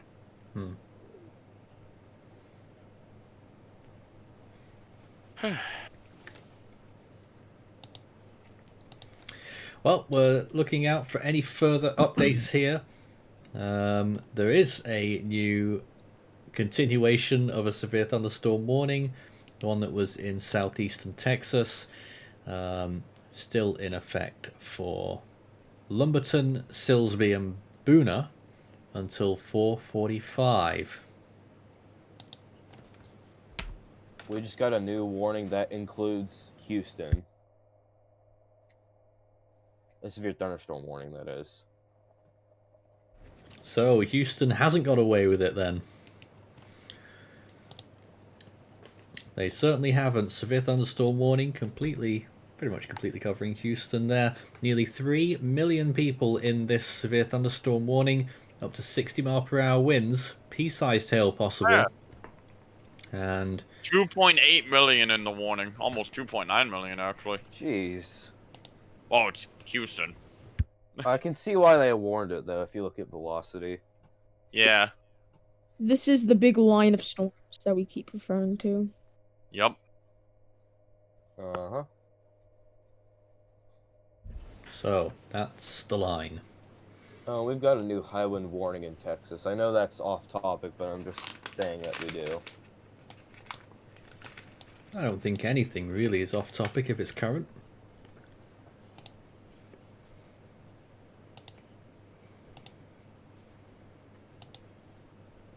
Just going to see if we can get one of the Houston cams.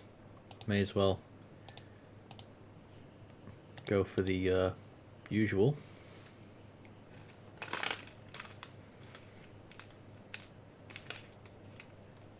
Oh, by the way, latest area forecast discussion from Mobile. Shoot, where did I see it? Hang on. Stand by, let me find it again. Saw it somewhere. Here we go. You lost Shush. They posted.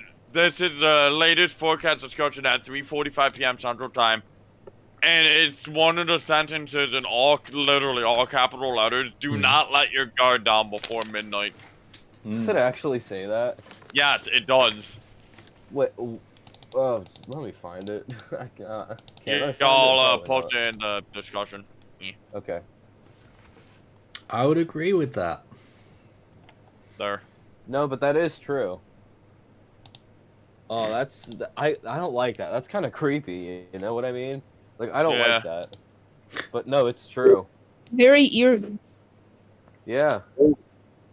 but true. You can't let your guard down. This is a very nocturnal tornado threat. Yep. Why does the Lumberton storm got to be a not great radar area? A few of those that we've got to contend with tonight. You can't get any good velocity on that. I was trying to look at velocity, but that's not happening.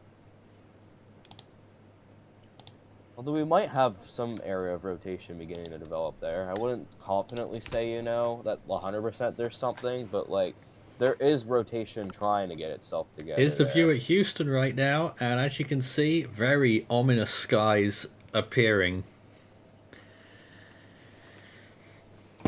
This is live right now from EarthCam, and big line of cloud moving over here. That'll be that severe thunderstorm warning.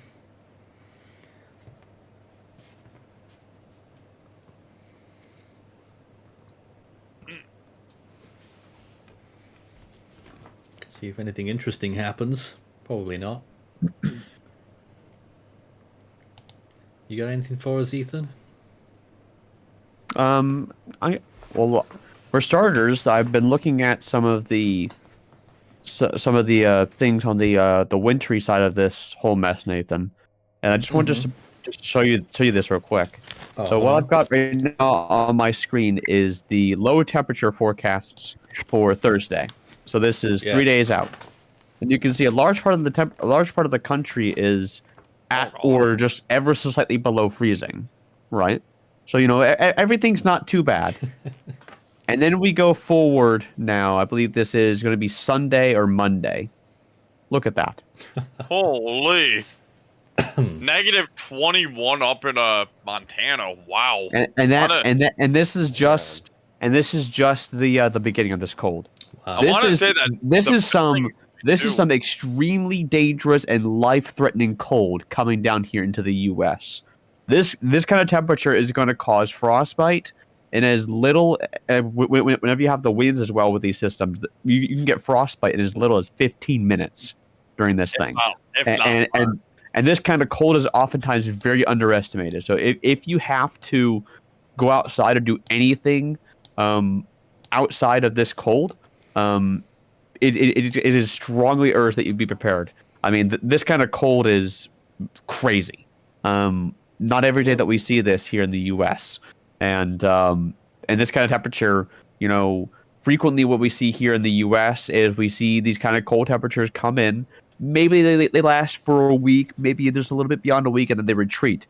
No, not with this one. We're going to be seeing it continue to hold probably all the way into February, perhaps. Oh my. So this cold is going to be around here for a long time. By the way, update the tornado warning. Western New Orleans was dropped. Yes, it has. There is rotation, but it's broad. Yeah. I'll be right back real quick. I'm gonna go make myself some dinner. I'll be back in like 5 minutes. I would make a joke, but no. So this is Houston right now, as you can see, getting blanketed with dark clouds. So they're gonna get maybe some significant rainfall there in a moment. Certainly looks very ominous.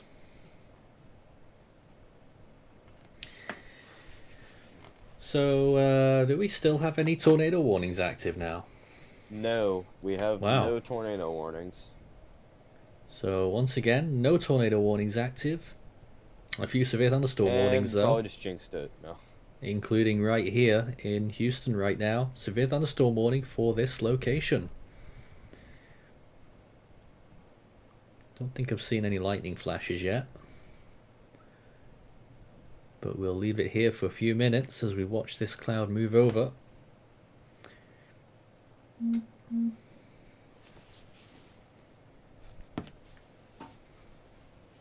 And if you've got any questions for us, please send them in. Start your message with Force 13 all in text, and that will alert us.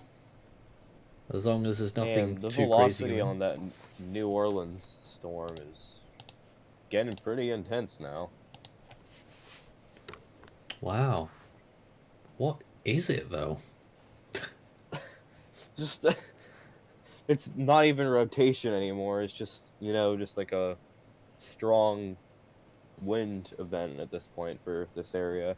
I wouldn't be surprised if a severe thunderstorm warning gets issued pretty shortly for this, as I don't know what wind speeds I think it should. here, but oh yeah, about 60 miles an hour. So yeah, that should probably get a warning. Looks like it should. I'd have thought they'd have kept one on after the tornado warning went.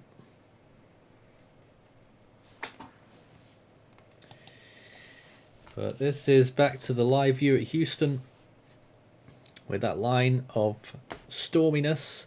Some fascinating looking clouds.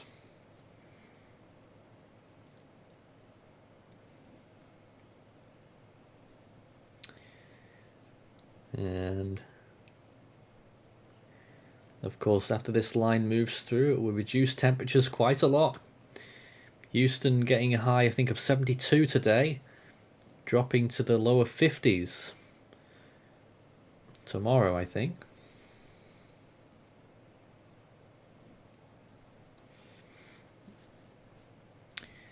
And heavy traffic, of course, as you can see there. Obviously, a pretty busy time of day.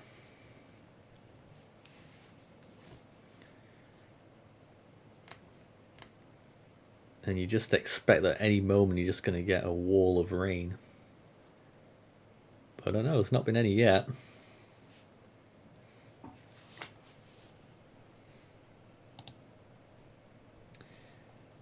What are we looking at now?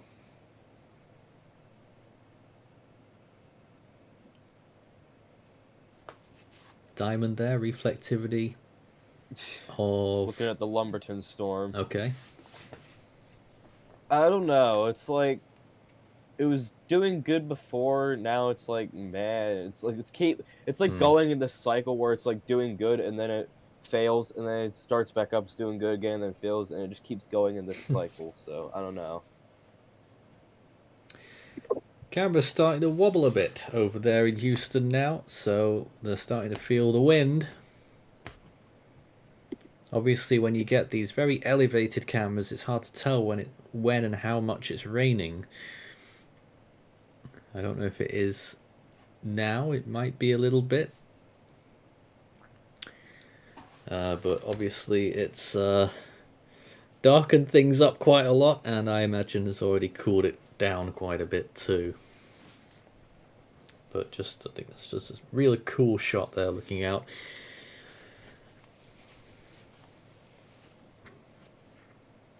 Town of Rosenberg is about to be blasted with some strong winds from this line of storms. Where? Rosenberg. It's southwest of Houston.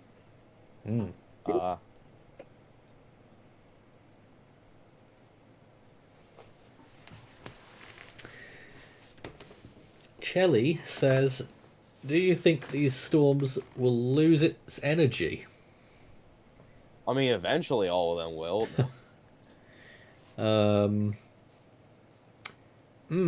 The question really is which one? The whole complex is going to be going on for maybe 48 hours. Yeah.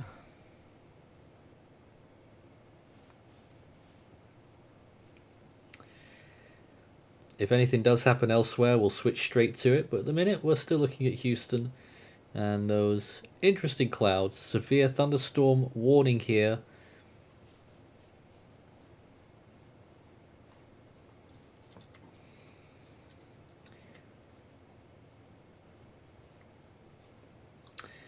Noah says, any thoughts on Beaumont for the rest of the day? Well, this line will be coming to get you next, I assume.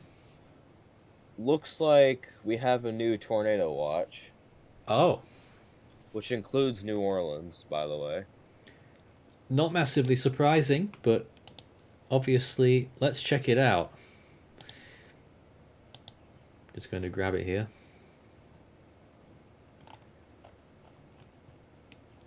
We don't have confirmation of this new watch yet.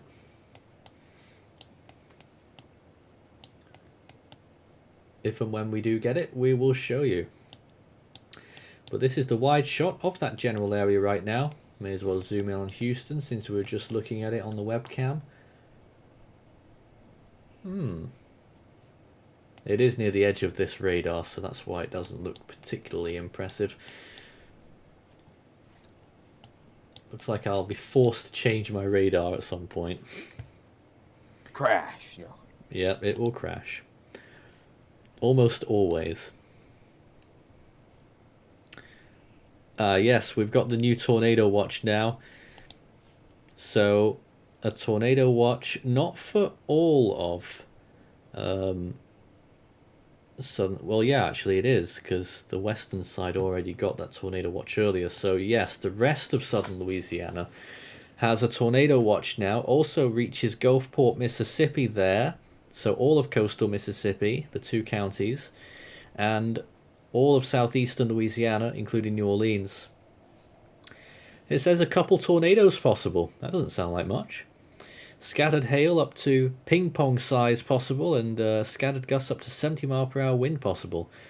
I didn't mean to sound dismissive there when I said it didn't sound like much. It just seems like a couple sounds like a low number. Oh yeah, it's a couple tornadoes. It's not that bad. Well, I know, but I mean, I thought I would have thought they might have forecasted a bit more than a couple, since we've already had one tornado warning, almost another, and almost waterspouts making landfall. I'd have thought they might have said a few tornadoes rather than a couple, but never mind. Well, I'm assuming that they don't mean 2. They mean more than 2 when they say couple. We've got a new severe thunderstorm warning that includes now areas of southern and southeastern Houston. So that's... So all of it now. Pretty much all of Houston is now under some sort of severe thunderstorm warning.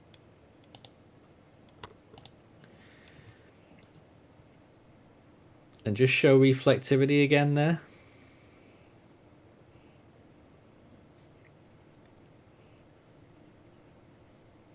Oh, there's not that much going on, the reflectivity at the minute.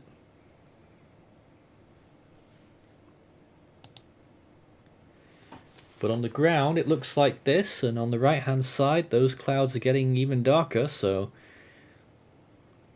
could get some interesting visuals in a few minutes here.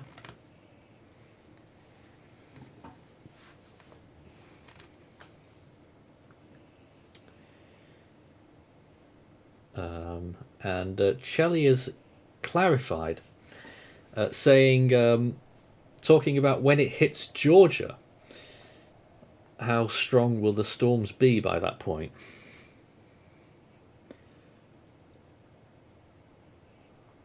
I think there will still be plenty of potential by the time they get to Georgia.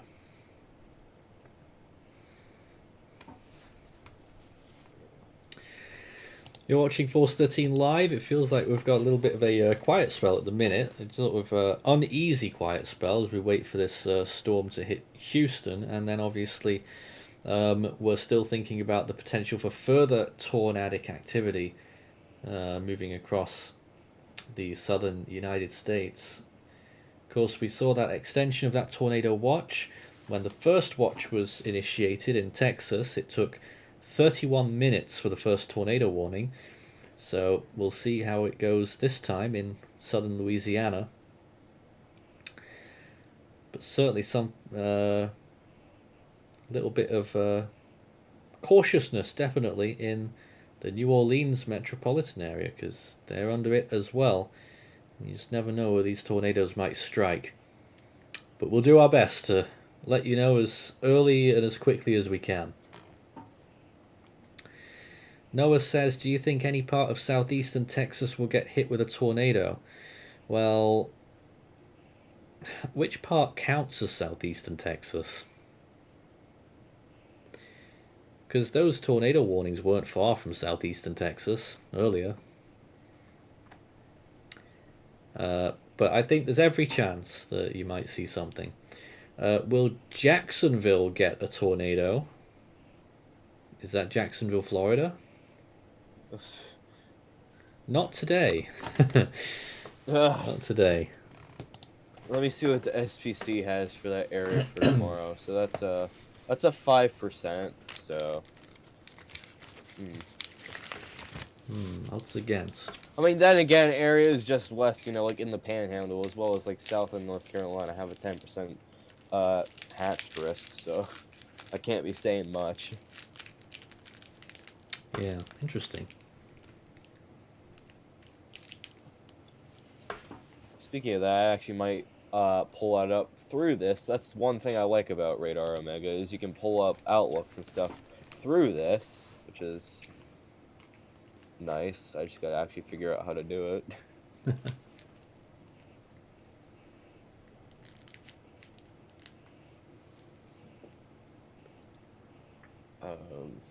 What is that? Hold on, I'm trying to get this whole thing sorted out.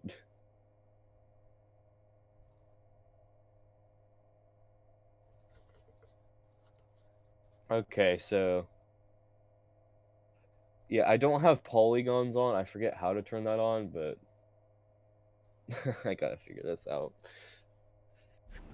Yeah, we'll figure it out somehow. Back There, in that was what I Houston, it's wanted. getting closer.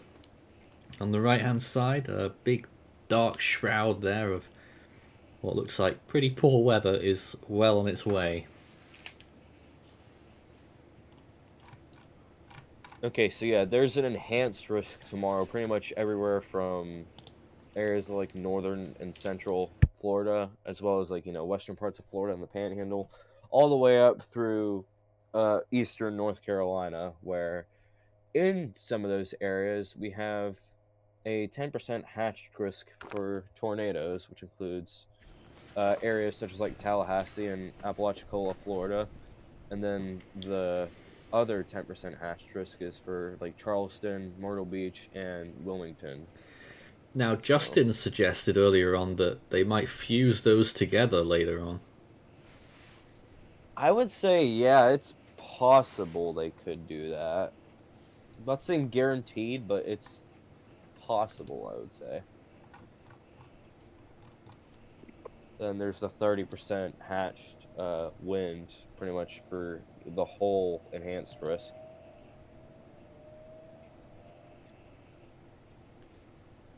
I think I'm more confident about there being more tornadoes in North Carolina than the Florida risk. Honestly, yeah, I can definitely see that being the case. Yeah, because of what they showed on the HRRR model, and there's more discrete supercells. Maybe we'll have another look at that model a little bit later on. I mean, they update every hour, so it's always a lot to talk about. But it does feel like we're in a bit of a lull right now.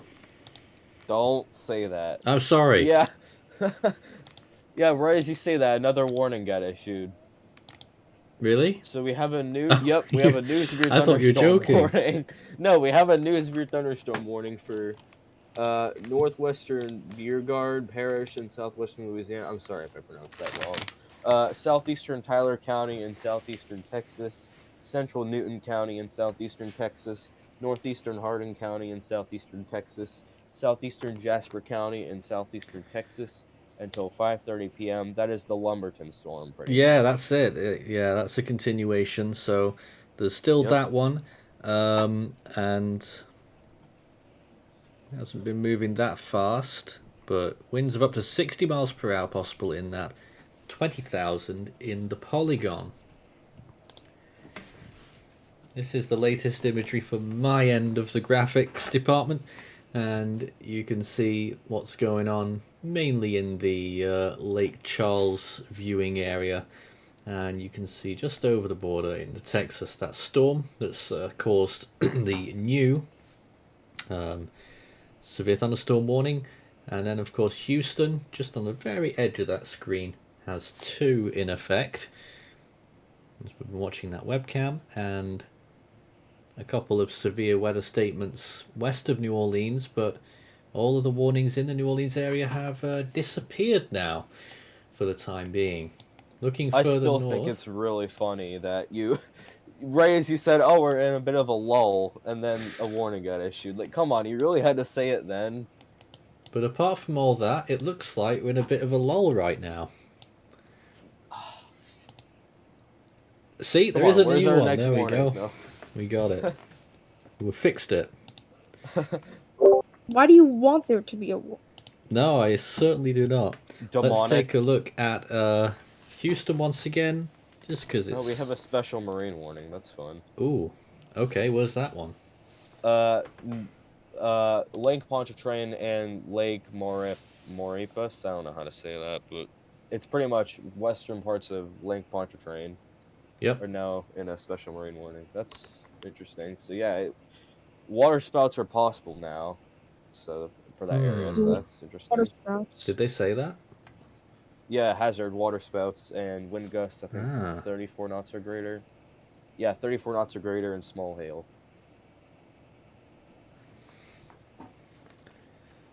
Looks like it's gotten a little bit brighter in Houston, but still surrounded by dark clouds. So we still stay fairly primed onto this webcam at the moment, mainly because there's not a huge amount else to talk about. We just went through a very quick whistle-stop tour there. It didn't take very long. Just to point out, though, there is a special weather statement for Jackson, or at least there was. I think there still is, yeah.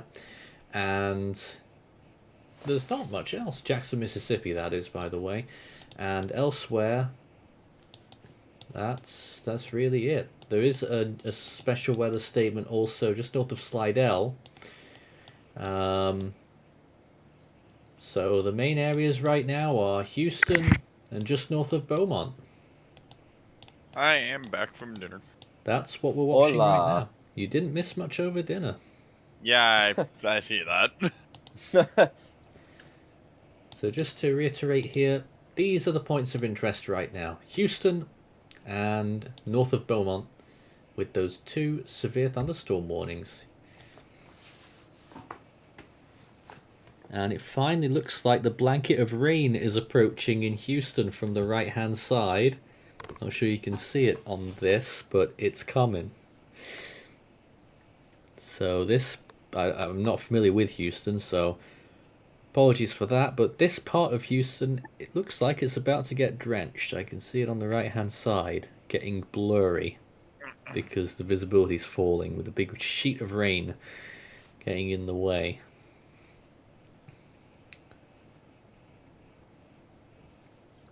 Let's take a look at some comments.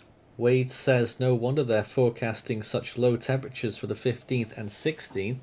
The winter storm forecast to be over Maine and Canada at that time is going to be 958 millibars. Oh, God. Oh. Interesting. Okay. This is interesting, but if we go to Hawaii, we have a flash flood warning now. Okay. I just thought I would point that out, but Flash flood warning in yeah. Hawaii. Yep, the island Oahu. of Oahu in Hawaii now has a flash flood warning. I just thought I'd point that out because flash flood warnings are pretty serious, so I thought I'd point that out. Yeah, especially for Hawaii. We've covered almost the whole world today. Half-inch of rain could cause a flash flood in Hawaii. Yeah, and that's a lot of rain right there going over Hawaii, so that's concerning. A half inch? Their record is 50 in like a day from Hickey. Warning. Oh, I think it might have even been beaten by Lane. Anyways. I'll read what it says. At 12:44 p.m. Hawaiian Standard Time, radar indicated heavy rain over leeward and central Oahu and the north shore of Oahu. Rain was falling at a rate of, no wonder, 2 to 3 inches per hour. Woohoo! Flash flooding is ongoing or expected to begin shortly. Radar and stream gauges for the indication. Well, there you have it. That's Hawaii. That's Hawaii. It is. And this is Houston. No, I thought it was Florida. Although Florida floods a lot too. In that way. Florida floods a lot too, so. This is Houston at this point, as we're coming up to just after 4:45 in Texas, Central Standard Time, and a big blanket of rain is arriving. Looks like it is you can see the headlight reflections now. The roads are wet, so it is very much raining here now. No, Not seen any lightning though. No, I thought it was snowing too. No lightning. Nothing like that yet. But Fun fact: hail accumulation on the ground, believe it or not, actually counts as snowfall accumulation. Man. The more you know. Trust me, even I was surprised when I found that out. Goodness me. Well, look. So I'm looking at for the flash flood warning over in Hawaii. It's radar indicated storm total rainfall of some places have gotten more than 8 inches of rain since 4:48 p.m. Hawaiian Standard Time yesterday. And this is including areas around Makaha Valley and all that. We're gonna touch base on that real quick.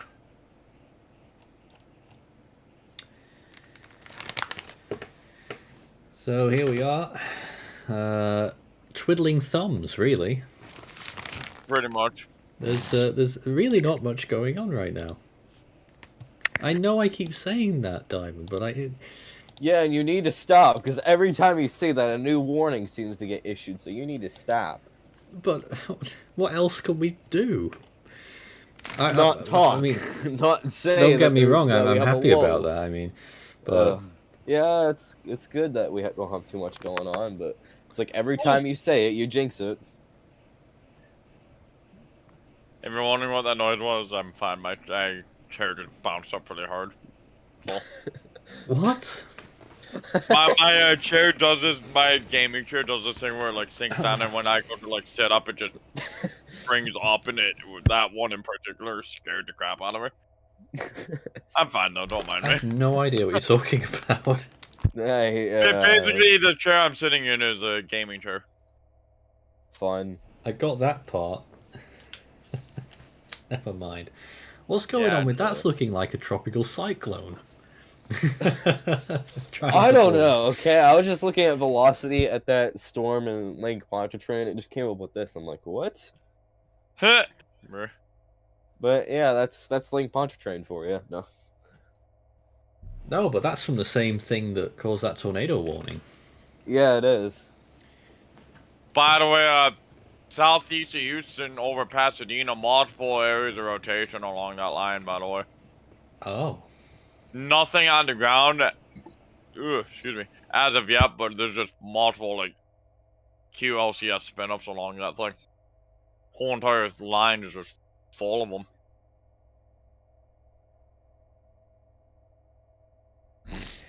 Well, this is Force 13 Live. We are here for as long as necessary, even without any tornado or that many severe thunderstorm warnings. If you've got any comments or questions for us on the air, start your message with Force 13 all in text. If you're enjoying our coverage, subscribe to the channel, and there'll be a lot more where that came from.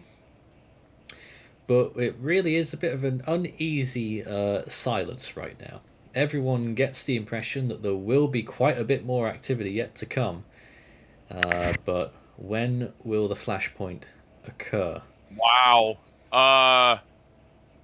Nathan, real quick, look in a live discussion. That's the current infrared satellite imagery of the storm system. Wow. I will try. Indeed. That is Wow, insanity. indeed. Oh, there we go. That gives you a little bit like a mini 1993 vibes. Where? Mini. Not the real thing.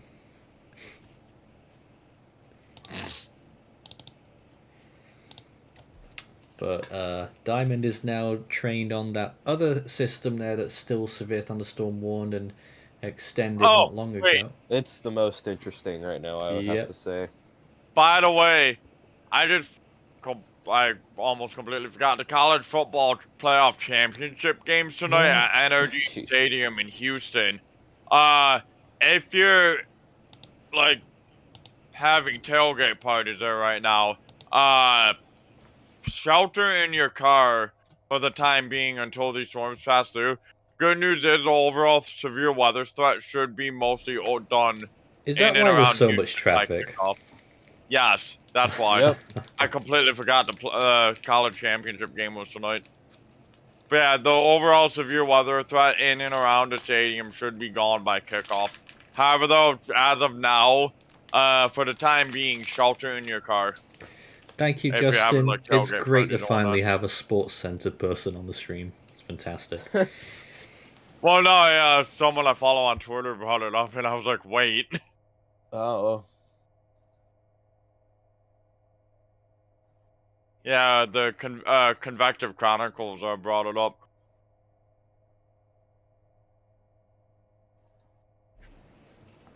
So once again, that's Houston right there. Still looking mighty dark on that right-hand side.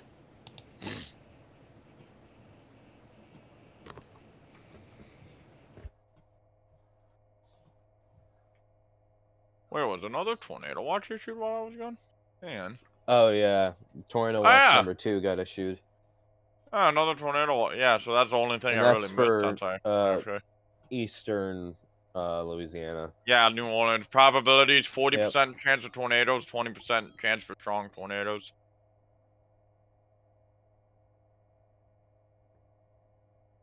That's interesting. And the other watch that was issued earlier was that 60-40, wasn't it? Yep. Yeah.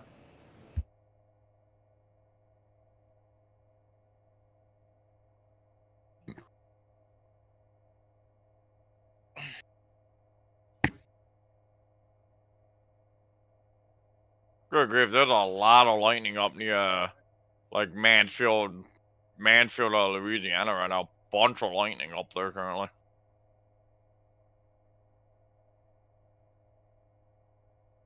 We've got a new severe thunderstorm warning up in Mississippi again. This All right. okay, where's Oh yeah, this the for? Jackson cell went warned. Southern Sunflower County in northwestern Mississippi, great name. Central LaFleur County in north central Mississippi. East Central Washington County in northwestern Mississippi. Northwestern Humphreys County in central Mississippi until Oh no, that's north of 5:45. Yazoo City. Okay. At 4:53 p.m., a severe thunderstorm was located near Isola, or 11 miles west of Belzoni, moving northeast at 70 miles per hour. Hazard: Good 60 mile grief. per hour wind gusts and quarter-sized hail. Highway speeds.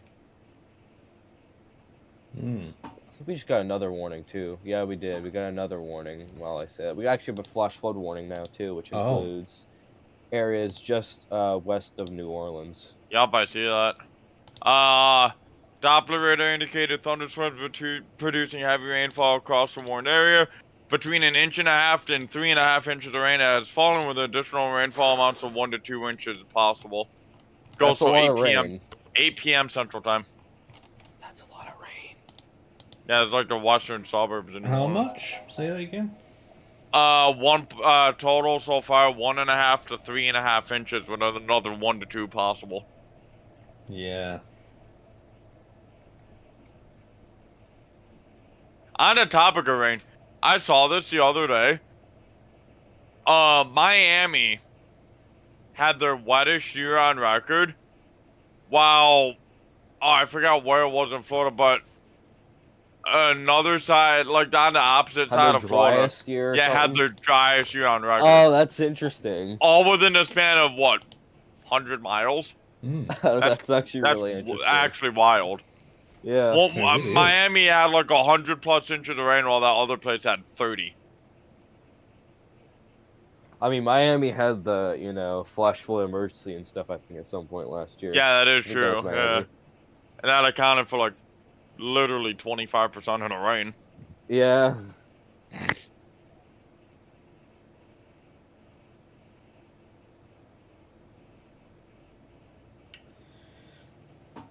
We're looking back at Houston again here, and very dark now.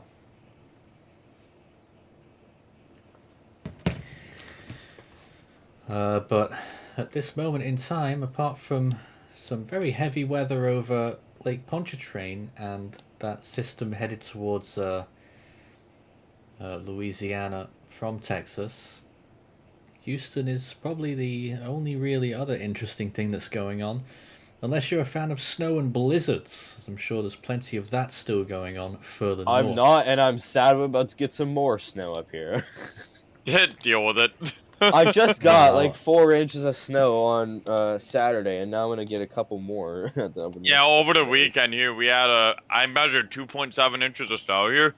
All of it melted down today to 0.13 inches of water equivalent. Huh. So about a 20-to-1 ratio, pretty much. Yeah, I've still got like 3.5, I would say, inches of snow on the ground here. Now I need to point out that the something from much earlier today, but still very relevant, from 1:43 p.m. Central Time. There was a civil emergency message issued by Cimarron County Emergency Management. Wasn't it for the blizzard? Yep. Or something? For yeah, I heard about that. requesting for all citizens in the county to shelter in place due to dangerous blizzard conditions. All major roadways in and out of Cimarron County are now closed. Stranded motorists are being reported all over the county. If stranded emergency vehicles may not be available to reach you due to impassable roadways. Now that is the westernmost county, right on the tip of the panhandle of Oklahoma, the westernmost county. So that was a civil emergency message right within that large array of blizzard warnings for almost the whole western half of Kansas and part of Nebraska and even some of the northern counties of Texas, actually. So that's really interesting too, considering it's been a while since I've seen a civil emergency message get issued. Like, those are kind of rare, actually, I would have to say. I want to say during the Christmas 2022 blizzard, there was a civil emergency message for Buffalo because of the blizzard. There might have been. Gosh, I can't I remember. think there was, but I think there might have been actually. Yeah, I think there might have been as well. I know for a fact there was a travel ban, but we don't talk about the bad timing of it. But at that point, just issue a shelter-in-place warning and call it good enough. Yeah. By the way, I actually Christmas Eve morning, I actually went outside, took video to like a quick 10-second clip of the blizzard.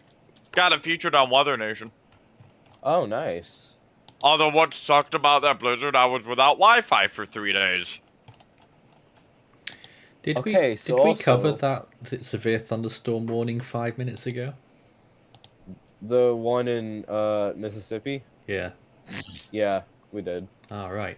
Gosh, it's slow tonight, isn't it? We have now some winter storm warnings that just got issued in California. Wow. Yep, for the Sierra Nevadas. Yeah, they're supposed to get a crap ton of snow in the mountains. Now, there was a comment here. Is the severity still supposed to increase as the hours go on? As the night goes on, yes. As the National Weather Service in Mobile said, do not let your guard down before midnight. Yeah, while so far it may seem like, that things are dying down, it's probably going to completely flip back around in an instant at some point. Depends where you are, of course. If you're behind that line that's moving through Houston... Then yeah, you're done. You're done. Yeah, if you're behind the line that's going through Houston, probably give it maybe a half hour and then you guys are pretty much done. You might get an isolated thunderstorm here and there throughout the rest of the evening, but overall the severe threat's pretty much done for you guys. Although I would not be surprised if the start of the college football championship game gets delayed a little bit because of nearby lightning. Football. You say nearby lightning. I haven't seen a single flash on the Houston camera. Yeah. Oh, now I have. I've just... right on cue. Literally this right happening. on cue. Every time you say something, it happens. Stop talking. Right on cue. How about that? Just stop talking. Timing. There was a flash at the top of the screen just as I said that. My God. Speaking of civil mercy message, another one just got issued. Really? For Dodge City, Kansas. Oh no. I think at least around that area. Let me see. Let me read this. The Seward County Emergency Management is requesting for all citizens in the county to shelter in place due to dangerous blizzard conditions. All major roadways in and out of Seward County are now closed. Stranded motorists are being reported all over the county. If stranded, emergency vehicles may not be able to reach you due to impassable roadways. That's a copy and paste of the other one. Yeah, so now we have another civil mercy message that just got issued. No one will believe me now that there was a flash right on this camera. I bet. Because there hasn't been another one. Anyway, there's lightning and stormy weather in Houston right now, amidst all of that rush hour traffic or stadium traffic or whatever it is.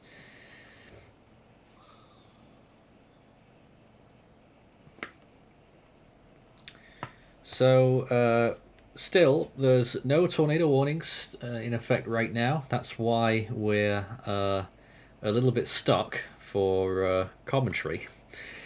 I'm going back to my Lumberton storm. You went back to your Lumberton storm. How's it looking? Again, it's going through. It's going through another. Okay, it's looking not that great now, actually. I mean, on reflectivity, it looks fine, but if you go based off velocity, that's terrible. Oh my god, did we just get another civil emergency message? Oh no, that's.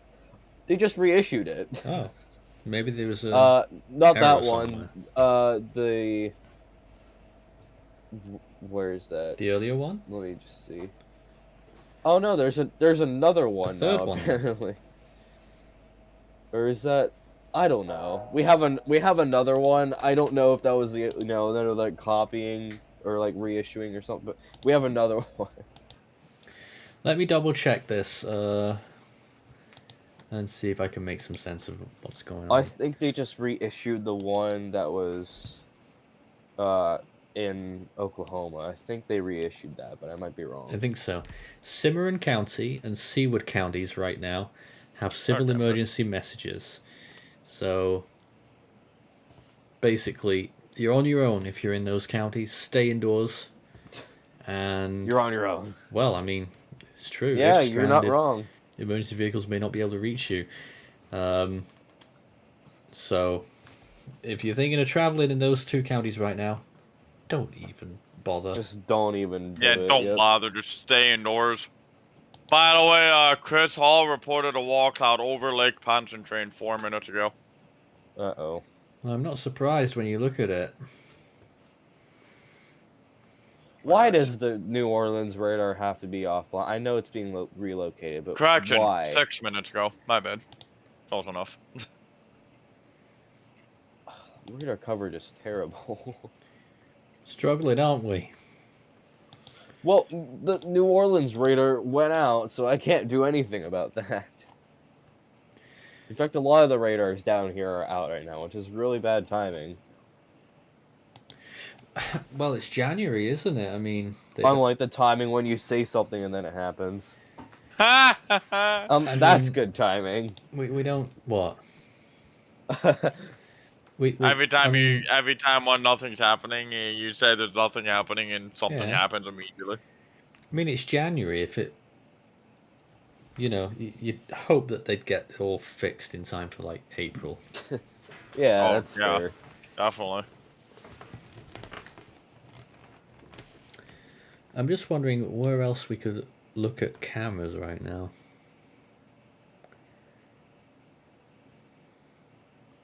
Can't see any that are in the right places.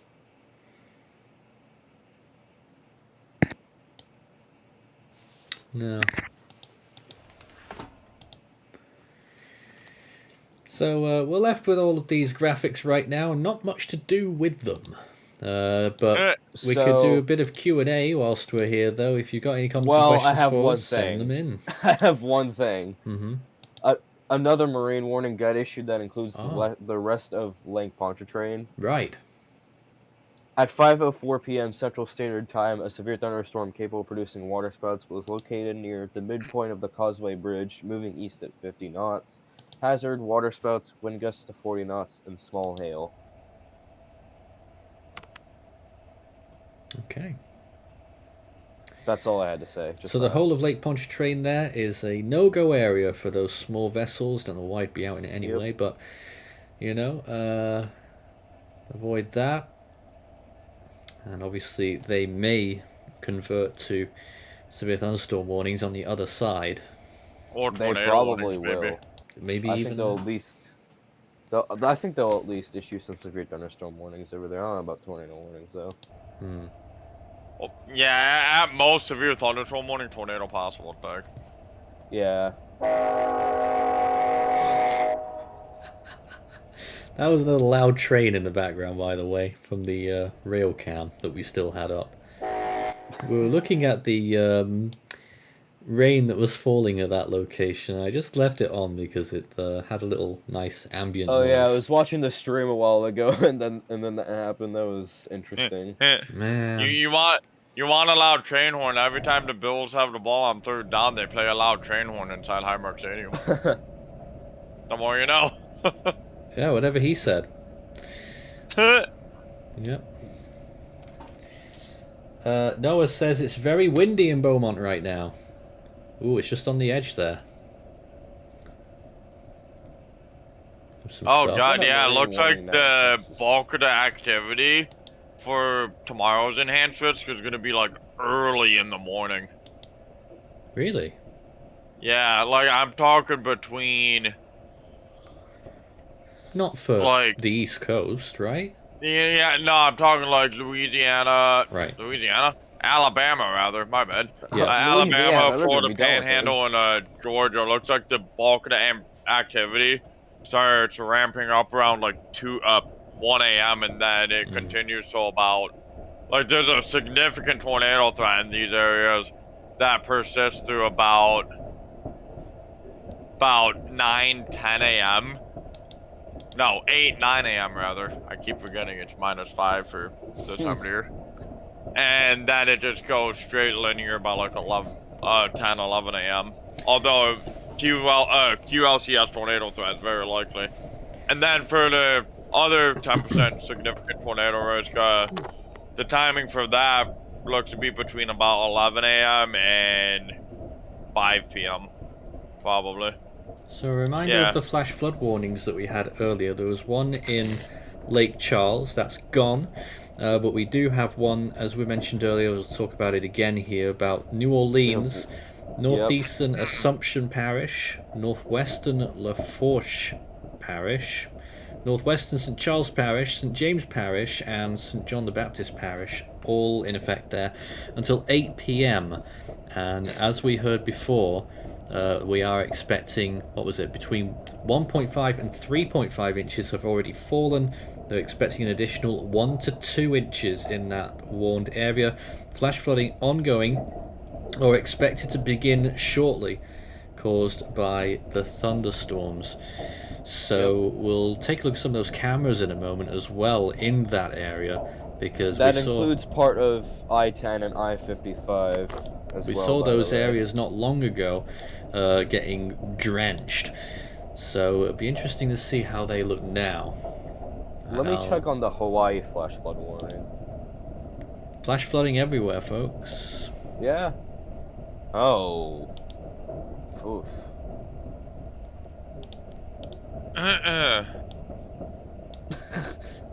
Yeah, something like that. I'm just trying to figure out where the warning is. Oh, I see it.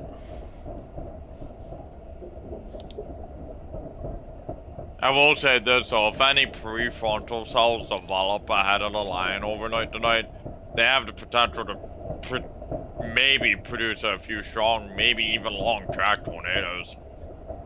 Damn. Because the forecasted helicities out in front of this line is absolutely insane if a prefrontal cell develops. Well, this is a camera that we had up earlier. I'm just going to show it again now when it loads. Yeah, this is one of the views here. Not if it's not in the warn zone, it's near it.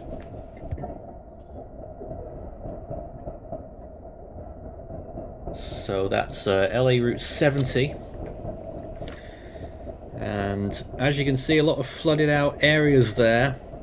Not affecting the roadway, but as you can see from those vehicles, a lot of spray involved. So certainly treacherous driving conditions here.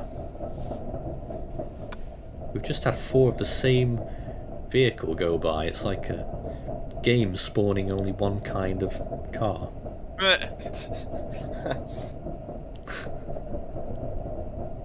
That's fun. Anyway, that's LA 70. This is Force 13 Live. We're still covering this severe weather event. And we're still really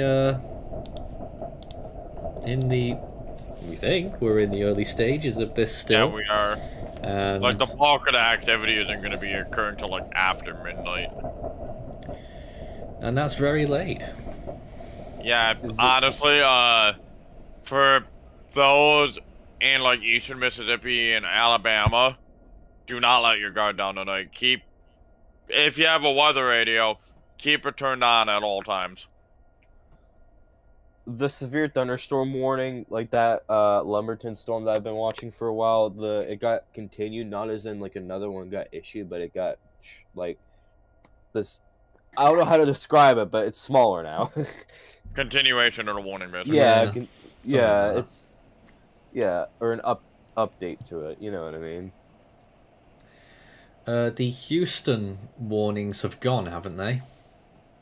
Yeah, Houston's behind the line now. There is a special marine warning for Galveston Bay. There is. But other than that, yes, there is. But other than that, the Houston warnings are all good on. So we're done in Houston. As a matter of fact, I think it's starting to get a little bit of sun starting to come back out there. Late sunshine. Yep. Yeah, might be a rainfall on the backside of the storms if you're lucky. Houston definitely clearing up.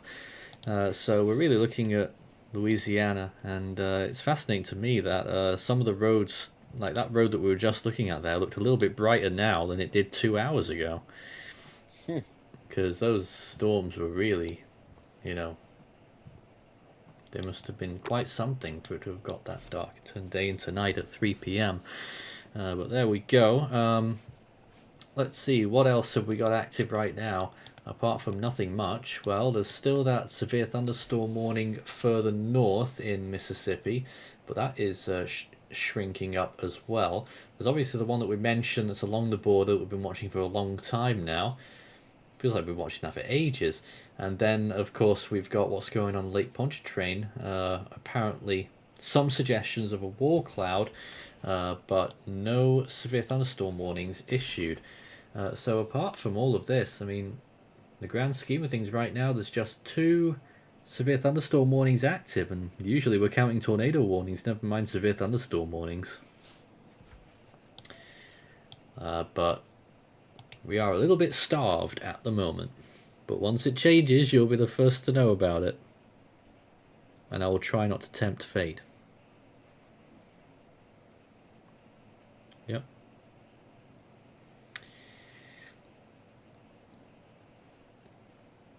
I thought you were going to say something. Can I just say real quick? Yeah. Can I just say real quick? If you go to the weather.gov hazards map, almost there's so much of the U.S. is under some sort of thing. It's honestly kind of ridiculous.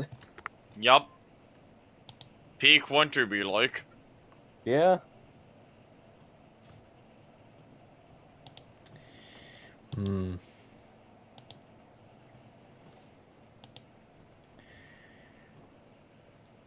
And we've got plenty of storm warnings off the US East Coast as well. And when you look at the NWS map, well, you've got it. Those are the warnings, aren't they? Those outlines on your screen.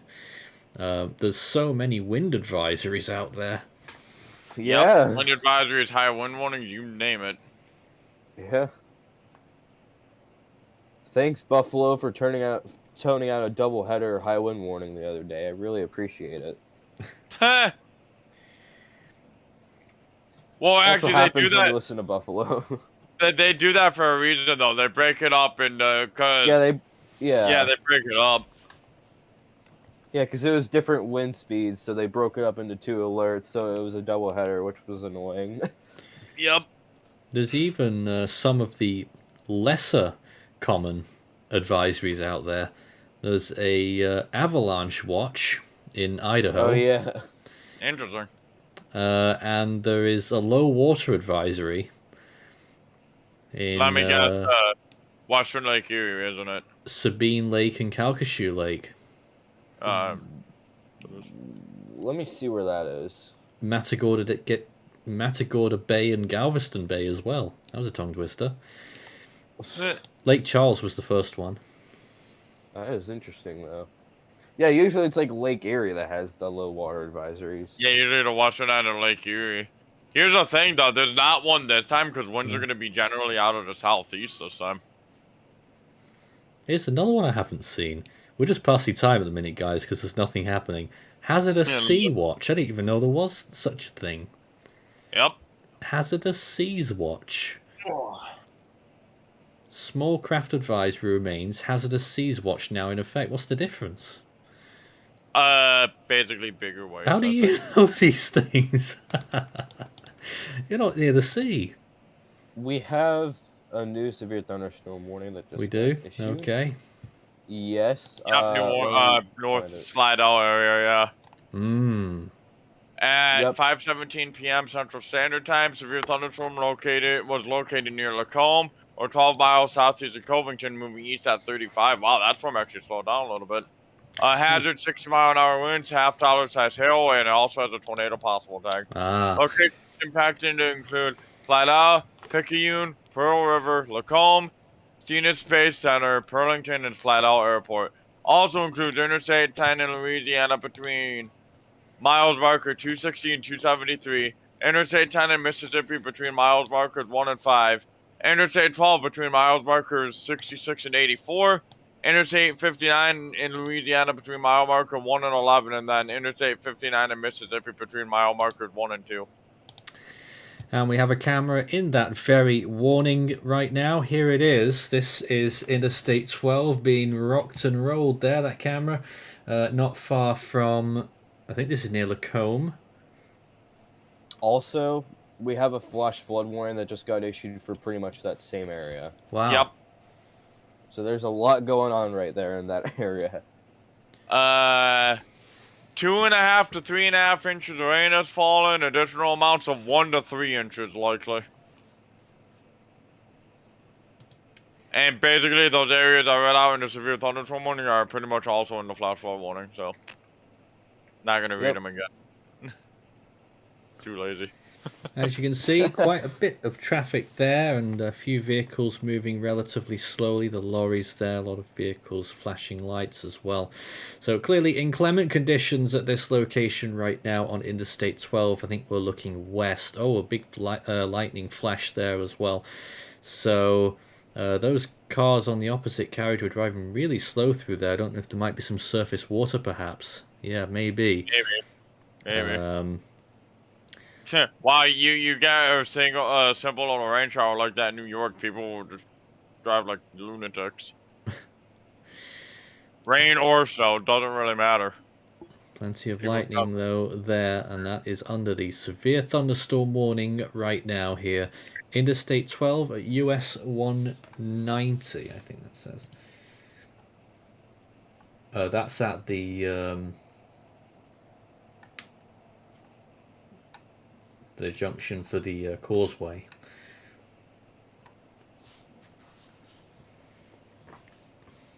So that's slightly on the north of there then, isn't it, I think? Just on the edge of that severe thunderstorm warning. Let's see if we can get a camera a little bit further east then, perhaps. I'll start working on that.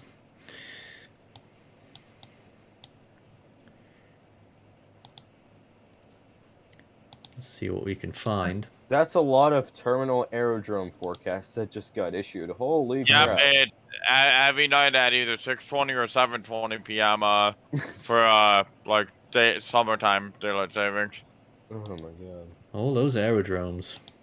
That's The one thing I hate about severe weather events during like the spring and summer is those just clog up the feed. yeah. Like, That's bro, what- it's Thanks, just like, bro, IAM bot. Thanks, IAM bot. I really it's just appreciate like, it. bro, nobody cares. It's not IAM bot's fault though. They have to pretty much put that. Yeah, no, sadly.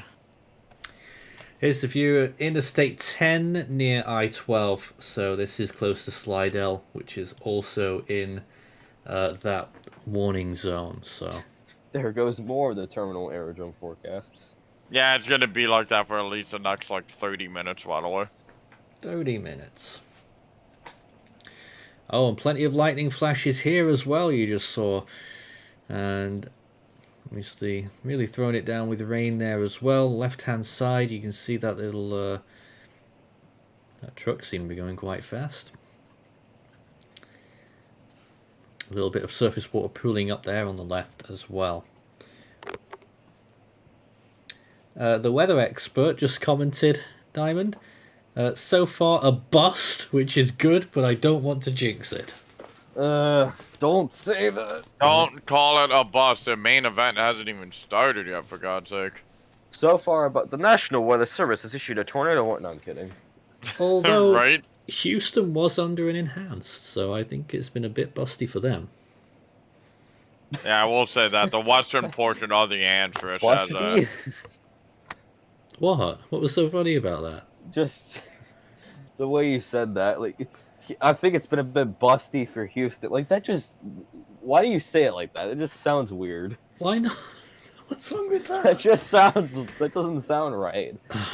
Well, this is, once again, the webcam there, right in that severe thunderstorm warnings. Interesting bit of colour there. I don't know if they might be catching a bit of a sunset or whether there's just...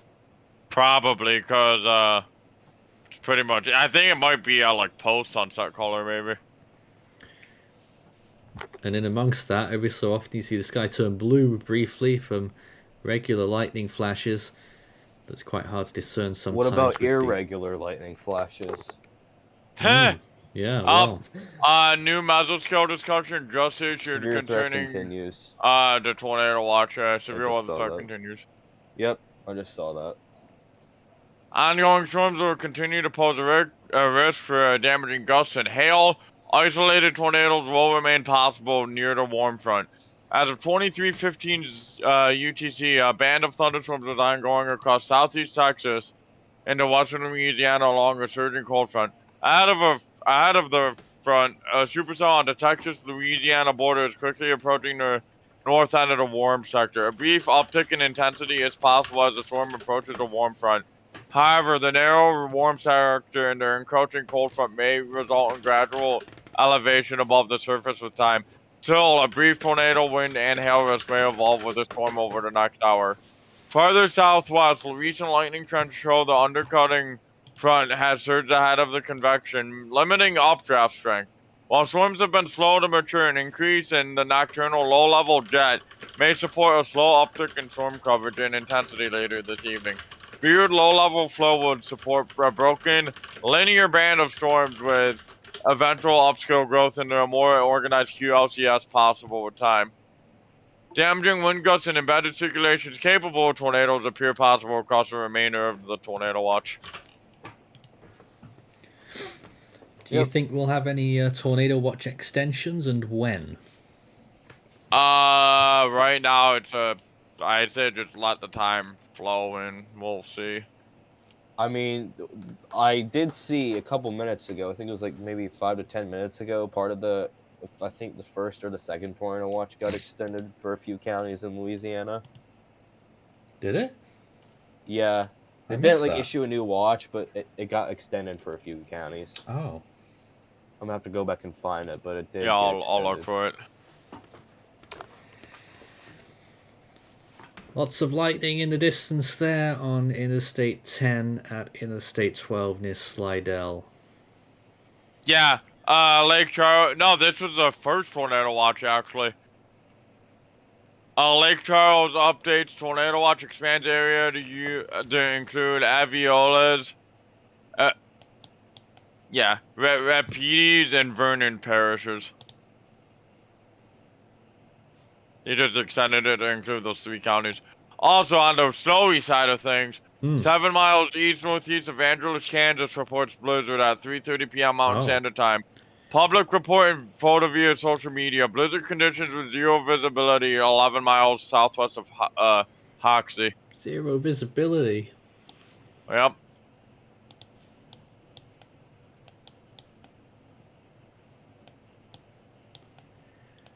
Well.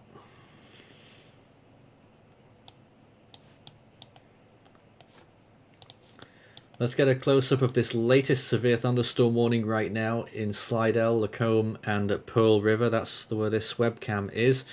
And here it is on my left-hand panel here. That's what's going on right now.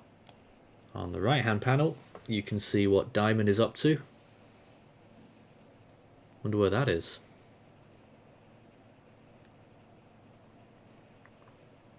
It's nearby. Looks like to be, yeah, in that area. Those are chasers, though, so, yeah. And there's that big line which continues along, and if I'm not mistaken, it seems to be a bit more horizontal than I expected. Yeah, that's usually typical for cold fronts, so. Yeah. Very typical for a Or cold front. slanted. What does this camera look like? That's another thing I like about Radar Omega, is you can look at cameras through this as well. Where's that? This is central Louisiana, like, pretty much just southwest of Baton Rouge. So there's not much there, but there is a camera always there, so...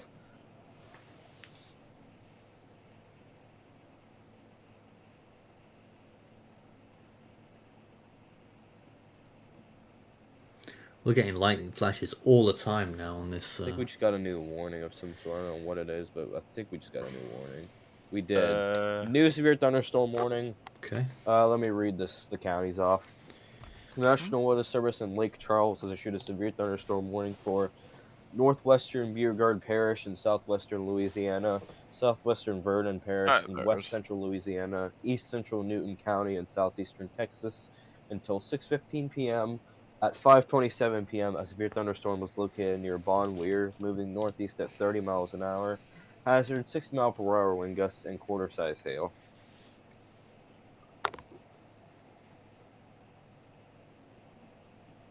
So that's a new warning that we just got. But they're still very few and far between. Yup. Don't say that. I'm not sure which radar to go to now. What do you recommend? What I don't know what radar actually that is, but the one closest to that severe thunderstorm warning. Which one? The Western Louisiana severe thunderstorm KPOE? warning. Yeah, KPOE. Did it work? I don't know. Don't ask me. I'm just wondering. Oh, I'm not sure if it's worked. Oh, I'm just gonna say this it right did now. work. With the way this line is moving, I wouldn't be surprised to see many more flash flood warnings with this. Ugh. As a lot of storms are gonna be training over the same areas. It already seems like. And looks like some serious rain rates in there. Especially right around this area of like east central Louisiana, there's storms going right over top of each other, and it's going to be like that for a while, it looks like. So we might see some significant flash flooding in that area. Sky is lighting up constantly at this webcam underneath that severe thunderstorm warning near Slidell.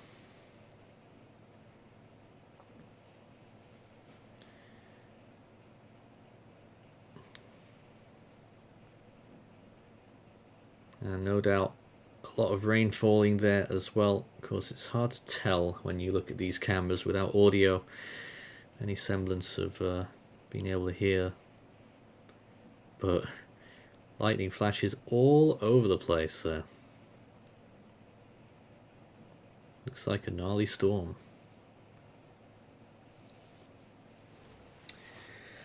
Noah sent in a question earlier. Is it good or bad that it keeps pushing back thunderstorm time?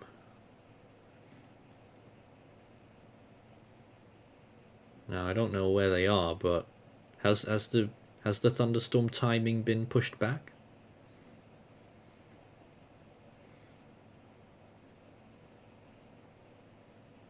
No, I have no idea either.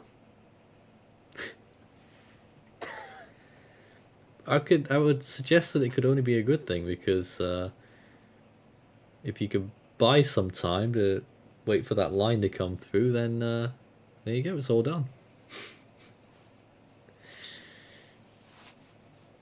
If you have any questions or comments for us right now, send in your message. We will, when there's not much going on, it makes us look a little bit I don't know, but we spring right into action when something happens. But no tornado warnings in a fair while, and there have been four different cells. Maybe, I don't know. I've lost count. I can't count that high. There have been 4 cells that have had tornado warnings today. I can only count so up to far. 2. You can only count to 2. Fantastic. Yep. Ruben says good morning from the Netherlands. You gave me a little bit of thinking to do just then, but it is indeed morning in the Netherlands, midnight. Welcome aboard. Were we on a train? Well, just David says it all the time. Welcome aboard. But we're just watching this light show here near Slidell. Lots of lightning still at this location. Let's switch back to some of our radars. So that very decent looking line stretching from Beaumont, Texas to Monroe, Louisiana. And that person earlier on who said it was getting windy in Beaumont, I imagine it's quite windy there now. You're about to get this line. In fact, Noah is right in there. Local news says it's going to get really bad tonight for the Beaumont area. I don't know about tonight, but I would say next hour is probably going to be your worst point of today. Yeah. And another comment there, when will the possible madness for around Gulfport, Mobile, Pensacola start? Now that would be, I think that is overnight. That's overnight at some point.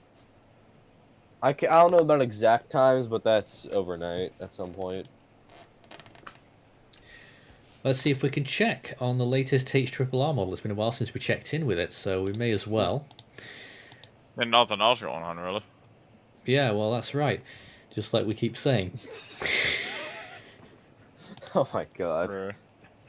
Bruh. As of 10 p.m, the latest HRRR model, here it is. Let's see what it's showing. So it has what's going on in Louisiana there, and that continues to bulk up and swing northeastwards there. Ends up sort of joining the line, but not really.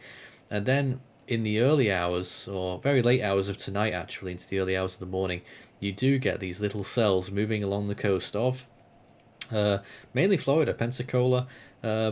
Looking at this, I can only see Mobile getting like maybe 2 cells, and I'm not sure either of them might be tornadic, but they might get away with it. We'll see.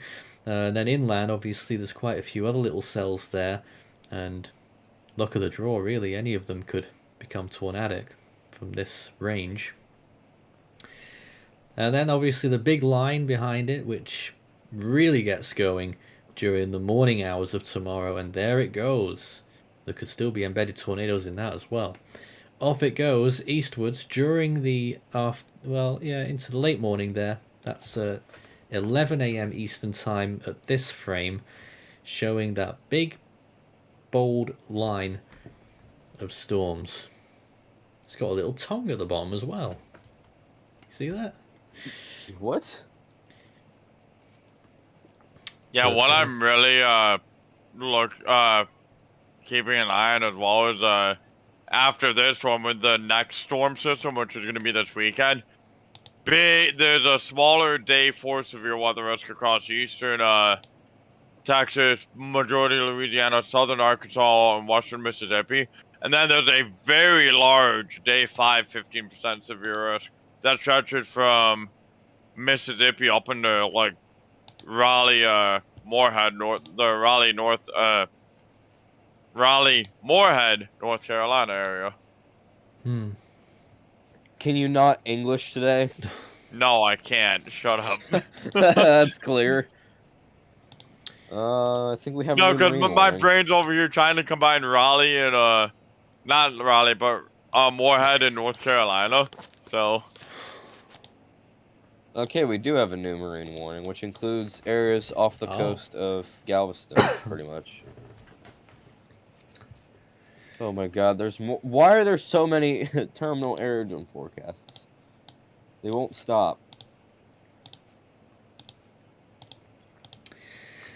So I'd just like to point out that there's been no tornado warning for 1 hour and 22 minutes. It's not only tornado warning. The National Weather Service has issued a tornado warning for it now. No. Actually, no, I'm not going to say that on stream. Never mind. Uh-oh. And even though it feels quiet, there's still been 4 severe thunderstorm warnings in the last 30 minutes, so there's still a few of them going around.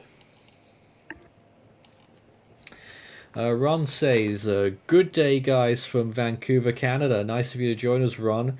And you'd be forgiven for thinking that this stream isn't very high quality because we're not doing very much. Because the storms aren't doing very much. But we've been here for... I've been here for nearly 6 hours, actually, already. And you'd have to watch the whole stream to see how... I'd like to think we've done a better job towards the start of the stream when there was more going on. Anyway, you never know when things will fire up. You never know.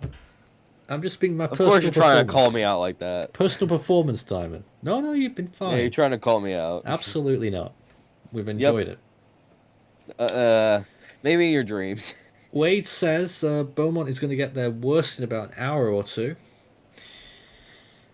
I would say probably earlier than that. Really? I mean, according to at least like the Houston Galveston radar, the line's already about to enter like very shortly, like probably within the next 10 minutes.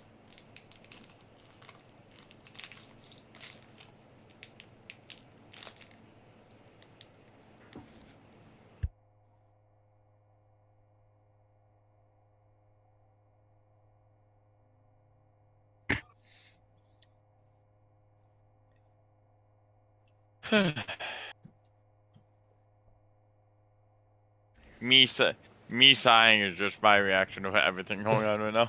Do you want to talk a little bit about winter weather right now? About About what? Winter weather? Not really. That's what I don't like. No. Oh. We're gonna talk about something that I don't like. No, I'm kidding. There's plenty of it going on though. me. Yeah, soundboard by incoming. Me to you not liking winter weather. Sorry. Wow. Right. They don't like the winter weather, guys. No. Gaming with Cam says, what are Cape levels looking like for tonight and tomorrow? I have no idea.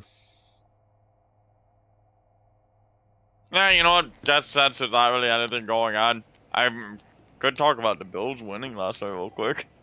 But nothing. You're the one that hates snow, okay? I hate everything. Skill issue. Including you. No, I'm kidding. Bro! Threw me under the bus. Wow. Uh-huh. Well, I've actually got an answer. Cape is looking... it doesn't get very far north, I can tell you that much for certain. Yeah, I can actually pull up the latest Cape values from mesoanalysis. Mesoanalysis. Wanted to say analysis and my lips just stopped working. Cape will be at its maximum for Mississippi at around midnight. Oh, wow. The low pressure system's already down to 994 millibars right now, by the way. And this is current data, too, by the way. Thermodynamics, surface space, Cape. God, there's another train coming. Anyway. Oh my god. This is getting a bit strange, guys. Yeah. We're all starting to go insane, I swear. Current Cape values, like, right just out ahead of that line are around 2,500 joules per kilogram right now. How about them apples? Continuation of that severe thunderstorm warning for Slidell, Nicholson, and Pearl River until 6 p.m. And they still have a tornado possible tag on that. By the way, yep, and new data coming. Hold up. By the way, that cell news slide, I'll expect that storm to just drop off a cliff within the next hour. The Cape values out ahead of it are pretty much non-existent. So that cell's pretty much on its last legs. Bye-bye. Right. But that leaves me a bit confused. Well, no, because that cell's gonna be passing north of the warm front, so that's to be expected. It's gonna be crossing north of the warm front and running much colder. It makes me a bit confused about tomorrow, because there's not very much Cape tomorrow. Well, it's mainly gonna be because like within the next several hours, the warm front's gonna continue lifting northward, which is pretty much gonna suck all the Gulf. I guess you could say suck all the Gulf moisture inland. So your activity's actually right now. There's not much going on, but I do expect the activity to ramp up within the next probably like 4 hours or so. Okay. So, back to the Slidell storm. I think we're starting to get some rotation on it. I'm not confident in saying that, like 100%, but I think we have some sort of rotation going on here, definitely. I'm actually going to take a couple minutes leave here. Hopefully I don't miss it. Get out. Alright. No. Get out. Just get it done. Get rid of them, bro. Oh. If I go to... Yeah. But as well, there's definitely hail in there, that's for sure. Oh god, yeah, there is. But this is starting to concern me, though. If I go back to this radar and look at velocity, this is concerning me a bit. Hey, I see eventuality there. Uh-huh. I'm not gonna click on that. Yeah, because he's on my screen, so I can't do that. Bruh. Otherwise, we will have trouble, which I do not want. Suddenly, copyright. Yep. Also, we have a marine warning. That is a huge marine warning. Jesus. This whole thing now is a marine... Oh, I can see why. Now, you want a huge special marine warning? You know how back in August there was that water spout outbreak over the Great Lakes, right? Yeah. Friggin' Cleveland issued a special marine warning that, I kid you not, went from Cleveland, it went from the western end of Lake Erie up until the edge of Cleveland County warning area before crossing into New York. Wow. Yeah, that's how big the warning was.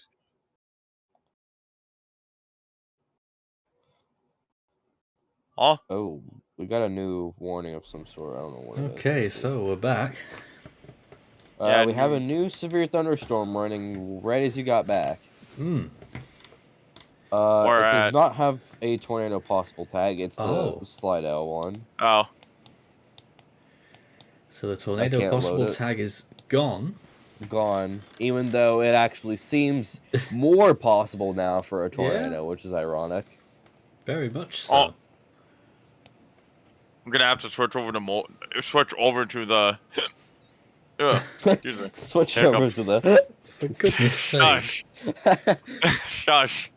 Gonna have to switch over to the mobile radar since we're about to. The storm's about to exit out of the New Orleans airport radar coverage. Freaking hiccups, I swear to God. There's another severe thunderstorm. Oh, it's a continuation. Yeah, the one to the west has been continued again. DeRidder, Rose Pine, and Evans, Louisiana, until 6:15. So we really literally just have those two severe thunderstorm warnings, and that's it right now. Yeah. Well, besides the flash flood warnings. Of course.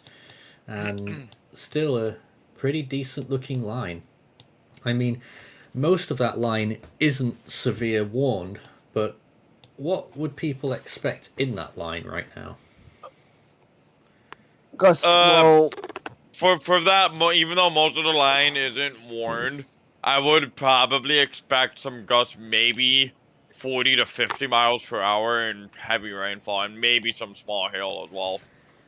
And although, cannot rule out a brief tornado or two.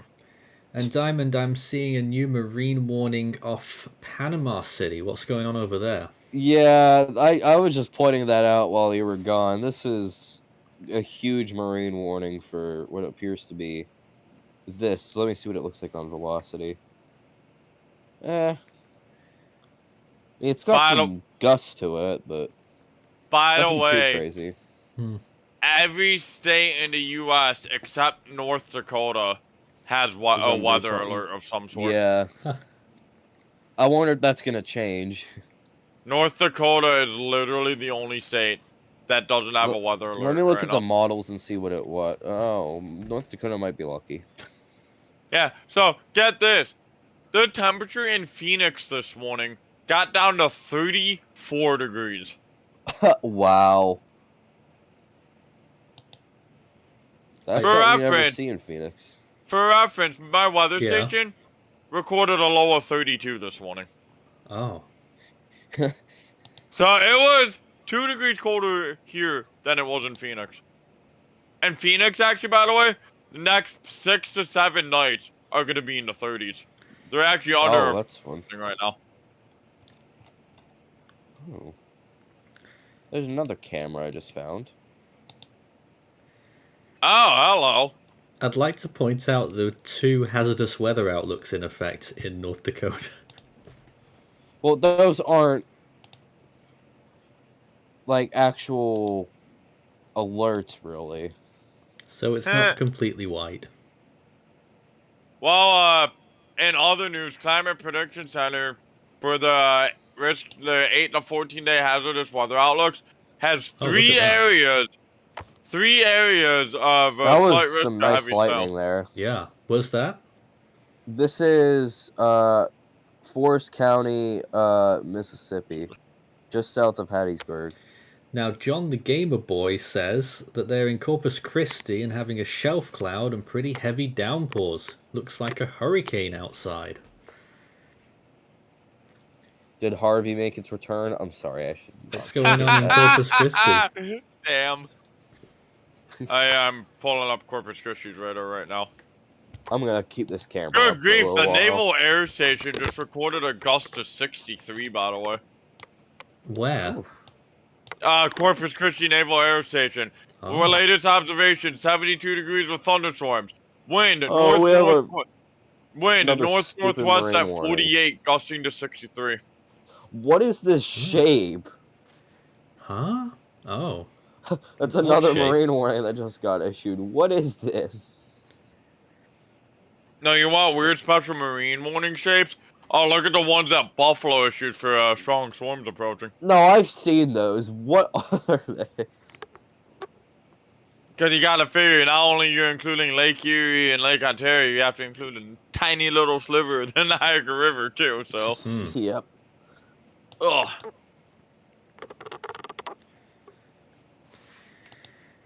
I can't wait for us to get our first storm of the year here. I can't wait to go to sleep. No. Bruh. And I can confirm that. Wait, who? And my dogs Yeah? are barking. Oh. We're still on guard for yeah, future warnings here. Corpus Christi can confirm there is indeed a shelf cloud passing through right now. Oh, wow. Huh.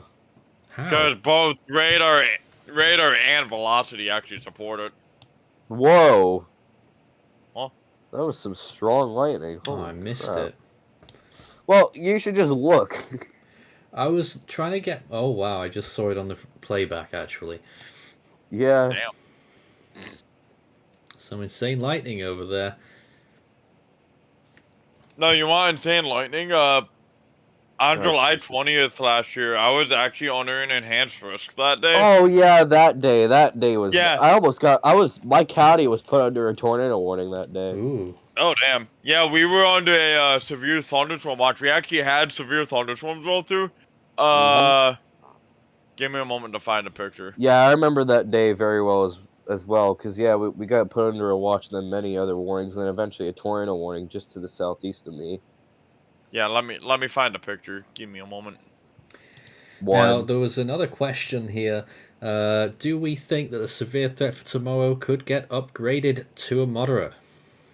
I think it's actually possible. Oh, Yeah, no. the potential is there. We'll just have to wait. And It's see. not it's not like, oh, it's not gonna happen. Like, I would say it's definitely possible. I'm not saying it's going to happen, but it's definitely possible. Yeah. They're even saying that about tonight, aren't they? Yeah, there still is a chance today could get upgraded to a moderate. I can't see it. It would be too small. We have a blizzard warning actually that just got issued in Oklahoma. Sorry? We have a blizzard warning that got issued for Oh. a few counties in Oklahoma. More Oh, counties in now. Oklahoma. Let me see. the Honestly, counties. Nathan, I actually agree with you. I don't see today going moderate either. Yeah. If they do go moderate, it will be for like a very, very for a small localized area. area. Yeah. Oklahoma already had 3 counties under a blizzard warning. God damn, I took pictures last year. Including one of the ones that has the civil emergency message. And indeed, the one in Kansas is one of the counties bordering Oklahoma as well.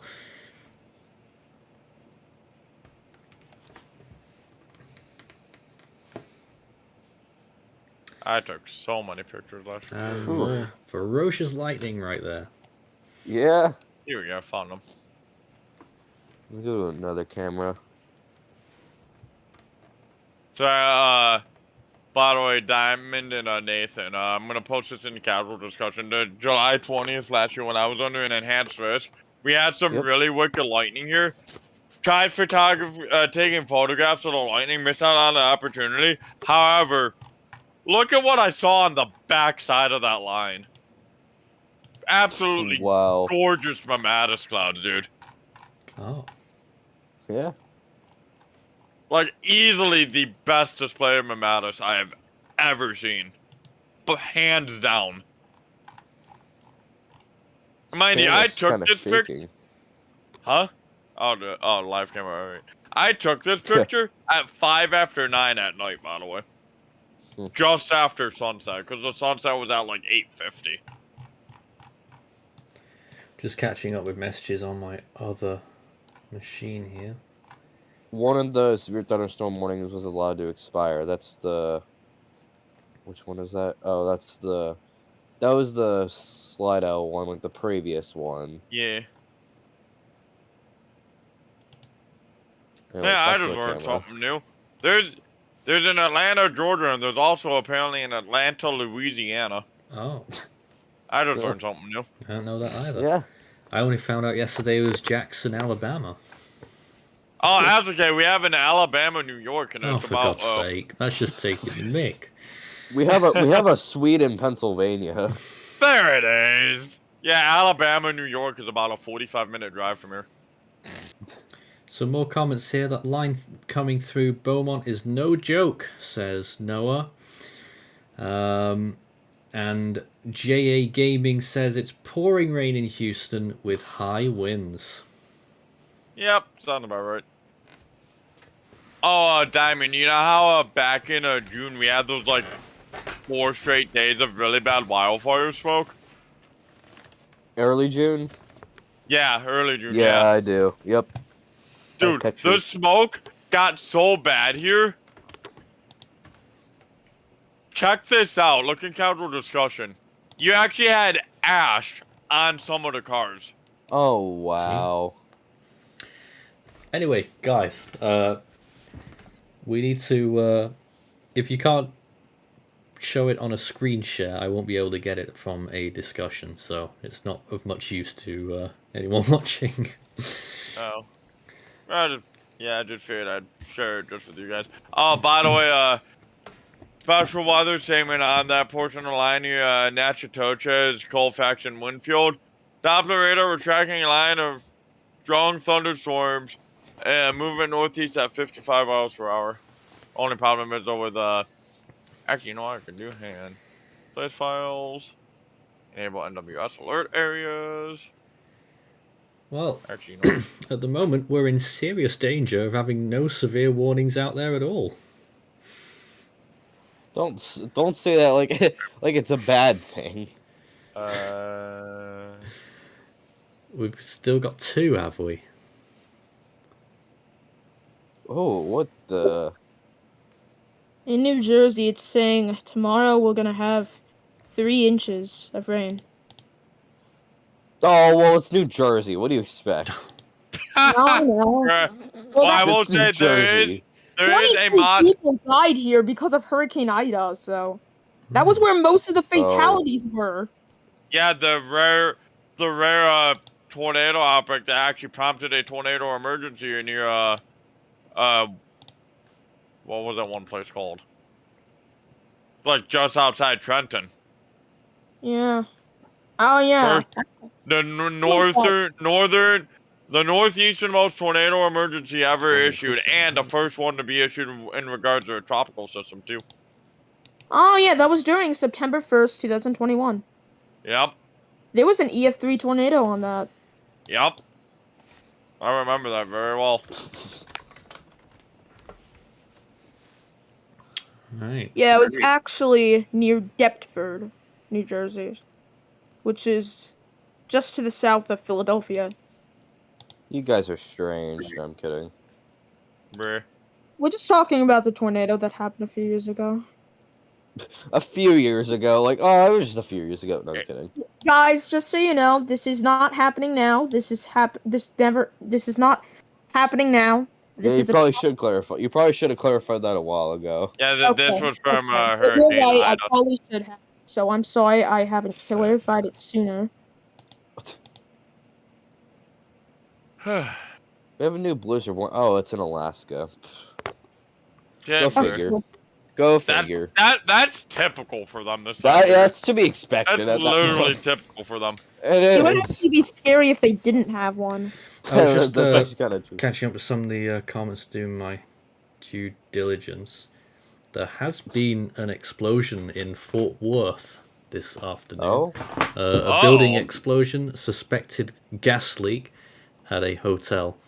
So what the heck happened to good this lord. radar? By debris the over way, there right now. hold on. New area rotation developing due north of the Fort Polk radar. Fort Polk? Oh, Fort Polk. yeah, I'm checking Yeah, it. just south of Temple, east of Simpson. You're giving me places that I don't know where they are. Literally, zoom into the Fort Polk radar. I don't know where that is. Is that POE? Cable. Yeah, That was KPOE. really- Oh my god. That was Okay. really It's already close. on Yeah. there, isn't he? Keep zooming. Yeah, zoom Yeah, in, zoom in. I'm. See right, see Simpson. right yeah, here. right there. See that like stronger area? Not Eh. convinced yet. I'm not convinced. No. It's broad, but just something to keep an eye on. For now, I would disregard it. Just for now. Hmm. If it shows up in a few more frames, though, I would say paying attention. But this is like the first frame it's really showed up, so I would say for now, just disregard it. I see which storm you're talking about. You're referring But I to the see what's storm saying. in between Highway 27, State Route 27, and US 171, right? Yeah. By Newland. I'm guessing you covered the severe thunderstorm warning continuation for Kiln, Mississippi, until 6:30. Who are we killing? Kiln. The fact. Okay. Yep. It's just- really annoying because the closest radar to it has to be off right now. Hmm. Yeah, it's spelled KIL. They're moving. Yeah, they're moving radar. They moved the radar to a better spot. Uh-huh. Significant hail on that severe thunderstorm. Dude, there's so many alerts in effect in the U.S. right now that the maker of the NWS alert areas plate file for GR2, I enabled that plate file. There's so many alerts in effect across the U.S. right now. It was actually lagging my GR2 out. Wow. So I actually had to uses shut it off. GR2.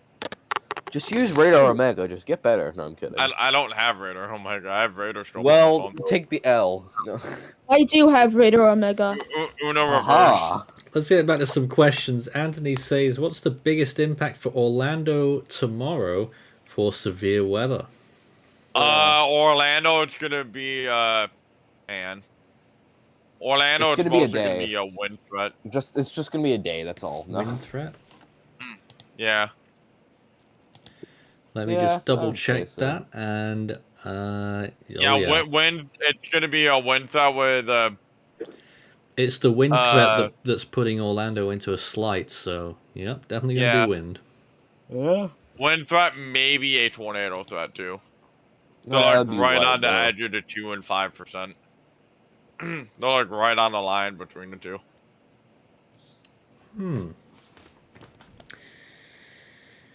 Well, we are still at odds and ends trying to figure out what to do with our time since there are very Still- few warnings in effect. Still have 2 severe thunderstorm warnings and like 3 flash flood warnings. Feel and free that's to it. let us know what the conditions are at your place if you're watching, and as soon as anything Cold. happens, we're like on standby. As soon as anything happens, we'll be right here. I mean, right now here it's 36 degrees with literally no wind. Ooh. And how bad do you think it could get in Callahan, Florida tomorrow? Yeah, gotta find where that is first of all. Oh, Apparently got up Callahan, Florida got up is to in 41. Nassau County, right at the top northeast. Oh, like Jacksonville, basically. Like kind of Jacksonville, yeah. Yeah, northwest of Jacksonville. Okay, so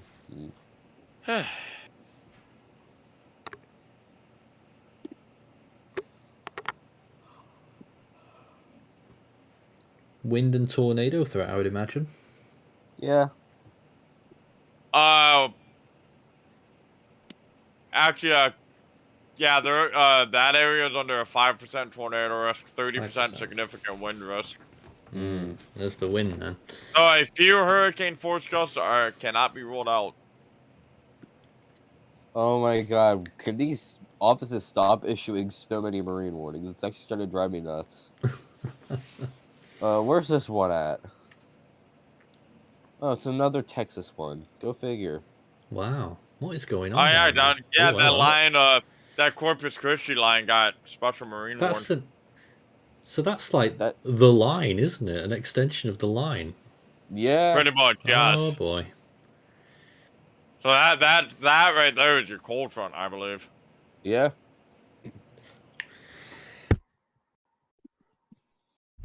JA Gaming says, do you think it will be stupid for college football championship tonight in Houston? I think the roof is open, 80,000 fans are outside. I don't know when it starts, but the rain's finishing. Yeah, the rain's going away now. Game starts in 25 minutes, so it's since there still looks to be there is lightning in the area. They Wouldn't be might surprised to see the game get delayed. delay it a bit, yeah. By the way, both Michigan and Washington are undefeated. They're 14-0. Both. Yeah, at this Go rate, we'll have to sports. turn this into a sports show if nothing else. No, I hate sports. No. Right? No. In My time Soviet to leave, Russia, no. sports hate you. Jeez. Cheese. I like cheese. Wait. Did someone say? Please. You're welcome. That's good timing for that. That was good timing. for Yep. that. That's why I played it. No further developments here.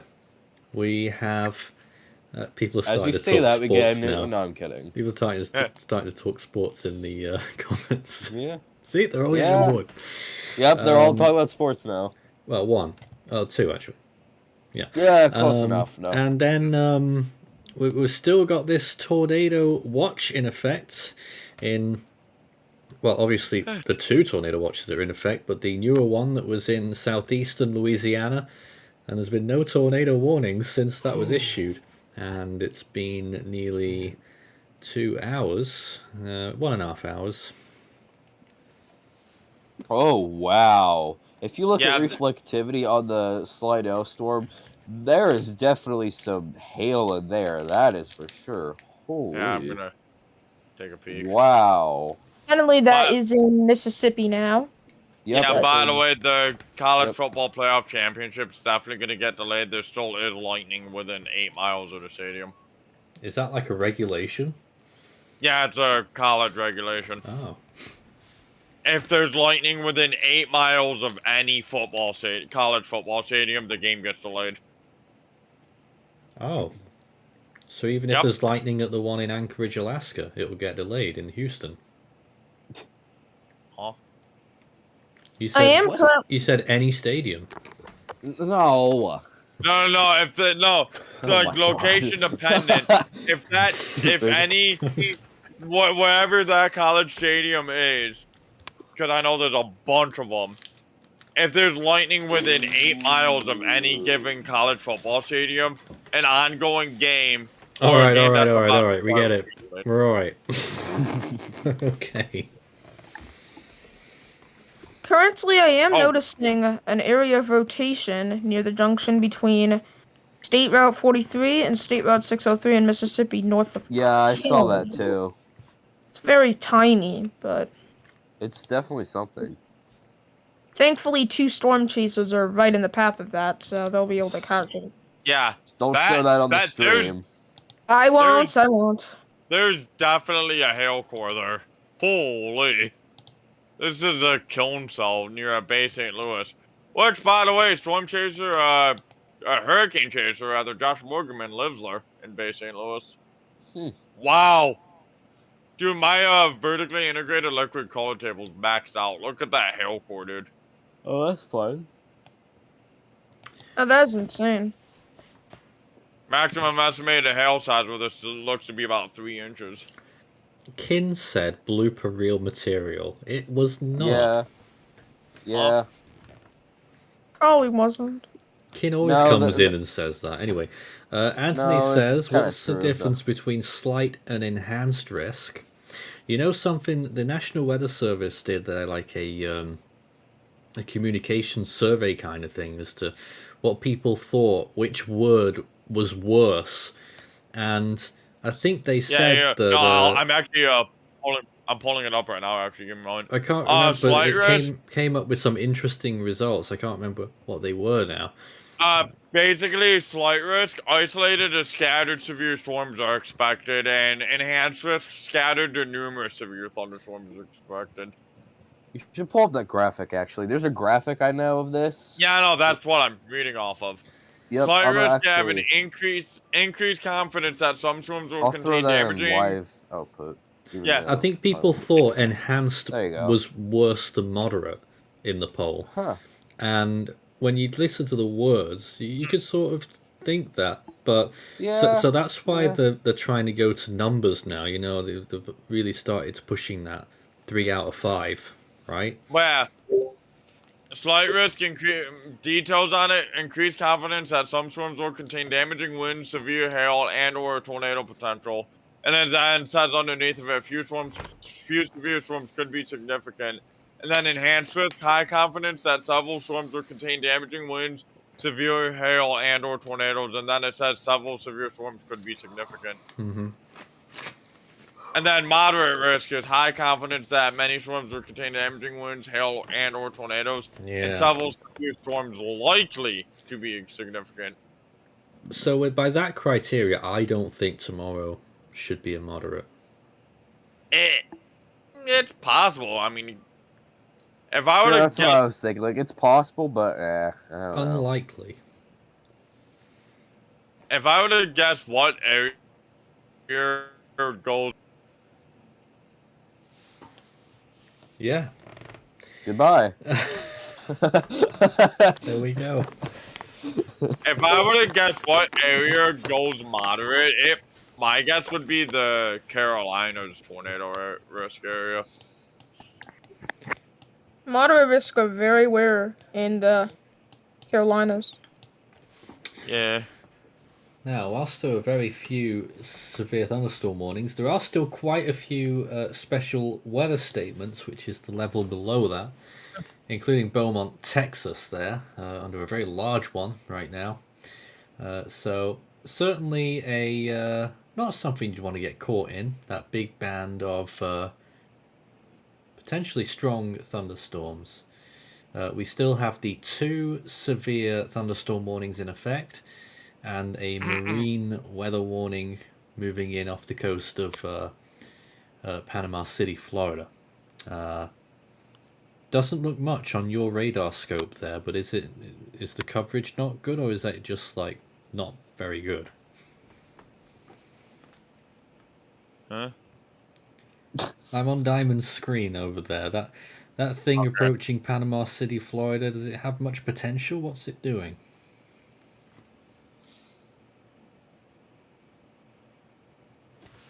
Where's he gone? Oh, good.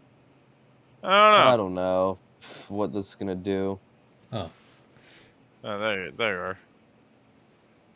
Yeah, it looks like that storm near like Bay St. Louis and Gulfport looks to be going north of the warm front now, because that hail core just took a crap.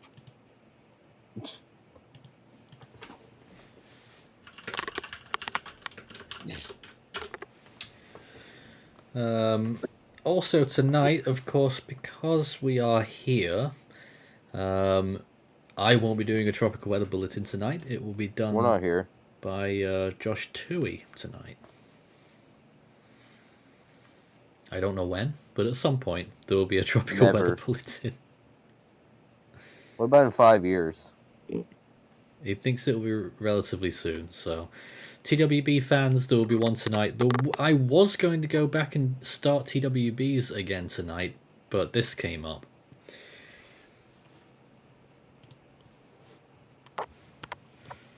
Anyway, let's see if we've got some comments.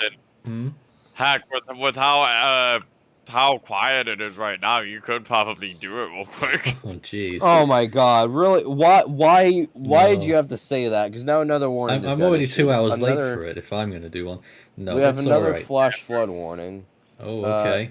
Northern Hancock County in southern Mississippi, northwestern Harrison County in southern Mississippi, southeastern Pearl River County in southern Mississippi.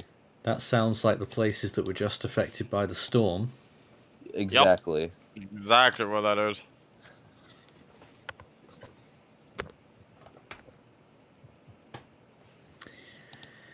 Let's see. Oh, by the way, that storm west of New Orleans earlier looks like it could have produced a tornado.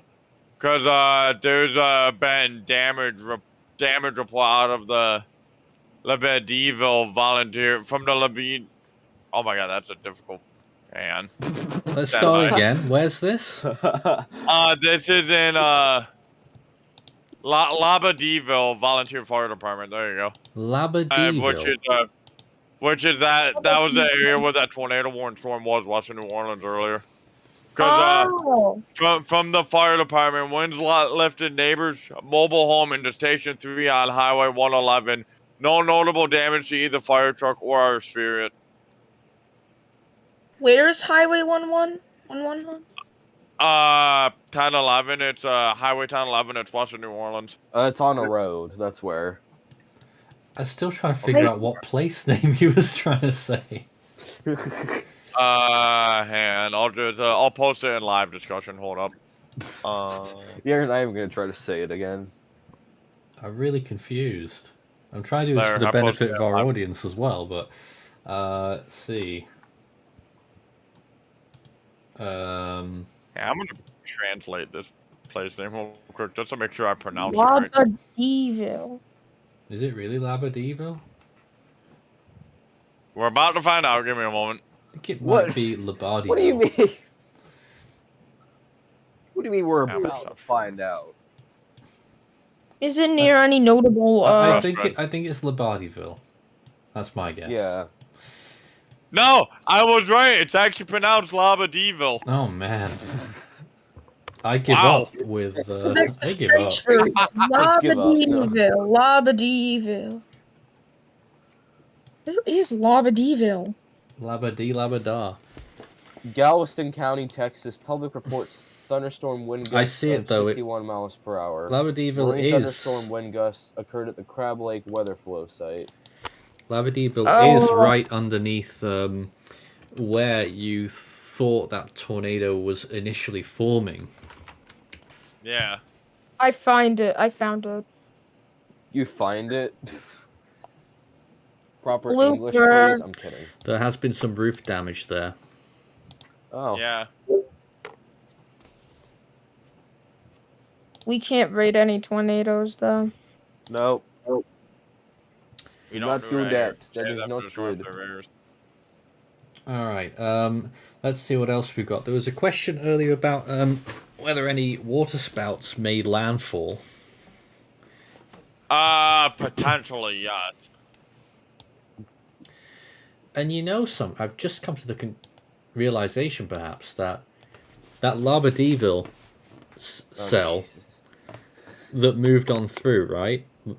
That tornado warning probably came from that same thing that looked really good out to sea before it came in. Oh, new flash flood warning north of Bay St. Louis. Here's another one. Yep, northern Hancock County, northwestern Harrison, and southeastern Pearl River. Didn't I just PM. say that? Well, it just showed up for me on GR2 if you did. Yeah, I just said that. Bruh. Damn. My God. GR2 be running on dial-up internet. It's hard. It's hard to. That's why you gotta use radar no. It's No. difficult. We all trying to look different things up, and sometimes we miss what other people say. Yep. JA So- Gaming has a random question. Why are all the trash cans flipped over in Houston? Oh, I don't know. Because of Maybe the wind. because there are strong winds there. Maybe. It's No. either the winds or it's the trash sports can. fans. Trash can could literally get blown over in at minimum 30-mile-per-hour winds. Yeah. Especially if they're obviously, empty. Yeah. If they're full, probably like 40, 45. Yeah, it doesn't take a huge And then you amount. have cases where winds are gusting to 70 and they get blown a quarter mile down the road. They said, That's the point. that there's trash all over the street. Oh dear. Cleanup operation that's required there. Oh, that's fun. For the time being, I am really surprised at how quiet it's staying. Don't. I'm sorry. Every time Is you it- say this, I swear to God, every time. A continuation of a severe thunderstorm warning actually just happened there. The Kiln one, continuation until 6:30. They've extended that. 13,000 in that. That's not a new one though. It's just a continuation. Oh, still something happened, and it's Something your fault. happened. You made a new rotation pop up, Nathan. Did I really? I don't know. There's a new rotation, down towards north of Clean. Actually, Oh, hang on. National Weather Service Mobile they said they're expecting another round of storms between 2 a.m. and 8 a.m. Central Time tomorrow. oh. That'll That's probably the be the problem. line. Yeah, that'll be your line, yeah, and that's where the tornado potential drastically increases.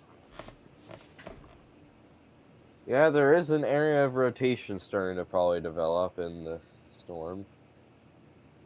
Judging by where it is, though, it looks to be a side lobe, so that's probably not rotation. Still something to keep. Reflectivity looks promising.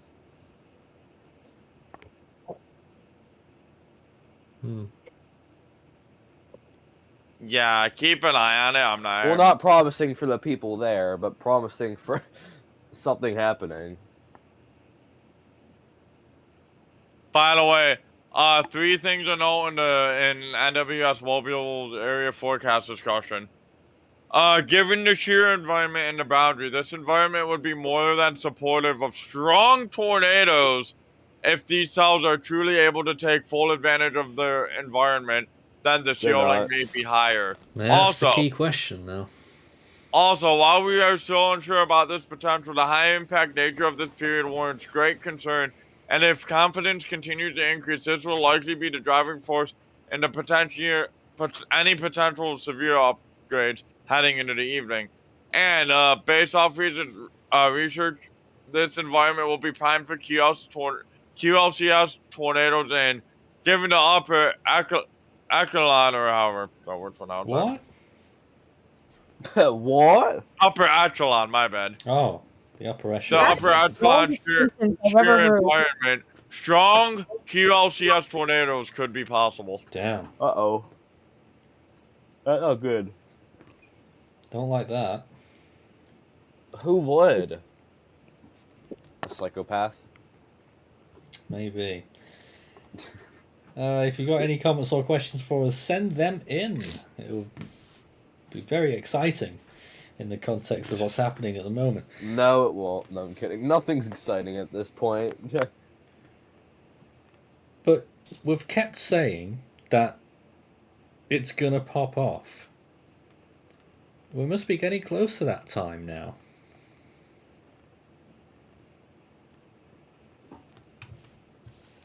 Are we not? We are. Yeah.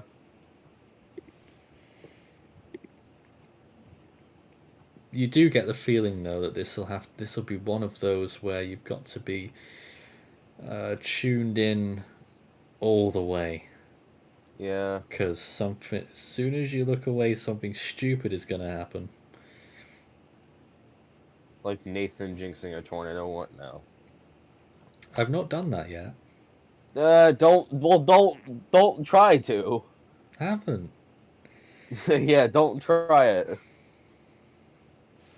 Oh. I'm also seriously wondering where Ethan has gone, because he's been missing. He's here, by the way, everyone, but he's not, on deafen. He's not been here for about 3 hours. This is interesting. Okay.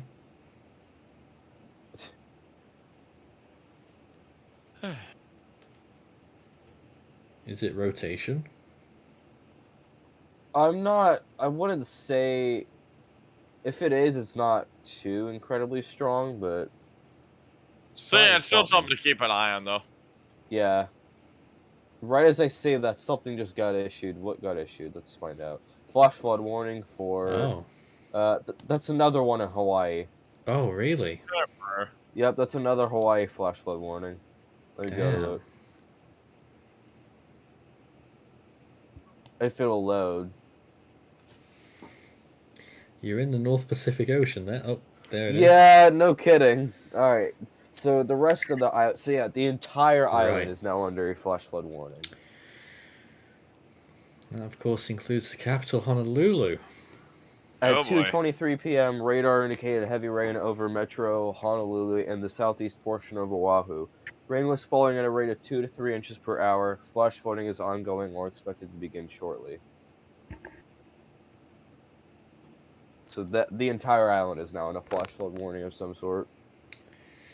Severe weather in all areas of all kinds. Except for North Dakota. Except for North Dakota. Yeah, hey, yeah, except for North Dakota, they're the oddballs out. Not for long though, as they're And gonna we've get, even got the old classic. We've got a heavy freezing spray warning active as well for northwestern Alaska coastal waters, Alaska, as usual. I was about to say, I wonder where it is. Alaska. Yep. Yeah, North Dakota with absolutely no warnings.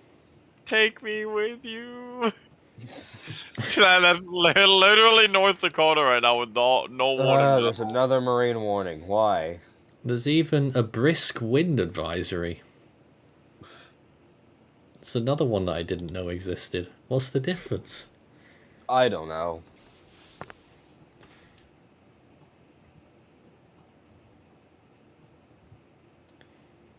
Well, we So, found out about other things. Storm Chaser Ryan Shaw posted this at, just as a shit post, by the way.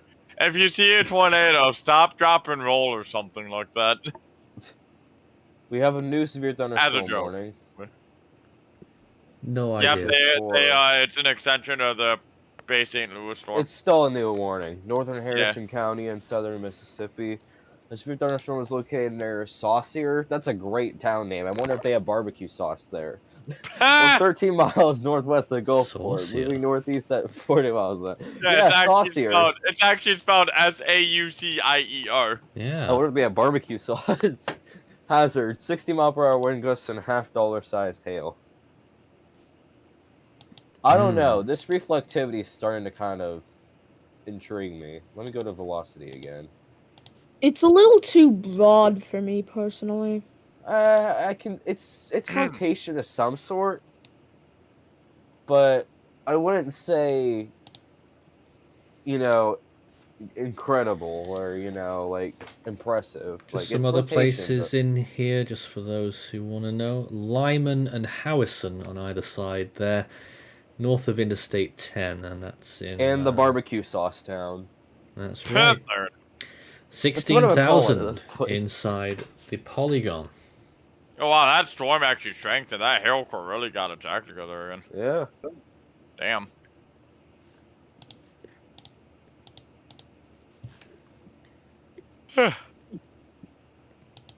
Hey, don't yawn. Go to bed at night. No. Oh, I have been. What do you? That's something that Nathan definitely does not do. No, I'm kidding. Ha! Yeah, it's true. I mean, to be fair, to ring in the new year, I didn't go to bed till 2:45 a.m. 2:45. You think that's bad? Hmm. Tell that to Nathan. New Year's morning, I probably went to bed about 4 something. Oh, wow.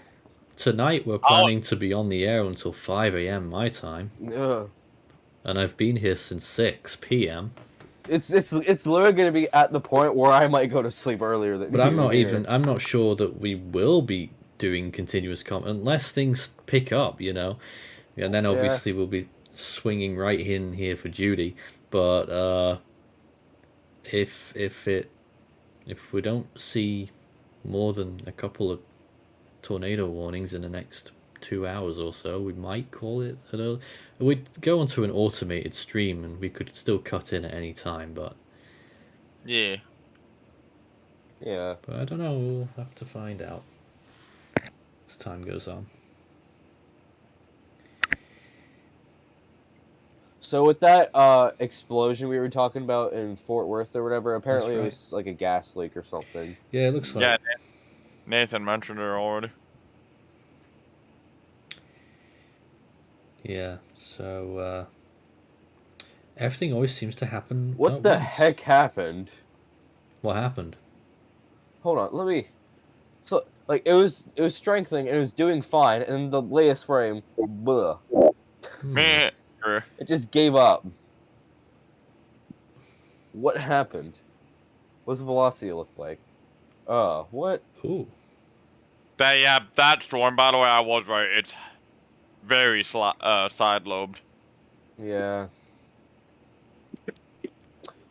Well, there's probably hail. That's a given. Yeah, definitely hail, but no rotation by the looks of it. Oh my god, why are there so many marine warnings? It's actually making me depressed. Oh, there's goodness, another look one. at all those. Yeah, there's oh, that one just went. This is a huge They're all disappearing before my eyes. Wow. Anyways, there's another But look at the radar, you'll see why. Ah. Yeah, right there. By the way, I'll look at a live discussion. This is a 3D scan of the storm right now near Bay St. Louis. Look at the beast of a hail core this thing has. Wow. Okay then. All right, that's something. Yeah. That is big something. hail core. The hail core itself goes 30,000 feet. That's impressive. Someone's just mentioned it in the chat, but just like to point out, the tornado watch has been lifted for a lot of those counties in Texas. Yeah. There's an interesting storm. I'm not saying it's tornadic or anything, but it's looking interesting just west of Mobile. That's going to produce quite a bit of rain for areas pretty much west of Mobile, Alabama. I'll be right back real quick. I'm going to use the bathroom. This was the last time he was ever seen alive. Yeah. I see that anytime someone says they have to go for a minute. It's like I don't know, just something I'm used to.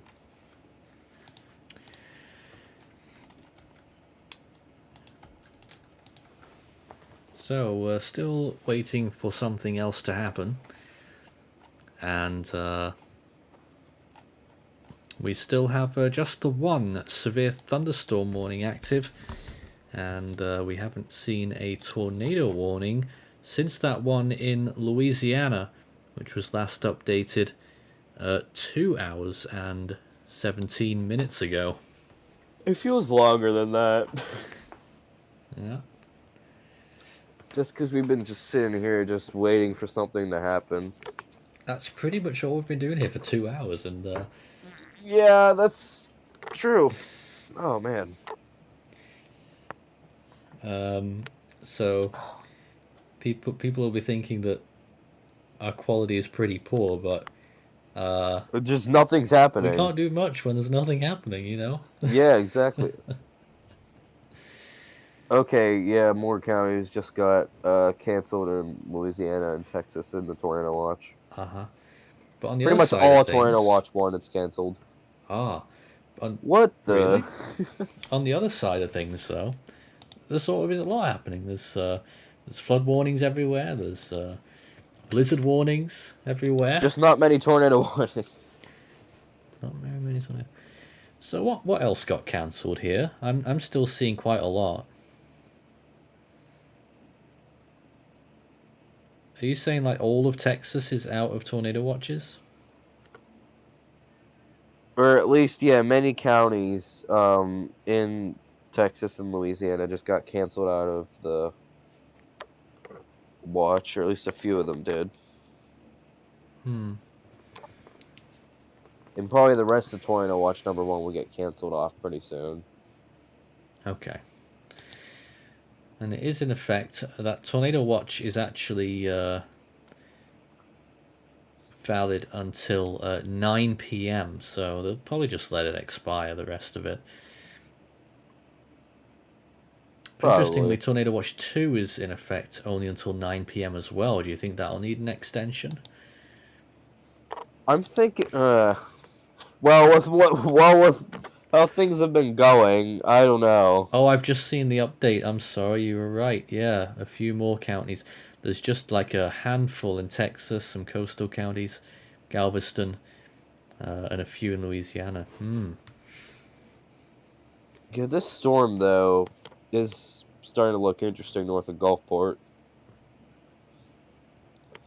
It's definitely trying. But that's just a mess. Really big now mess. It looks worse. Now it looks worse. Yeah. Whatever.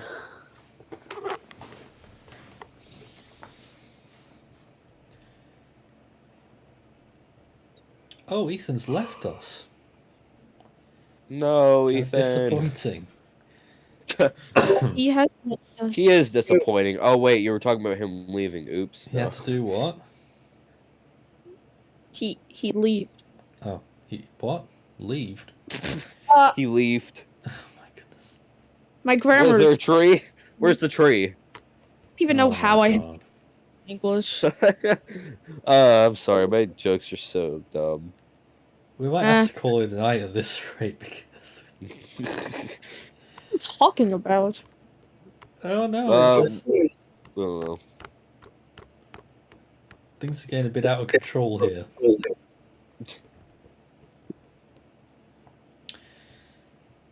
Oh, that one just went flying. Hmm? My radar's flying. Oh. Stop it. There it is.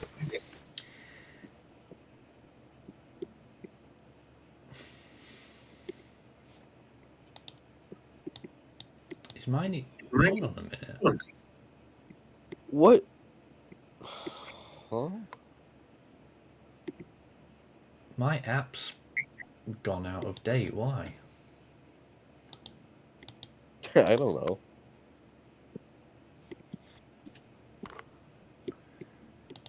Is KPOE down?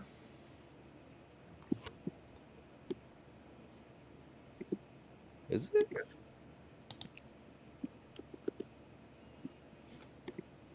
No, it's not. It's up. It's down for me.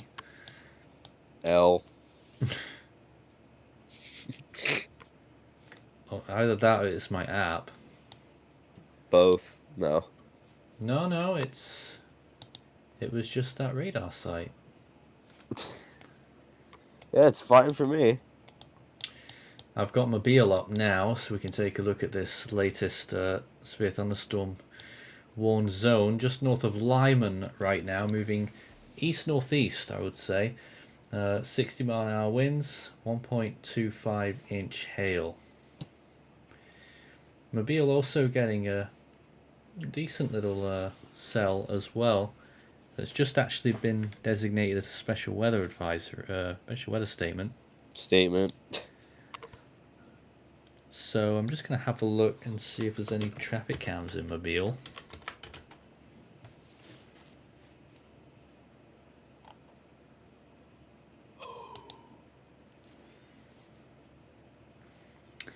And Isaac's weather zone says, what is the risk for St. Louis, Missouri?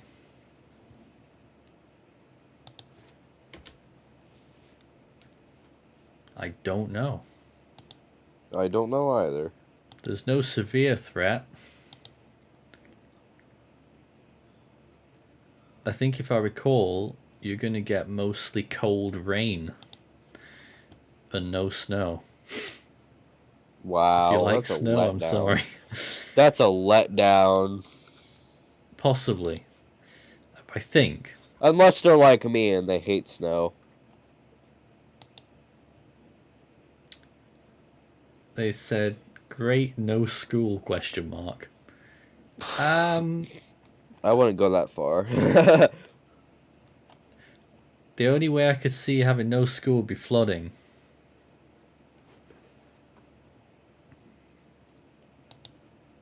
Apart from that, I don't know what to tell you. Necessarily loud. Again. Snow East would a snow day. It didn't. So in the barbecue sauce town, fire department / rescue reports hail of $50 size a few minutes ago. Welcome back, Justin. Hello. Where's my barbecue sauce? Oh, it's right here. Eh. Swear to keep God, calling if it there's that. anyone watching from there. Nathan, you plan on going live tomorrow, right? Yes, all day. Alright. What time do you plan on starting, by the way? Never. Whenever we can, really. Right. Assuming 'Cause there's what I'm still gonna- stuff going on. What I'm gonna Yeah, do is I'm something gonna like that. walk down to the river around like noonish tomorrow, and be down there till like 3 p.m. Really? to cover the windy portion side of the storm. Oh God, the mobile radar site almost got hit by lightning. Really? About 10 Oh, minutes that's ago. fun. Yeah, lightning struck. I kid you not, 0.2 miles away. That's quite close. A bit close. Yeah, just a little bit, you know? Close for comfort. I mean, I've almost been struck by lightning before. 12 years ago, almost. That lightning struck about 150 yards away from me. That's too many. I can't. I'm gonna shut up. Stuck in the Let's look house. back at the latest lightning map here. By As the you way, can see, I'm surprised there's not a severe thunderstorm warning southeast of the mobile radar right now. Freaking winds in that area are well over 60 miles per hour. they do look Like- interesting. Radar indicated winds are like 65 to 70 right now. This is roughly 500 feet up as well. So at the surface, you're looking at like gusts of 60, 65. Meanwhile, I got myself food. Yum. But as I we're wonder what seeing it on could that be. lightning map, lots of cells moving along there, and of course the big line, that's producing a lot of lightning as well. But I don't know, it's just a big mess, and This is strange. What's happening here? okay. Like before, it was just like the one storm, like trying to, get itself together. But it's like almost a second storm has formed to the north of it and is trying to take over. This is weird.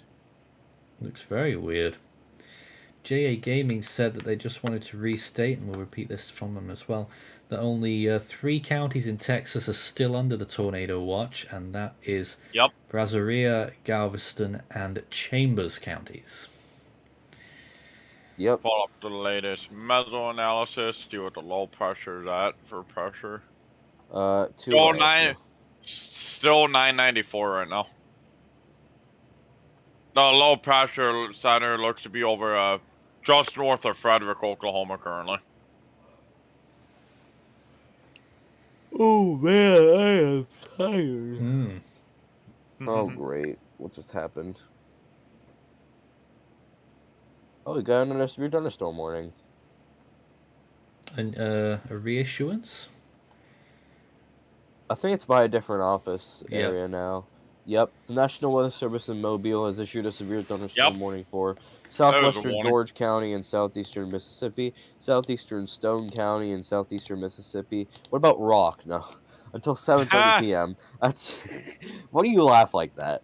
At 6:41 p.m., a severe thunderstorm was located 7 miles east of McHenry, or 14 miles southeast of Wiggins, moving northeast at 40 miles per hour. Hazard 60-mile-per-hour wind gusts and $50 sized hail. So an expansion there then, and you'll be able to see here. There it is. What if I'm blind and I can't see? No, I'm blind. I can't hear. I'm deaf. I can't see. 2,600 in that severe thunderstorm warning as it continues east-northeast. No, I thought it continued west-northwest. Let's try and keep it a little bit serious. Okay. And $half sized hail possible with winds of up to 60 miles per hour. Possible. I would say more like in terms of likely, because there was a report for $half sized hail a little bit ago. All right.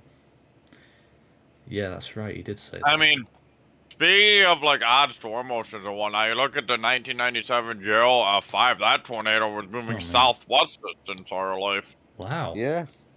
Yeah. That's crazy. It's an interesting fact not many people know about the JLF5. The tornado in its entire life was moving northeast to southwest. Yep.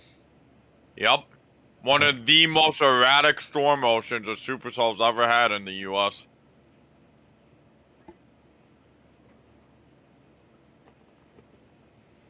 I mean, same thing goes with the 2007 Greensburg EF5. Tornado went straight north, and then it occluded, looped in the northwest, to the west, southwest, and then south, and then died. Wow. Yep. When it occluded, it went right through Greensburg. Yeah, I know. Gosh. 1 3/4 of a mile wide as well. Wasn't it wider than like pretty much the entire town? Yeah, it was bigger than the town itself, yeah. Wow. Gosh. It was an EF5. Yep. Also, the first EF5 under the new enhanced Fujita scale, which was actually released in February that year. Oh. Yep. And there hasn't been a single EF5 since 2013. Nope. We've had some close calls, but no. And not surprised, the Wolverines Huskies game for the college football playoff championships has been delayed because of lightning. Again? No, the game was supposed to start 15 minutes ago. Oh.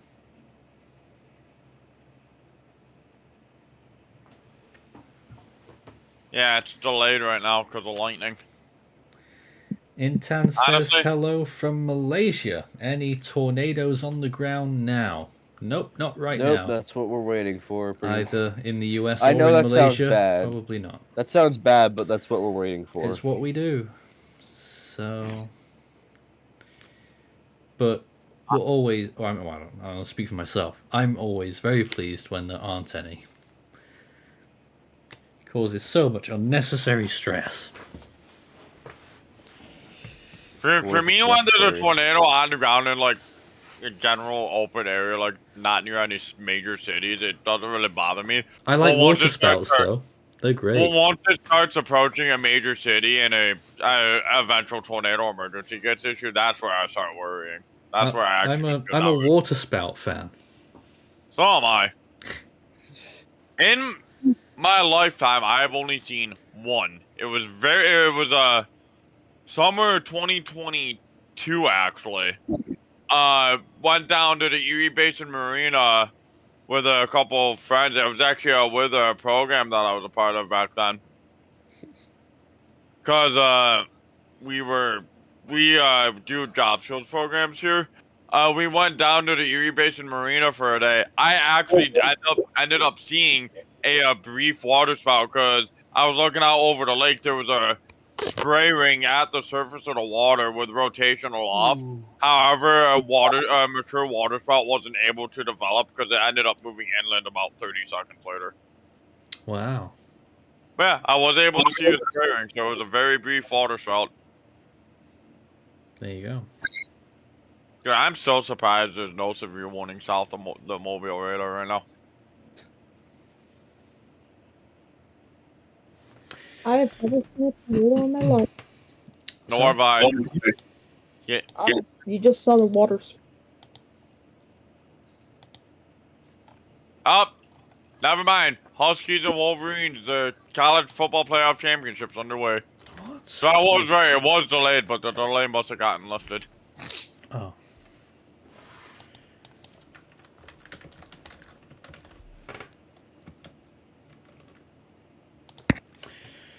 There's someone commenting there about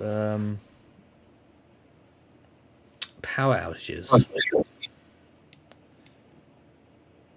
And I'm trying to find that website that has power outages on it. Where is it? Oh yeah, poweroutage.us, I think. Poweroutage.us. Yeah. Good timing. Right now, Texas has 55,571 people out.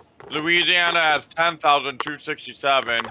Mississippi has 10,016, and Kansas has 13,919. Oklahoma 729, Arkansas 522, Alabama 2949, Florida 444, Georgia 1138. And actually, the most power outages in Louisiana at the moment are in Beauregard and Vernon counties. Yep. Right on the western border with Texas. 1970 and 1391 respectively. And then in Mississippi, it's Jefferson that is quite a lot out, 639, and Atala County was 643. So a few power outages here and there. I mean, quite a lot in Louisiana with 10,000. The most in Texas for some reason is Jefferson Davis County with 1,600 people out for some reason. That's the highest percentage. I don't think. Oh, it is actually the highest number as well. Just for some reason, there's not even anything happening over there. Yeah, I wonder what happened. Wait a minute, hang on. We're still watching this severe thunderstorm that's tracking along not far from Mobile. It sort of still is, isn't it? It's north of Biloxi. And still tracking east-northeastwards. It's the only, I think, is it? Severe thunderstorm warning out there right now? Yeah, well, you have it's actually, the warning is split between, the New Orleans and the Mobile offices, but yeah, pretty much, it's the only severe warning out there currently. All eyes on this storm right now, with no other warnings in effect.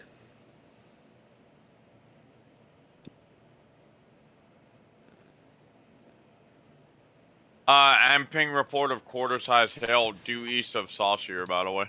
Ooh.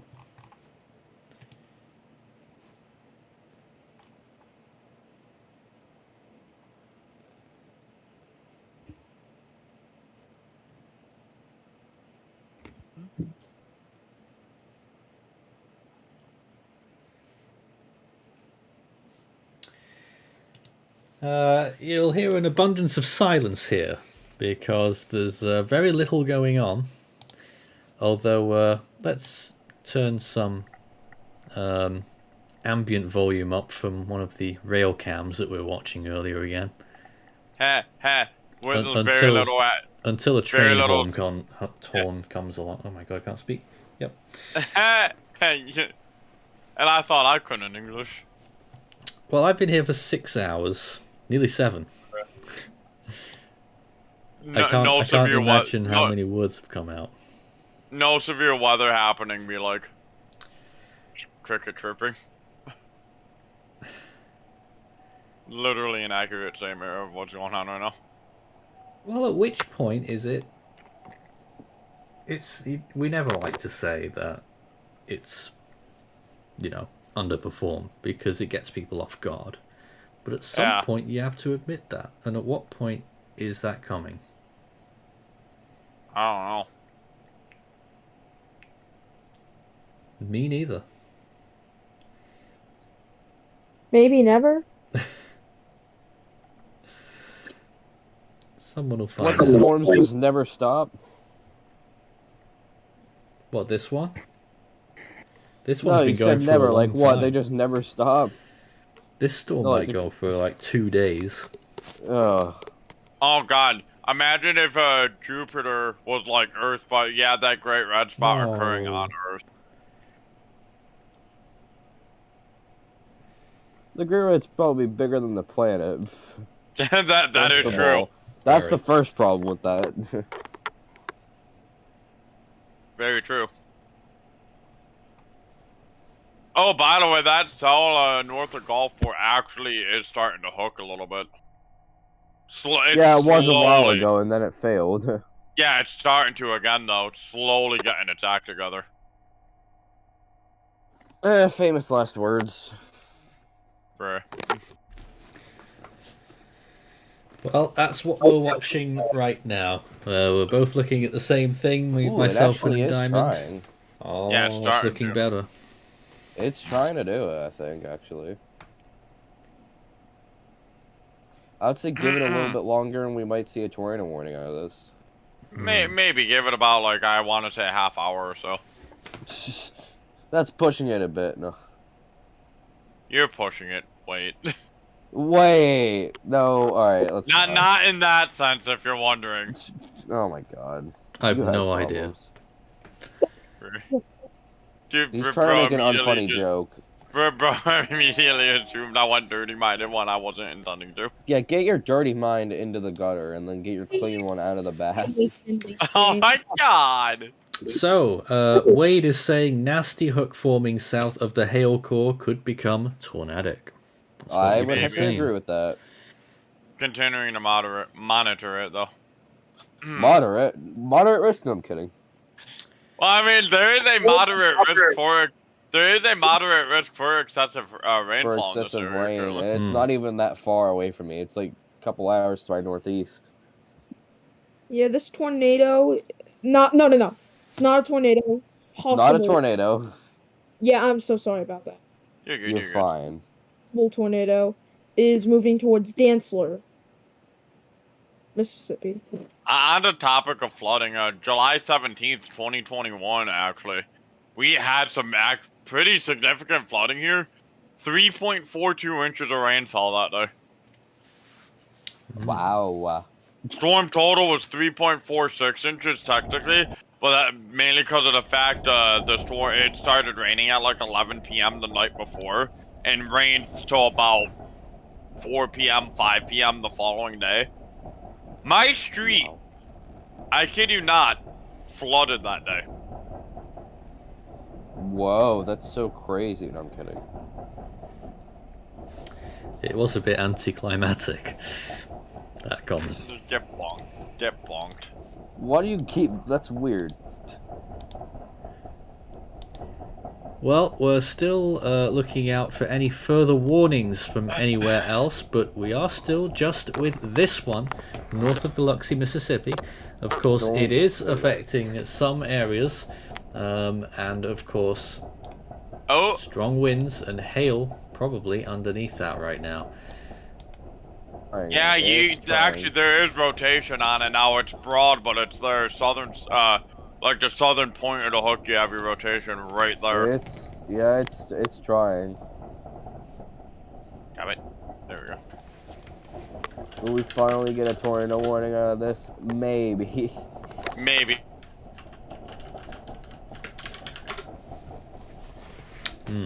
And remind me, this is the same cell that was over Lake Pontchartrain, and yeah, it is actually. Was pretty much that last tornado warning. Yeah, it's still going. Wow.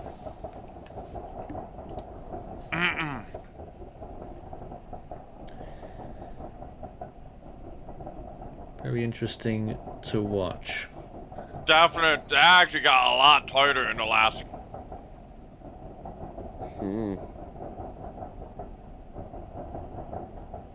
Yeah, this might actually finally get a warning. Finally.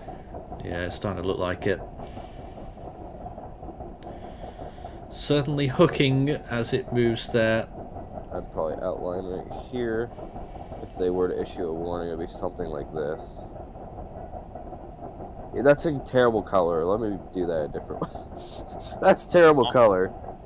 Yeah, that storm's really starting to wrap around. If they were to issue a warning, it would probably be something like this.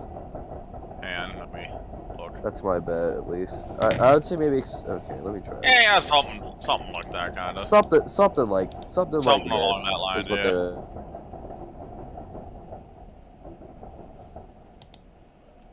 Thankfully, there's not many populated areas in the path of this at the moment, so that's good. In fact, we're actually going through a management area through this area. So I'm more worried about the animals than the people. Good. That's harsh. Well, there's not many people here. I get your point. This is Force 13 Live. We're still covering this interesting severe weather event. Enhanced risk today and tomorrow. Even bigger one tomorrow. Today's enhanced risk was for just over 9.5 million. Tomorrow's is for 12 million. Why can't it be 11,999,999?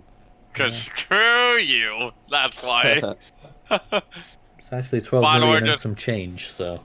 It's some change. Quick college football championship update. Michigan's up 7-0. They just scored a touchdown. Wow. Sports updates here on Force 13 Live. Yeah, people were asking me today. That was a terrible voice crack. Yeah, my People- God. People Good were God, asking. Oh my god, I just you did and it hit you again. hard. Dude. I just did it again. Jesus. Anyways, back to what I was saying. People were asking me today, you know what team what I thought was gonna win. I said Michigan, so we'll see. You know what would be insane though? Michigan has one of the Harbaugh brothers, and the Ravens have the other Harbaugh brother. What would be insane is if Michigan wins the championship and the Ravens win the Super Bowl. It would be that literally. That would be absolutely unmatched, and that's actually something that's never happened before. I'll take your word for it. Word. So I wouldn't You have say it. take there's a word for it. Light rotation now. Tornado Oh, warning yes. imminent, probably. Yeah, I would say we probably Damn. let's see a tornado warning. This is getting tight.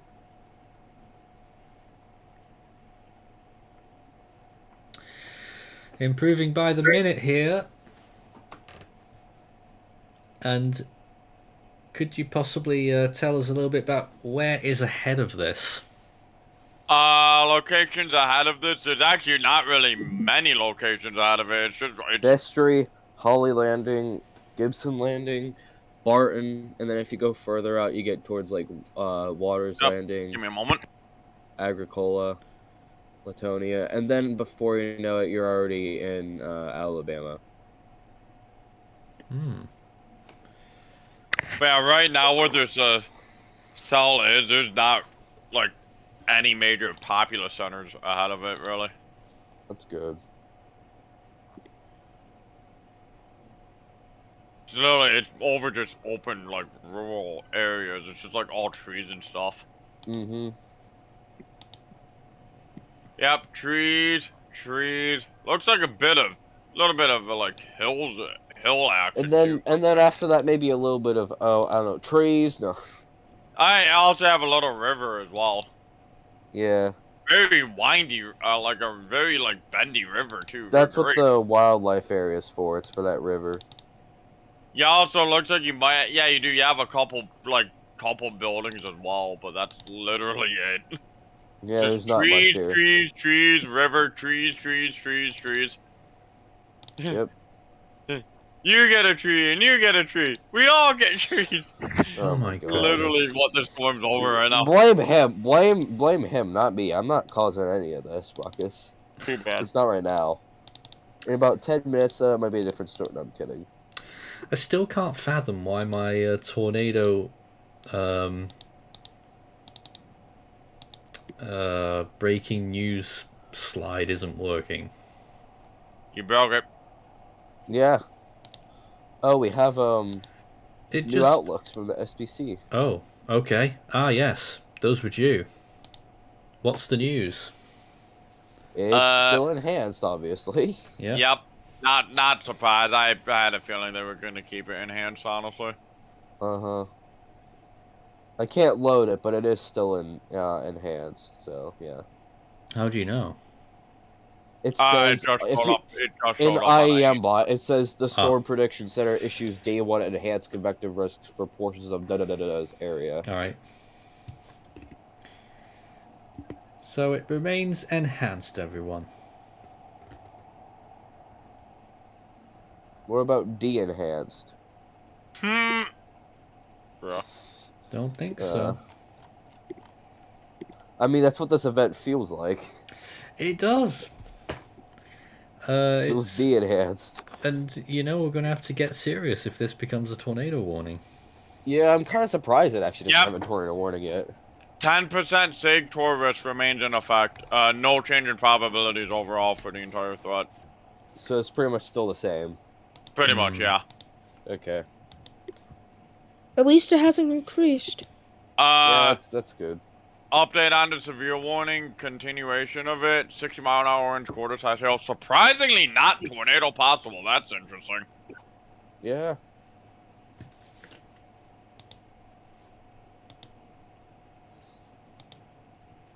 And it was trying to hook, and it actually still kind of is trying it. Although it's actually not doing great at it, I'm gonna be honest.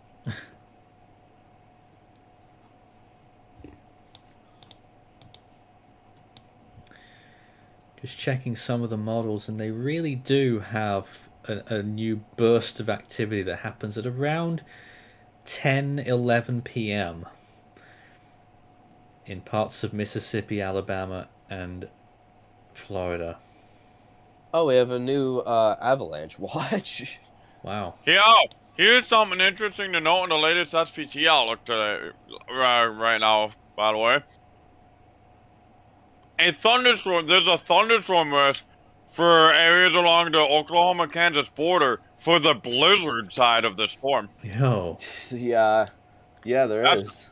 Interesting to note. Thunder snow. Yep. Yarsh. And this cell that we're watching right now looks like it's lifting a bit further north as well. New mesoscale discussion, by the way. Severe threat will continue and spread east with... Don't read the whole thing. No, I'm just reading the graphic portion of it. That's all I'm reading. Long. Severe threat will continue and spread east with time into the overnight hours. A new tornado watch will likely be issued by 3Z. There you go, then. Greatest wind and hail threat will be extreme northeastern Louisiana, southern Mississippi, and basically Mobile area. Yeah, so we're probably gonna end up seeing another tornado watch. Yeah, new tornado watch due in the next couple hours. Yep. Here's the updated SPC graphic showing the breakpoints now for those warning categories, risk categories. So as you can see, very little has changed apart from it being snipped at the western end, obviously behind that line. I'm there's very now surprised that's not tornado possible. There's now Mobile, what are you doing? 5.6 million in the enhanced risk. There's the tornado threat, 5.4 million in that 10%, and 5.0 million in the SIG severe. 30% wind, 5.3 million in there, and in the 15% hail, 4.5 million. Obviously it ends well to the west than the other risk categories. Now, for those who haven't seen tomorrow's day 2, this is what it looks like. Enhanced risk for 12.3 million people there, and 2 areas of 10% SIG severe. And the wind... Tomorrow looks concerning. Yep, look at that. 30% hatched for large areas of the southeast. Hail, though, isn't really going to be an issue. 5% for nearly 2 million people. That's certainly going to be the lowest priority tomorrow. By the way, if you guys are wondering why Interstate 40 is closed between Amarillo and Santa Rosa, there's why. Look, the huge chunk of Interstate 40 is closed because of a multi-vehicle wreck consisting of Majority of it consisting of semi-trucks. Oh, Rotation is still present here in this, by the way. yeah. Although, actually, it's looking... Okay, this is interesting. Like, velocity looks good, but reflectivity looks like garbage now. You're right. Yeah, I noticed that. Reflectivity was decaying for a fair while. Yeah, but velocity still shows this thing, but Yep. reflectivity looks horrible. It's like they're two different things. Yeah.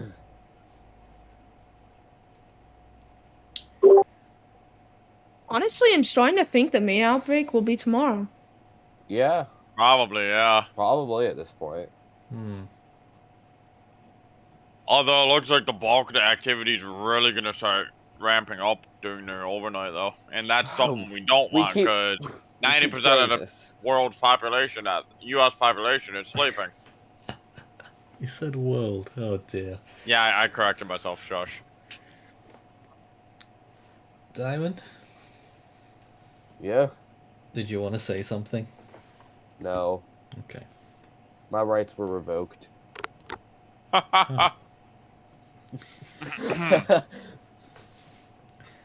Well, I've no idea where we go from here. But it looks to I'm me just watching from this storm. latest model returns tell me that things might get a little bit hairier tonight. 10, 11 p.m. onwards. This is so weird that the velocity does not at all match up with the reflectivity. It's like the complete opposite. What is this magic? Like, it doesn't match up. Like, what? I'm confused. Ooh, in downtown Mobile, there is a little something. Near Spanish Fort, Alabama. Yeah, I know that's just Oh, like yeah. that used to have That's just severe strong level winds. winds, but now it's just like strong storms and That's pretty just much. strong winds. Yeah. Yeah, it doesn't look like rotation, so it's just strong. No, it's literally just a Boeing segment. That's all it is. Your Earth. Oh.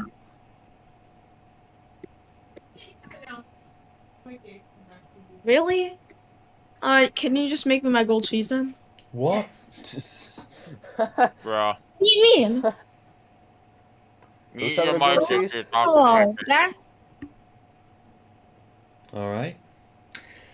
The Meanwhile, severe thunderstorm warning is gone now. We have no Wow. severe thunderstorm warnings. No way. It's just flash flood warnings now at this point. I thought it was muted, guys. I'm so sorry. You're good, you're good. soon pizza Can't be as says- bad as my first ever live stream where I forgot to mute and all you heard was a vacuum in the background. No. That was worse. Soon Pizza says that they think Mobile might be having a microburst. Thoughts? You know what? You actually might be on the, you know what, hang on. Actually, that might. He might be on. Yeah, oh yeah, that's definitely a microburst ongoing. Definite microburst ongoing. Sub-severe know? though, probably 40 to 50 mile per hour winds. I'm surprised this doesn't even have a severe thunderstorm warning now. Like it has nothing. No, the winds are sub-severe. That's why. Winds are No, I'm only talking- like 40. I'm talking about the Yeah. rotating storm. Oh, that looks like it. Yeah, that's becoming more broad. Yeah, yeah. At the same time, though, I'm surprised it doesn't even have like a statement or anything. It's just nothing. Surprising. That storm near Mobile though does have a hook echo, so I'm not really sure. That doesn't mean just because it has a hook doesn't mean it's rotating and Doesn't. all that.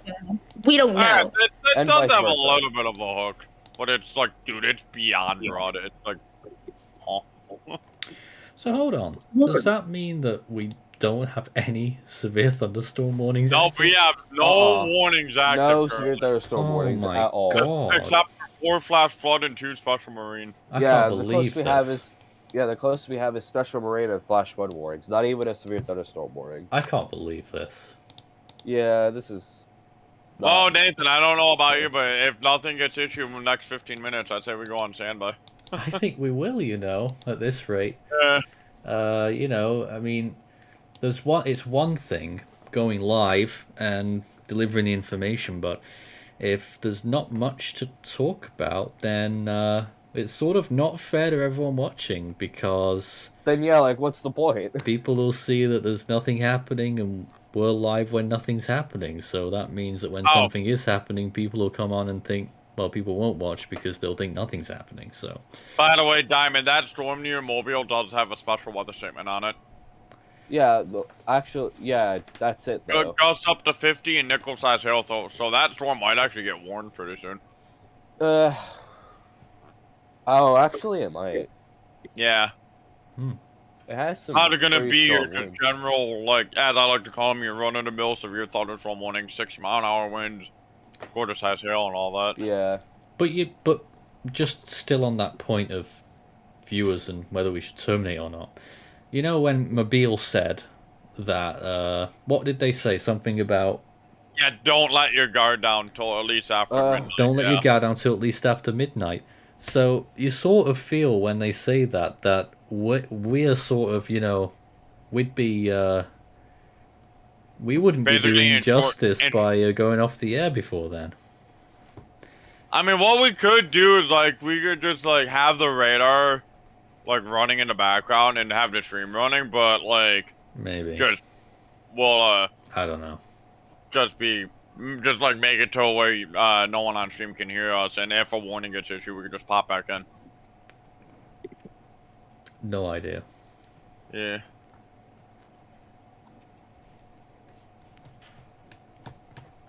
Yeah, I will say this though, there is rotation like near Stapleton.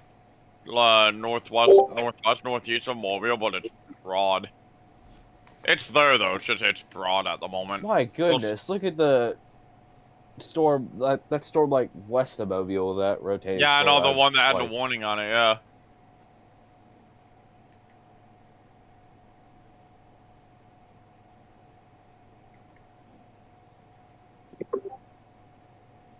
That does look like just a Boeing segment, but I don't know. Well, no, it is a hook. It's just a very elongated hook. That's what it is. Yeah, so we won't really know. We won't really know. Yeah.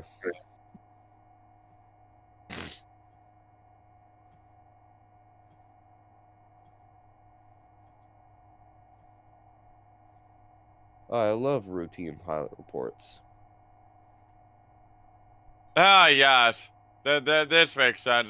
Just for the accurate, I'm looking at a GFS long range temperature forecast for 50 degrees with tomorrow with 70-mile-an-hour winds. Nice.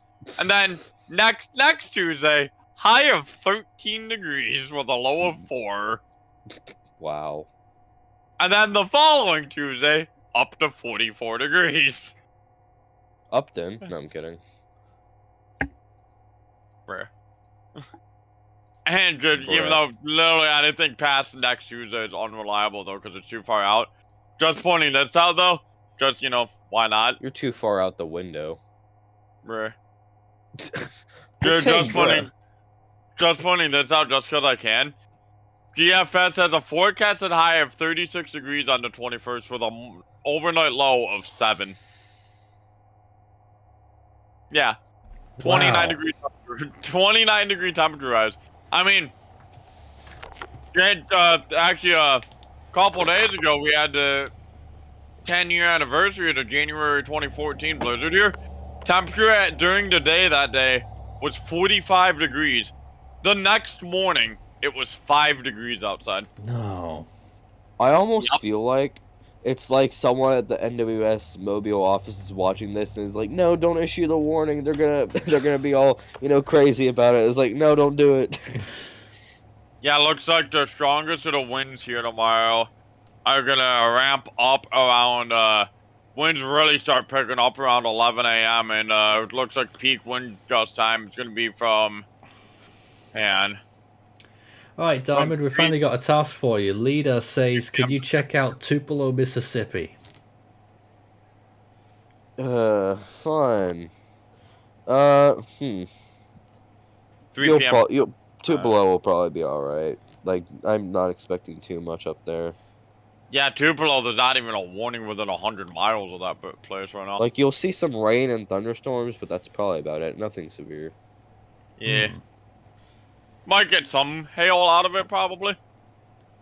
but nothing really that severe.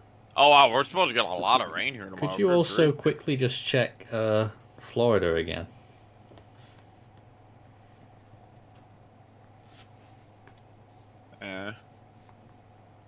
Apalachicola area. Oh, he's gone. All right. It killed him. It killed him. Florida, he couldn't handle it. He just no, couldn't internet handle just probably Florida. took a dump on him. Never mind. I think that sums up how tonight's gone, really. Apalachicola, 59 degrees, wind and rain right now. Well, yeah, but I wanted him to look at the radar in the area. Oh, here, I got you. It's Apalachicola. I'm gonna leave too because I have to eat dinner. Dinner time in the US. Yeah, it's a little late actually, but you know. Yeah, dinner time at 20 after 8 there it is. Oh, guys, it's just me and you for the time, right? Well, that's alright.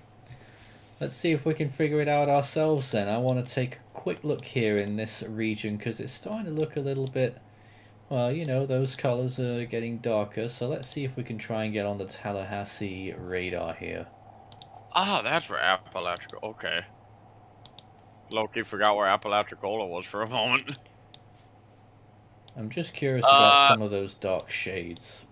Apalachicola, right now, you're just getting pretty much just heavy rain and a few thunderstorms, really. Nothing severe, though. Heavy rain, thunderstorms, a little bit of wind, and maybe some small hail at times as well. Also, wow, 57 degrees in Apalachicola right now at the airport. 57 degrees, dew point 55, weather, heavy thunderstorms. Chilly. Pressure's also rising rapidly, apparently. Yeah, for Florida standards, that is cold. 57 degrees for me, that like up here, that's like shorts weather. Florida, you're in your coats. I'd be in my coat. Oh, that's good. The Miami Dolphins are going to be playing the Kansas City Chiefs for the wild card game on Sunday in Kansas City. Forecasted kickoff temperature 0 degrees Fahrenheit, not Celsius, by the way. So here's the rain-snow battleground right now as we look further north, round about Springfield, Missouri, and St. Louis. Just on the edge of the rain. They're still getting rain right now, though, so snow lovers in St. Louis, it's not the night for you. Springfield, further north in Illinois, I think that is there. Yep. Getting some snow. Peoria possibly getting into some of the snow there as well, although they did have rain earlier. New severe thunderstorm warning east of Fort Polk radar. And a new severe thunderstorm warning, and you would get one. 7:18 p.m. Central Standard Time. A severe thunderstorm was located near Turkey Creek. What a place name, by the way. Moving east at 40 miles an hour. Hazard 60 mile per hour wind gust. Warning goes till 7:45. Alright, I can't find it on my map here, so let's see if we can... Basically go to KPOE and it's only due east of the radar, pretty much. Well, here's the warning whilst I go and try and get that. So places in there, Bunkie, Evergreen, and Cheneyville. A tornado possible tag on this one in central Louisiana. You know, if the radar would load, that would be nice. Taking forever for some reason. So, maybe it's not over yet. Oh yeah, this is the line, that's why. The line's here now. It's a very small severe thunderstorm warning, actually, when you look at it on the map. Very small. Let me just go get that. Here it is. Not sure. Oh, yep, it is working. Wow, look at all of that. So, very heavy weather right there. Big fat line passing right through, just past Alexandria. And a severe thunderstorm warning. Look at velocity. I don't see any clear signs of tornadic activity velocity yet. there's not really any clear signs. Oh, actually, the latest radar frame is coming. Yeah, there is a little bit of rotation there, but it's it's almost barely Gaming with noticeable. Cam says the main scoreline of the storm has been kind of weak. When do we think it will begin to strengthen? First of all, do you think it's weak? And second, when do you think it'll strengthen? Well, I mean, we're trying to get more like widespread special weather statements on it right now, meaning that the line is actually starting to strengthen a little bit. Mm-hmm. As of now, though, the main hazard with this line is just like gusty winds and maybe some hail and heavy rain. But probably give it maybe 2 or so hours before it really gets its act together.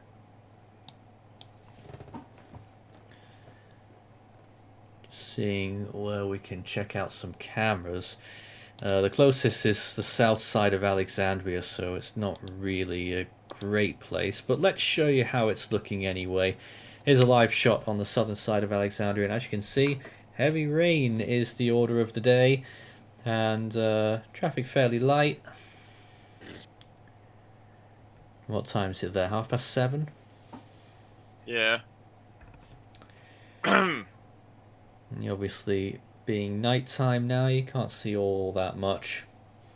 Yeah, the only way if a tornado warning does get issued, do not look for the tornado, especially at night. Just get to your basement immediately. That's a better thing to do. However, if you're out, like, for any storm chaser out storm chasing it right now, lightning?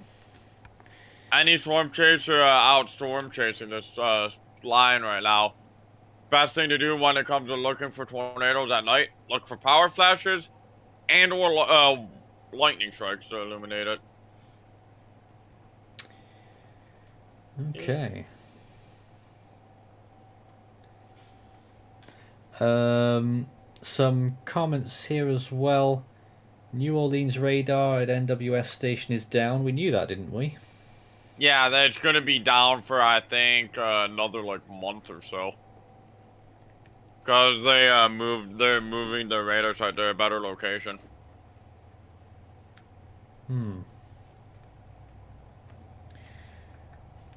Your truck's driving along there, and a bit more lightning in the area. Yep. Although from National Weather Service Mobile, do not let your guard down until well after midnight. Actually, this main line isn't gonna go through Mobile till like after way early in the morning. Like probably 4 or 5 a.m. Ugh. No, that doesn't sound right. That's too far out ahead. Like probably between 2 and 4 a.m. And that's when I start to think, should we finish up our coverage sort of now and go to sleep and come back at dawn tomorrow so that we can cover things more when everyone's getting up again, or what? Hi, Ethan. I say what we do for now. Actually, when does this warning expire? Let's talk to Ethan. Ethan, what are your thoughts right now? Just continuing to monitor the wintry side of this. You are. We've got heavy snowfall right now pushing across areas of Missouri, particularly just west at the St. Louis metro, and it's gradually working its way northward. So this winter storm is now underway across portions of the Midwest here. Some areas like Peoria and Bloomington and maybe even Springfield in Illinois have already seen some snow accumulations, I believe. Davenport and Des Moines up in Iowa is also seeing some significant snowfall at this point. Yeah. And this will continue to spread off towards the east here. Meanwhile, here in Indianapolis, it's just raining at the time being. We did have a brief round of snow for about maybe 30 minutes or so, but we are now on the warm side of this thing for the time being until we get to this second system, which I think will be much bigger. But we're seeing this this large winter storm complex continue to push off towards the northeast, and many locations I imagine will continue to pick up snow overnight. Right now, the snow band with this extends all the way almost to Chicago, down towards portions of southwestern Kansas. Yeah. Ethan, 4 tornado-warned storms so far today. A little low, isn't it? That's a little bit low. I would have did more, to be honest, but we'll have to wait and see what happens in the overnight hours. Well, this is what we're Yeah. talking about right now, Ethan. Until a few minutes ago, we had a period there where there were not even one severe thunderstorm warning in effect. I sort of feel like maybe we should call it a night and come back at 6 a.m. tomorrow morning. Perhaps, but perhaps we could use this time that we have now to discuss the cold that's gonna be coming behind us. Has that been discussed like at all this stream at all? We did little bits, especially when you were here. Yeah, right? Yeah. Hello? I'm actually starting to wonder if this, like, today's event looks like it might actually be busting. but No, it's you've said it. B word. That's not allowed. Way too early to say that, but one thing that I can say is I'll pull up my screen here for you real quick, Nathan. Similar areas that are seeing the severe weather risk for today are going to be under the gun again today. Where'd my panel go? There it is. We have a day 4 slight risk in effect for these regions here. Oh, So we're God. going to have the exact same thing again And come day 5 Thursday as and well. Friday. We'll get to day 5 here in a second. But this is looking to be primarily pretty much maybe the exact same thing, albeit to maybe a lesser extent. We'll have to wait and see on that because it's not really in range of the higher resolution models, the NAM and the HRRR just yet. This is going to be another super weather threat coming for these regions, ending from the Interstate 45 corridor in Texas, and does continue east through day 5, and will extend to portions of the southeast coastline again under the gun as well. Look at that. I don't like that. Just to overlay every single day if you can. So there's I'm gonna be just a few minutes circling these outlooks. So there's that day 5 risk. Then we have day 4, which I'll do my best to circle. That's off screen. And then we can compare them with the outlook for today. So there's today's outlook. Yeah. And you can assume that we can bridge the gap. You can assume that at all. And then here's the outlook for tomorrow. Oh, man. Very similar. Although maybe a slightly further northward placement. Yeah. Perhaps on day 4 and day 5 initially across portions of Dixie Alley, which is Louisiana, Mississippi, Alabama, that general location.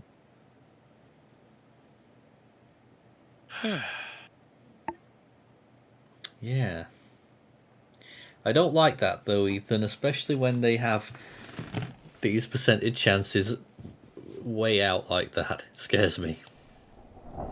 Because that means there's plenty of chance for uptrending, eh?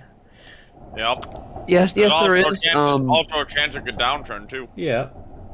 Could go either way. There's also that trend. There's also that chance, but 50% really isn't anything to worry about. I'd say if they upgrade, because obviously they're good. If they upgraded to 30%, that's when you're starting to worry a little bit. Yeah, but if they upgrade to 30%, that's only going to happen now for day 5, because come tonight, day 4 is going to become day 3, and day 5 would be day 4. yeah, they're going to issue like an actual outlook, so that will be their marginal slight enhancers. They'll probably go slight probably for day 3 if I had to guess. Yeah. And tomorrow?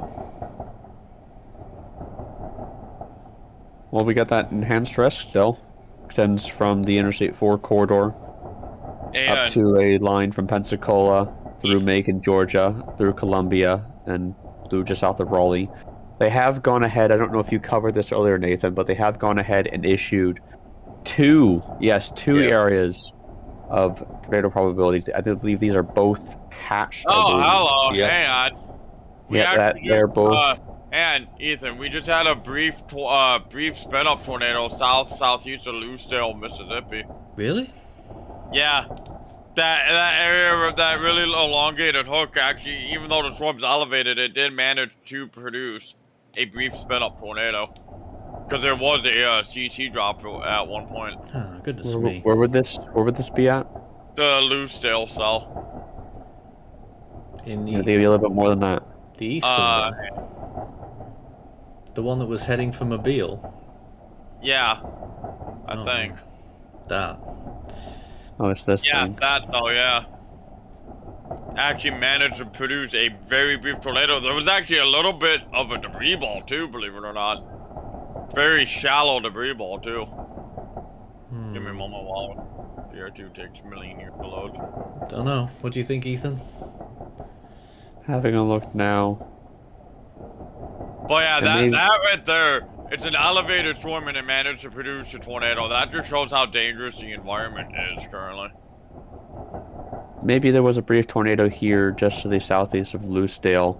You can see those correlation coefficient values popping up. Maybe we had a brief one there. Yeah, very brief tornado. But crazy thing is, the storm's elevated. That just shows you how dangerous the environment is. But if there was a tornado here, Nathan, it looks like that it was incredibly weak and incredibly short-lived. Oh yeah, clearly. Welcome back, Chris. Hello. I've been getting stuff through one of the scanner apps on my phone about a tornado warning in Mississippi. Oh really? Oh. Yeah. I've got something for Jackson County Public Safety. Tornado spotted. Huh? Yeah. I'll send you a picture. Man. Tornado spotted. Yeah, hang on. Very good news. When? Stand by. Few minutes ago, 8:06 p.m. So a few minutes ago, my time. Well, that's 20. Almost Half an hour ago. 30 minutes ago almost. Here, I'll send you the picture. Real quick. The Loosedale saw, yeah. Exactly what that is. Is it the same thing? Yeah, probably more than likely. You don't know.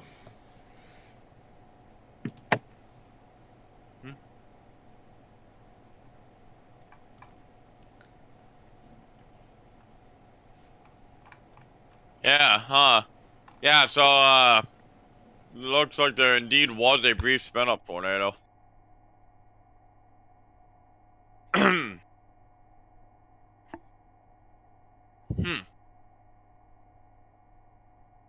But did you guys? My question is: was anything shown on that radar that you guys are looking at about it? Yeah, there was a slight CC drop with it.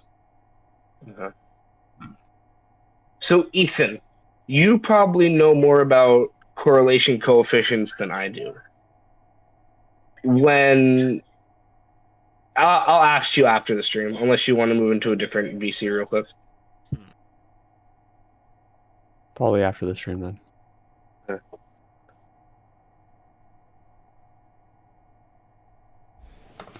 I'm still wondering what our plan is here. Well, to be honest, I don't really see this activity taking up anytime soon, Nathan. Taking off. Or taking up, I should say. Increasing in activity. Because I'm just wondering, Ethan, whether we call it a night and we start early tomorrow. Yeah, Perhaps, I'd say we do that, honestly. because this squall line is not really looking so far worthy of Like any coverage, really. Well, no, it's that's not what I was going to say. It's just obviously we're having intermittent bursts of 60-mile-per-hour wind gusts, but besides that, there hasn't really been like any of these big, long severe thunderstorm warnings yet. It's all been very isolated spin-up events. It's not really something that we'd normally be expecting with a squall line this pronounced, I guess you could say. Have you checked mesoscale models lately? I'll check them now, and we'll see what they're saying. And we'll figure this out some way. There's no Nice landing page. Please. Thank you. We'll have a look at the 18Z NAM 3 kilometer. You can see there's that squall line. So we'll go forward to now. So now is 1Z. Sort of getting on towards 2Z. That's pretty good placement of the squall line that they've got there. There's where it is in reality, Certainly is. just to the east of Lake Charles. So there's that. That's pretty decent placement. I'll go to a better scale where you can see things better. Yeah, so there's that. Fairly good overall placement of the whole squall line. Yeah, And you can see that it has it maintain intensity for a little bit of a few hours before strengthening overnight as it approaches New Orleans. Hmm. I think probably 5Z onwards would probably be our time for severe weather across these regions. Which that's midnight. 5Z. That's in only 3 hours.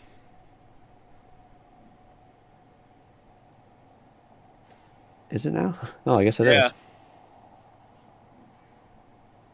Because it's 138G currently. But that would be my time for the wind threat to take off. I don't really know about the whole tornado threat. Tornado threat looks to be like right Yeah, about there. that looks to be when the tornado threat takes off, maybe About- 8Z towards 9Z. Yeah, 4 a.m. Which, our time. yeah, that's going to be 4 a.m. Eastern, which is Oh, subtract an man. hour for Central.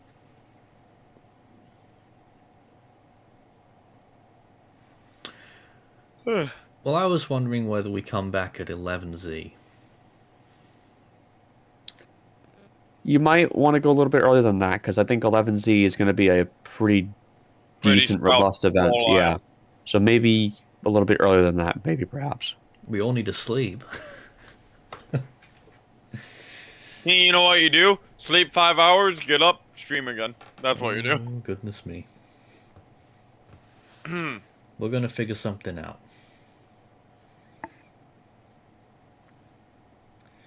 What about the other model? Don't know which one you're looking at there. HRRR. We can have a look at the HRRR. Hang on, we got an area of rotation for that. Actually, the same cell that produced a brief tornado near Lucille. There's a rotation right on the Mississippi, Alabama border, moving into Alabama right now. Really?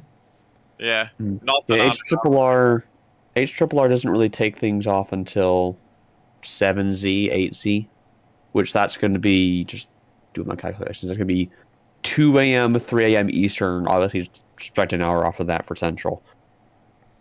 And then you have by 9Z, which is, this is 4 a.m. Eastern, 3 Central. You have a pretty robust squall line here with clearly embedded supercells within that, even stretching down into the Gulf of Mexico here. I mean, this is quite a robust squall line that probably, if this run verified, will probably be worthy of a moderate risk. Oh, Not saying it's going to happen. Not saying it's going to happen, but this is just one run. And obviously, I don't think a moderate risk is going to happen because you have all these cells out here in the if it was ahead of the squall line, would and it's going to moderate risk, what, wind driven? probably, yeah, probably. if they did it for that, it would be pretty much for the immediate coastline. Because if all of this down here was over land, I'm almost positive that even with the front that we've been having, we'd have a moderate risk if there was land down here, but there isn't. Yeah.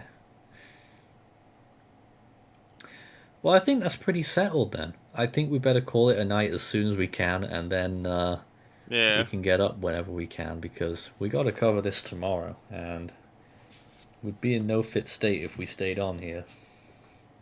I will say this though, when I go down to the river tomorrow and when I join the VC, be prepared to hear a lot of wind. Just saying. Oh no, no way! Really? Of course we will. Yep. I just realized though, how am I gonna weigh down my tripod? No idea. What I might do, we have a couple bricks laying around here. I might just set them on the tripod and just weigh them down, weigh it down like that, maybe. Oh my. Well, Ethan, shall we call it a night then? Well, I think that before we go off, we could discuss this winter storm that we're seeing at least. I did touch on this briefly about St. Louis being on the edge of it, but yeah, you do. St. Louis is probably getting like a rainstorm mix right now. They're teetering right on the edge of it. St. Louis right now is just teetering on the edge of a winter weather advisory. because you have the city itself not underneath anything. I believe there's actually a special weather statement. No, not even that. They have a hazardous weather outlook for them. That's it. But you have this county here that I'm outlining here. That's a horrible outline. That one is under one, so it's really close to the metro here. Yeah. And they're only expecting. Let's see, where is their winter thing? I'm trying to find their winter snowfall graphics. I know think St. it's Louis here. is expecting a low of 36 tonight. Yeah, St. Louis itself, they're not really expecting a whole lot of snow here. I'll pull up this map here, and here's their forecast. So you can see a lot of those totals lie in the northern part of the state. So St. Louis isn't going to be seeing too much in terms of wintry weather, but it's up here in like northern Missouri into Iowa where things have really uptrended throughout the day today, Nathan. You can see that snow totals have dramatically risen here in portions of eastern Iowa. Yesterday we were looking at snow totals maybe topping 8 inches maximum, and now we're talking about double digits here. 11 to 16 inches as the forecasted snow accumulation in Cedar Rapids, Davenport, and WQ. And as we turn off to portions east of here, that same thing continues. I'll imagine they have something here probably. Where would it be? It would be under here? I think it'd be under here. If it could load, that'd be nice. But either way, you can see a large part of this region is under a winter storm warning for the foreseeable future. I'm not entirely sure when these all expire. That's not one to load. That's fantastic. So the winter weather, the winter storm warning for central Iowa goes until 6 p.m. Central Standard Time tomorrow. And here's the National Weather Service offices and Quad Cities outlook. You can see that they're actually predicting over a foot of over here in this town. I'm not even gonna try to pronounce that. Good Can't luck. see it. As well as Washington, Quad Cities that are to get maybe around a foot of snow. So these are pretty sizable snow totals here. And the fact of the matter is we're going to be seeing these exact same snow totals, albeit a little bit farther towards the southeast with the upcoming winter storm.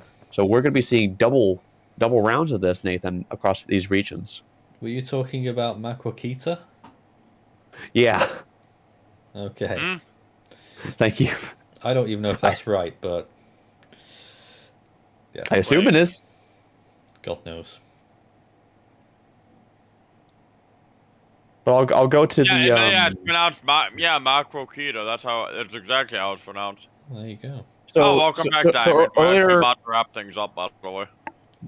Earlier on today, Nathan, I just want to point this out to you. I've been looking at this upcoming winter storm very closely, as you know, what I've been doing. But I've noticed something particularly interesting, and I want to point this out to everyone here. So you can see this winter storm. This is the first one that we're going to have come through. That's the current storm.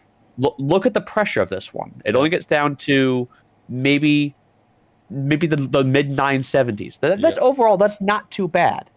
But this second winter storm, I think the GFS is actually overdoing the pressure a little bit, because you can see here 980. We get towards 978, 976, still going, and it was down into the 960s on previous runs. So you notice here the pressure is in the mid 970s for this upcoming one. Then we go to the GFS. These are the GFS ensembles, and you notice here these numbers are. I mean, sure, you have some in the 70s, but look, the pressure is a lot weaker. You have mid 980s across the board here with a lot of these smaller numbers here, Nathan. And I think that the GFS and by extension and also the Euro as well, I think that they're overdoing the pressure a little bit. Not saying that that's not a low of a pressure that they're saying is going to happen. It ultimately could. But just saying that the ensembles are favoring a more southeastward track. So I think that's something to note, that if we have a storm with like a lower pressure, it's going to trend more towards the northwest, which would lead to a track just over Indianapolis, which I think would be what a surprise. really bad news for areas that are getting this winter storm. That means that they would be getting double time again, basically back-to-back major winter storms. And if we have a southeastern trend, we could be seeing some totals a little bit farther towards the southeast. So that's something I'm monitoring very closely. All right. still a very uncertain time, and Certainly and then the is. cold moves in afterwards. That's going to be real big time. Yep. Big time Coldest cold. day of the season for many. Alright guys, we are calling it a night then. I think we should return tomorrow at 5 a.m. Eastern time.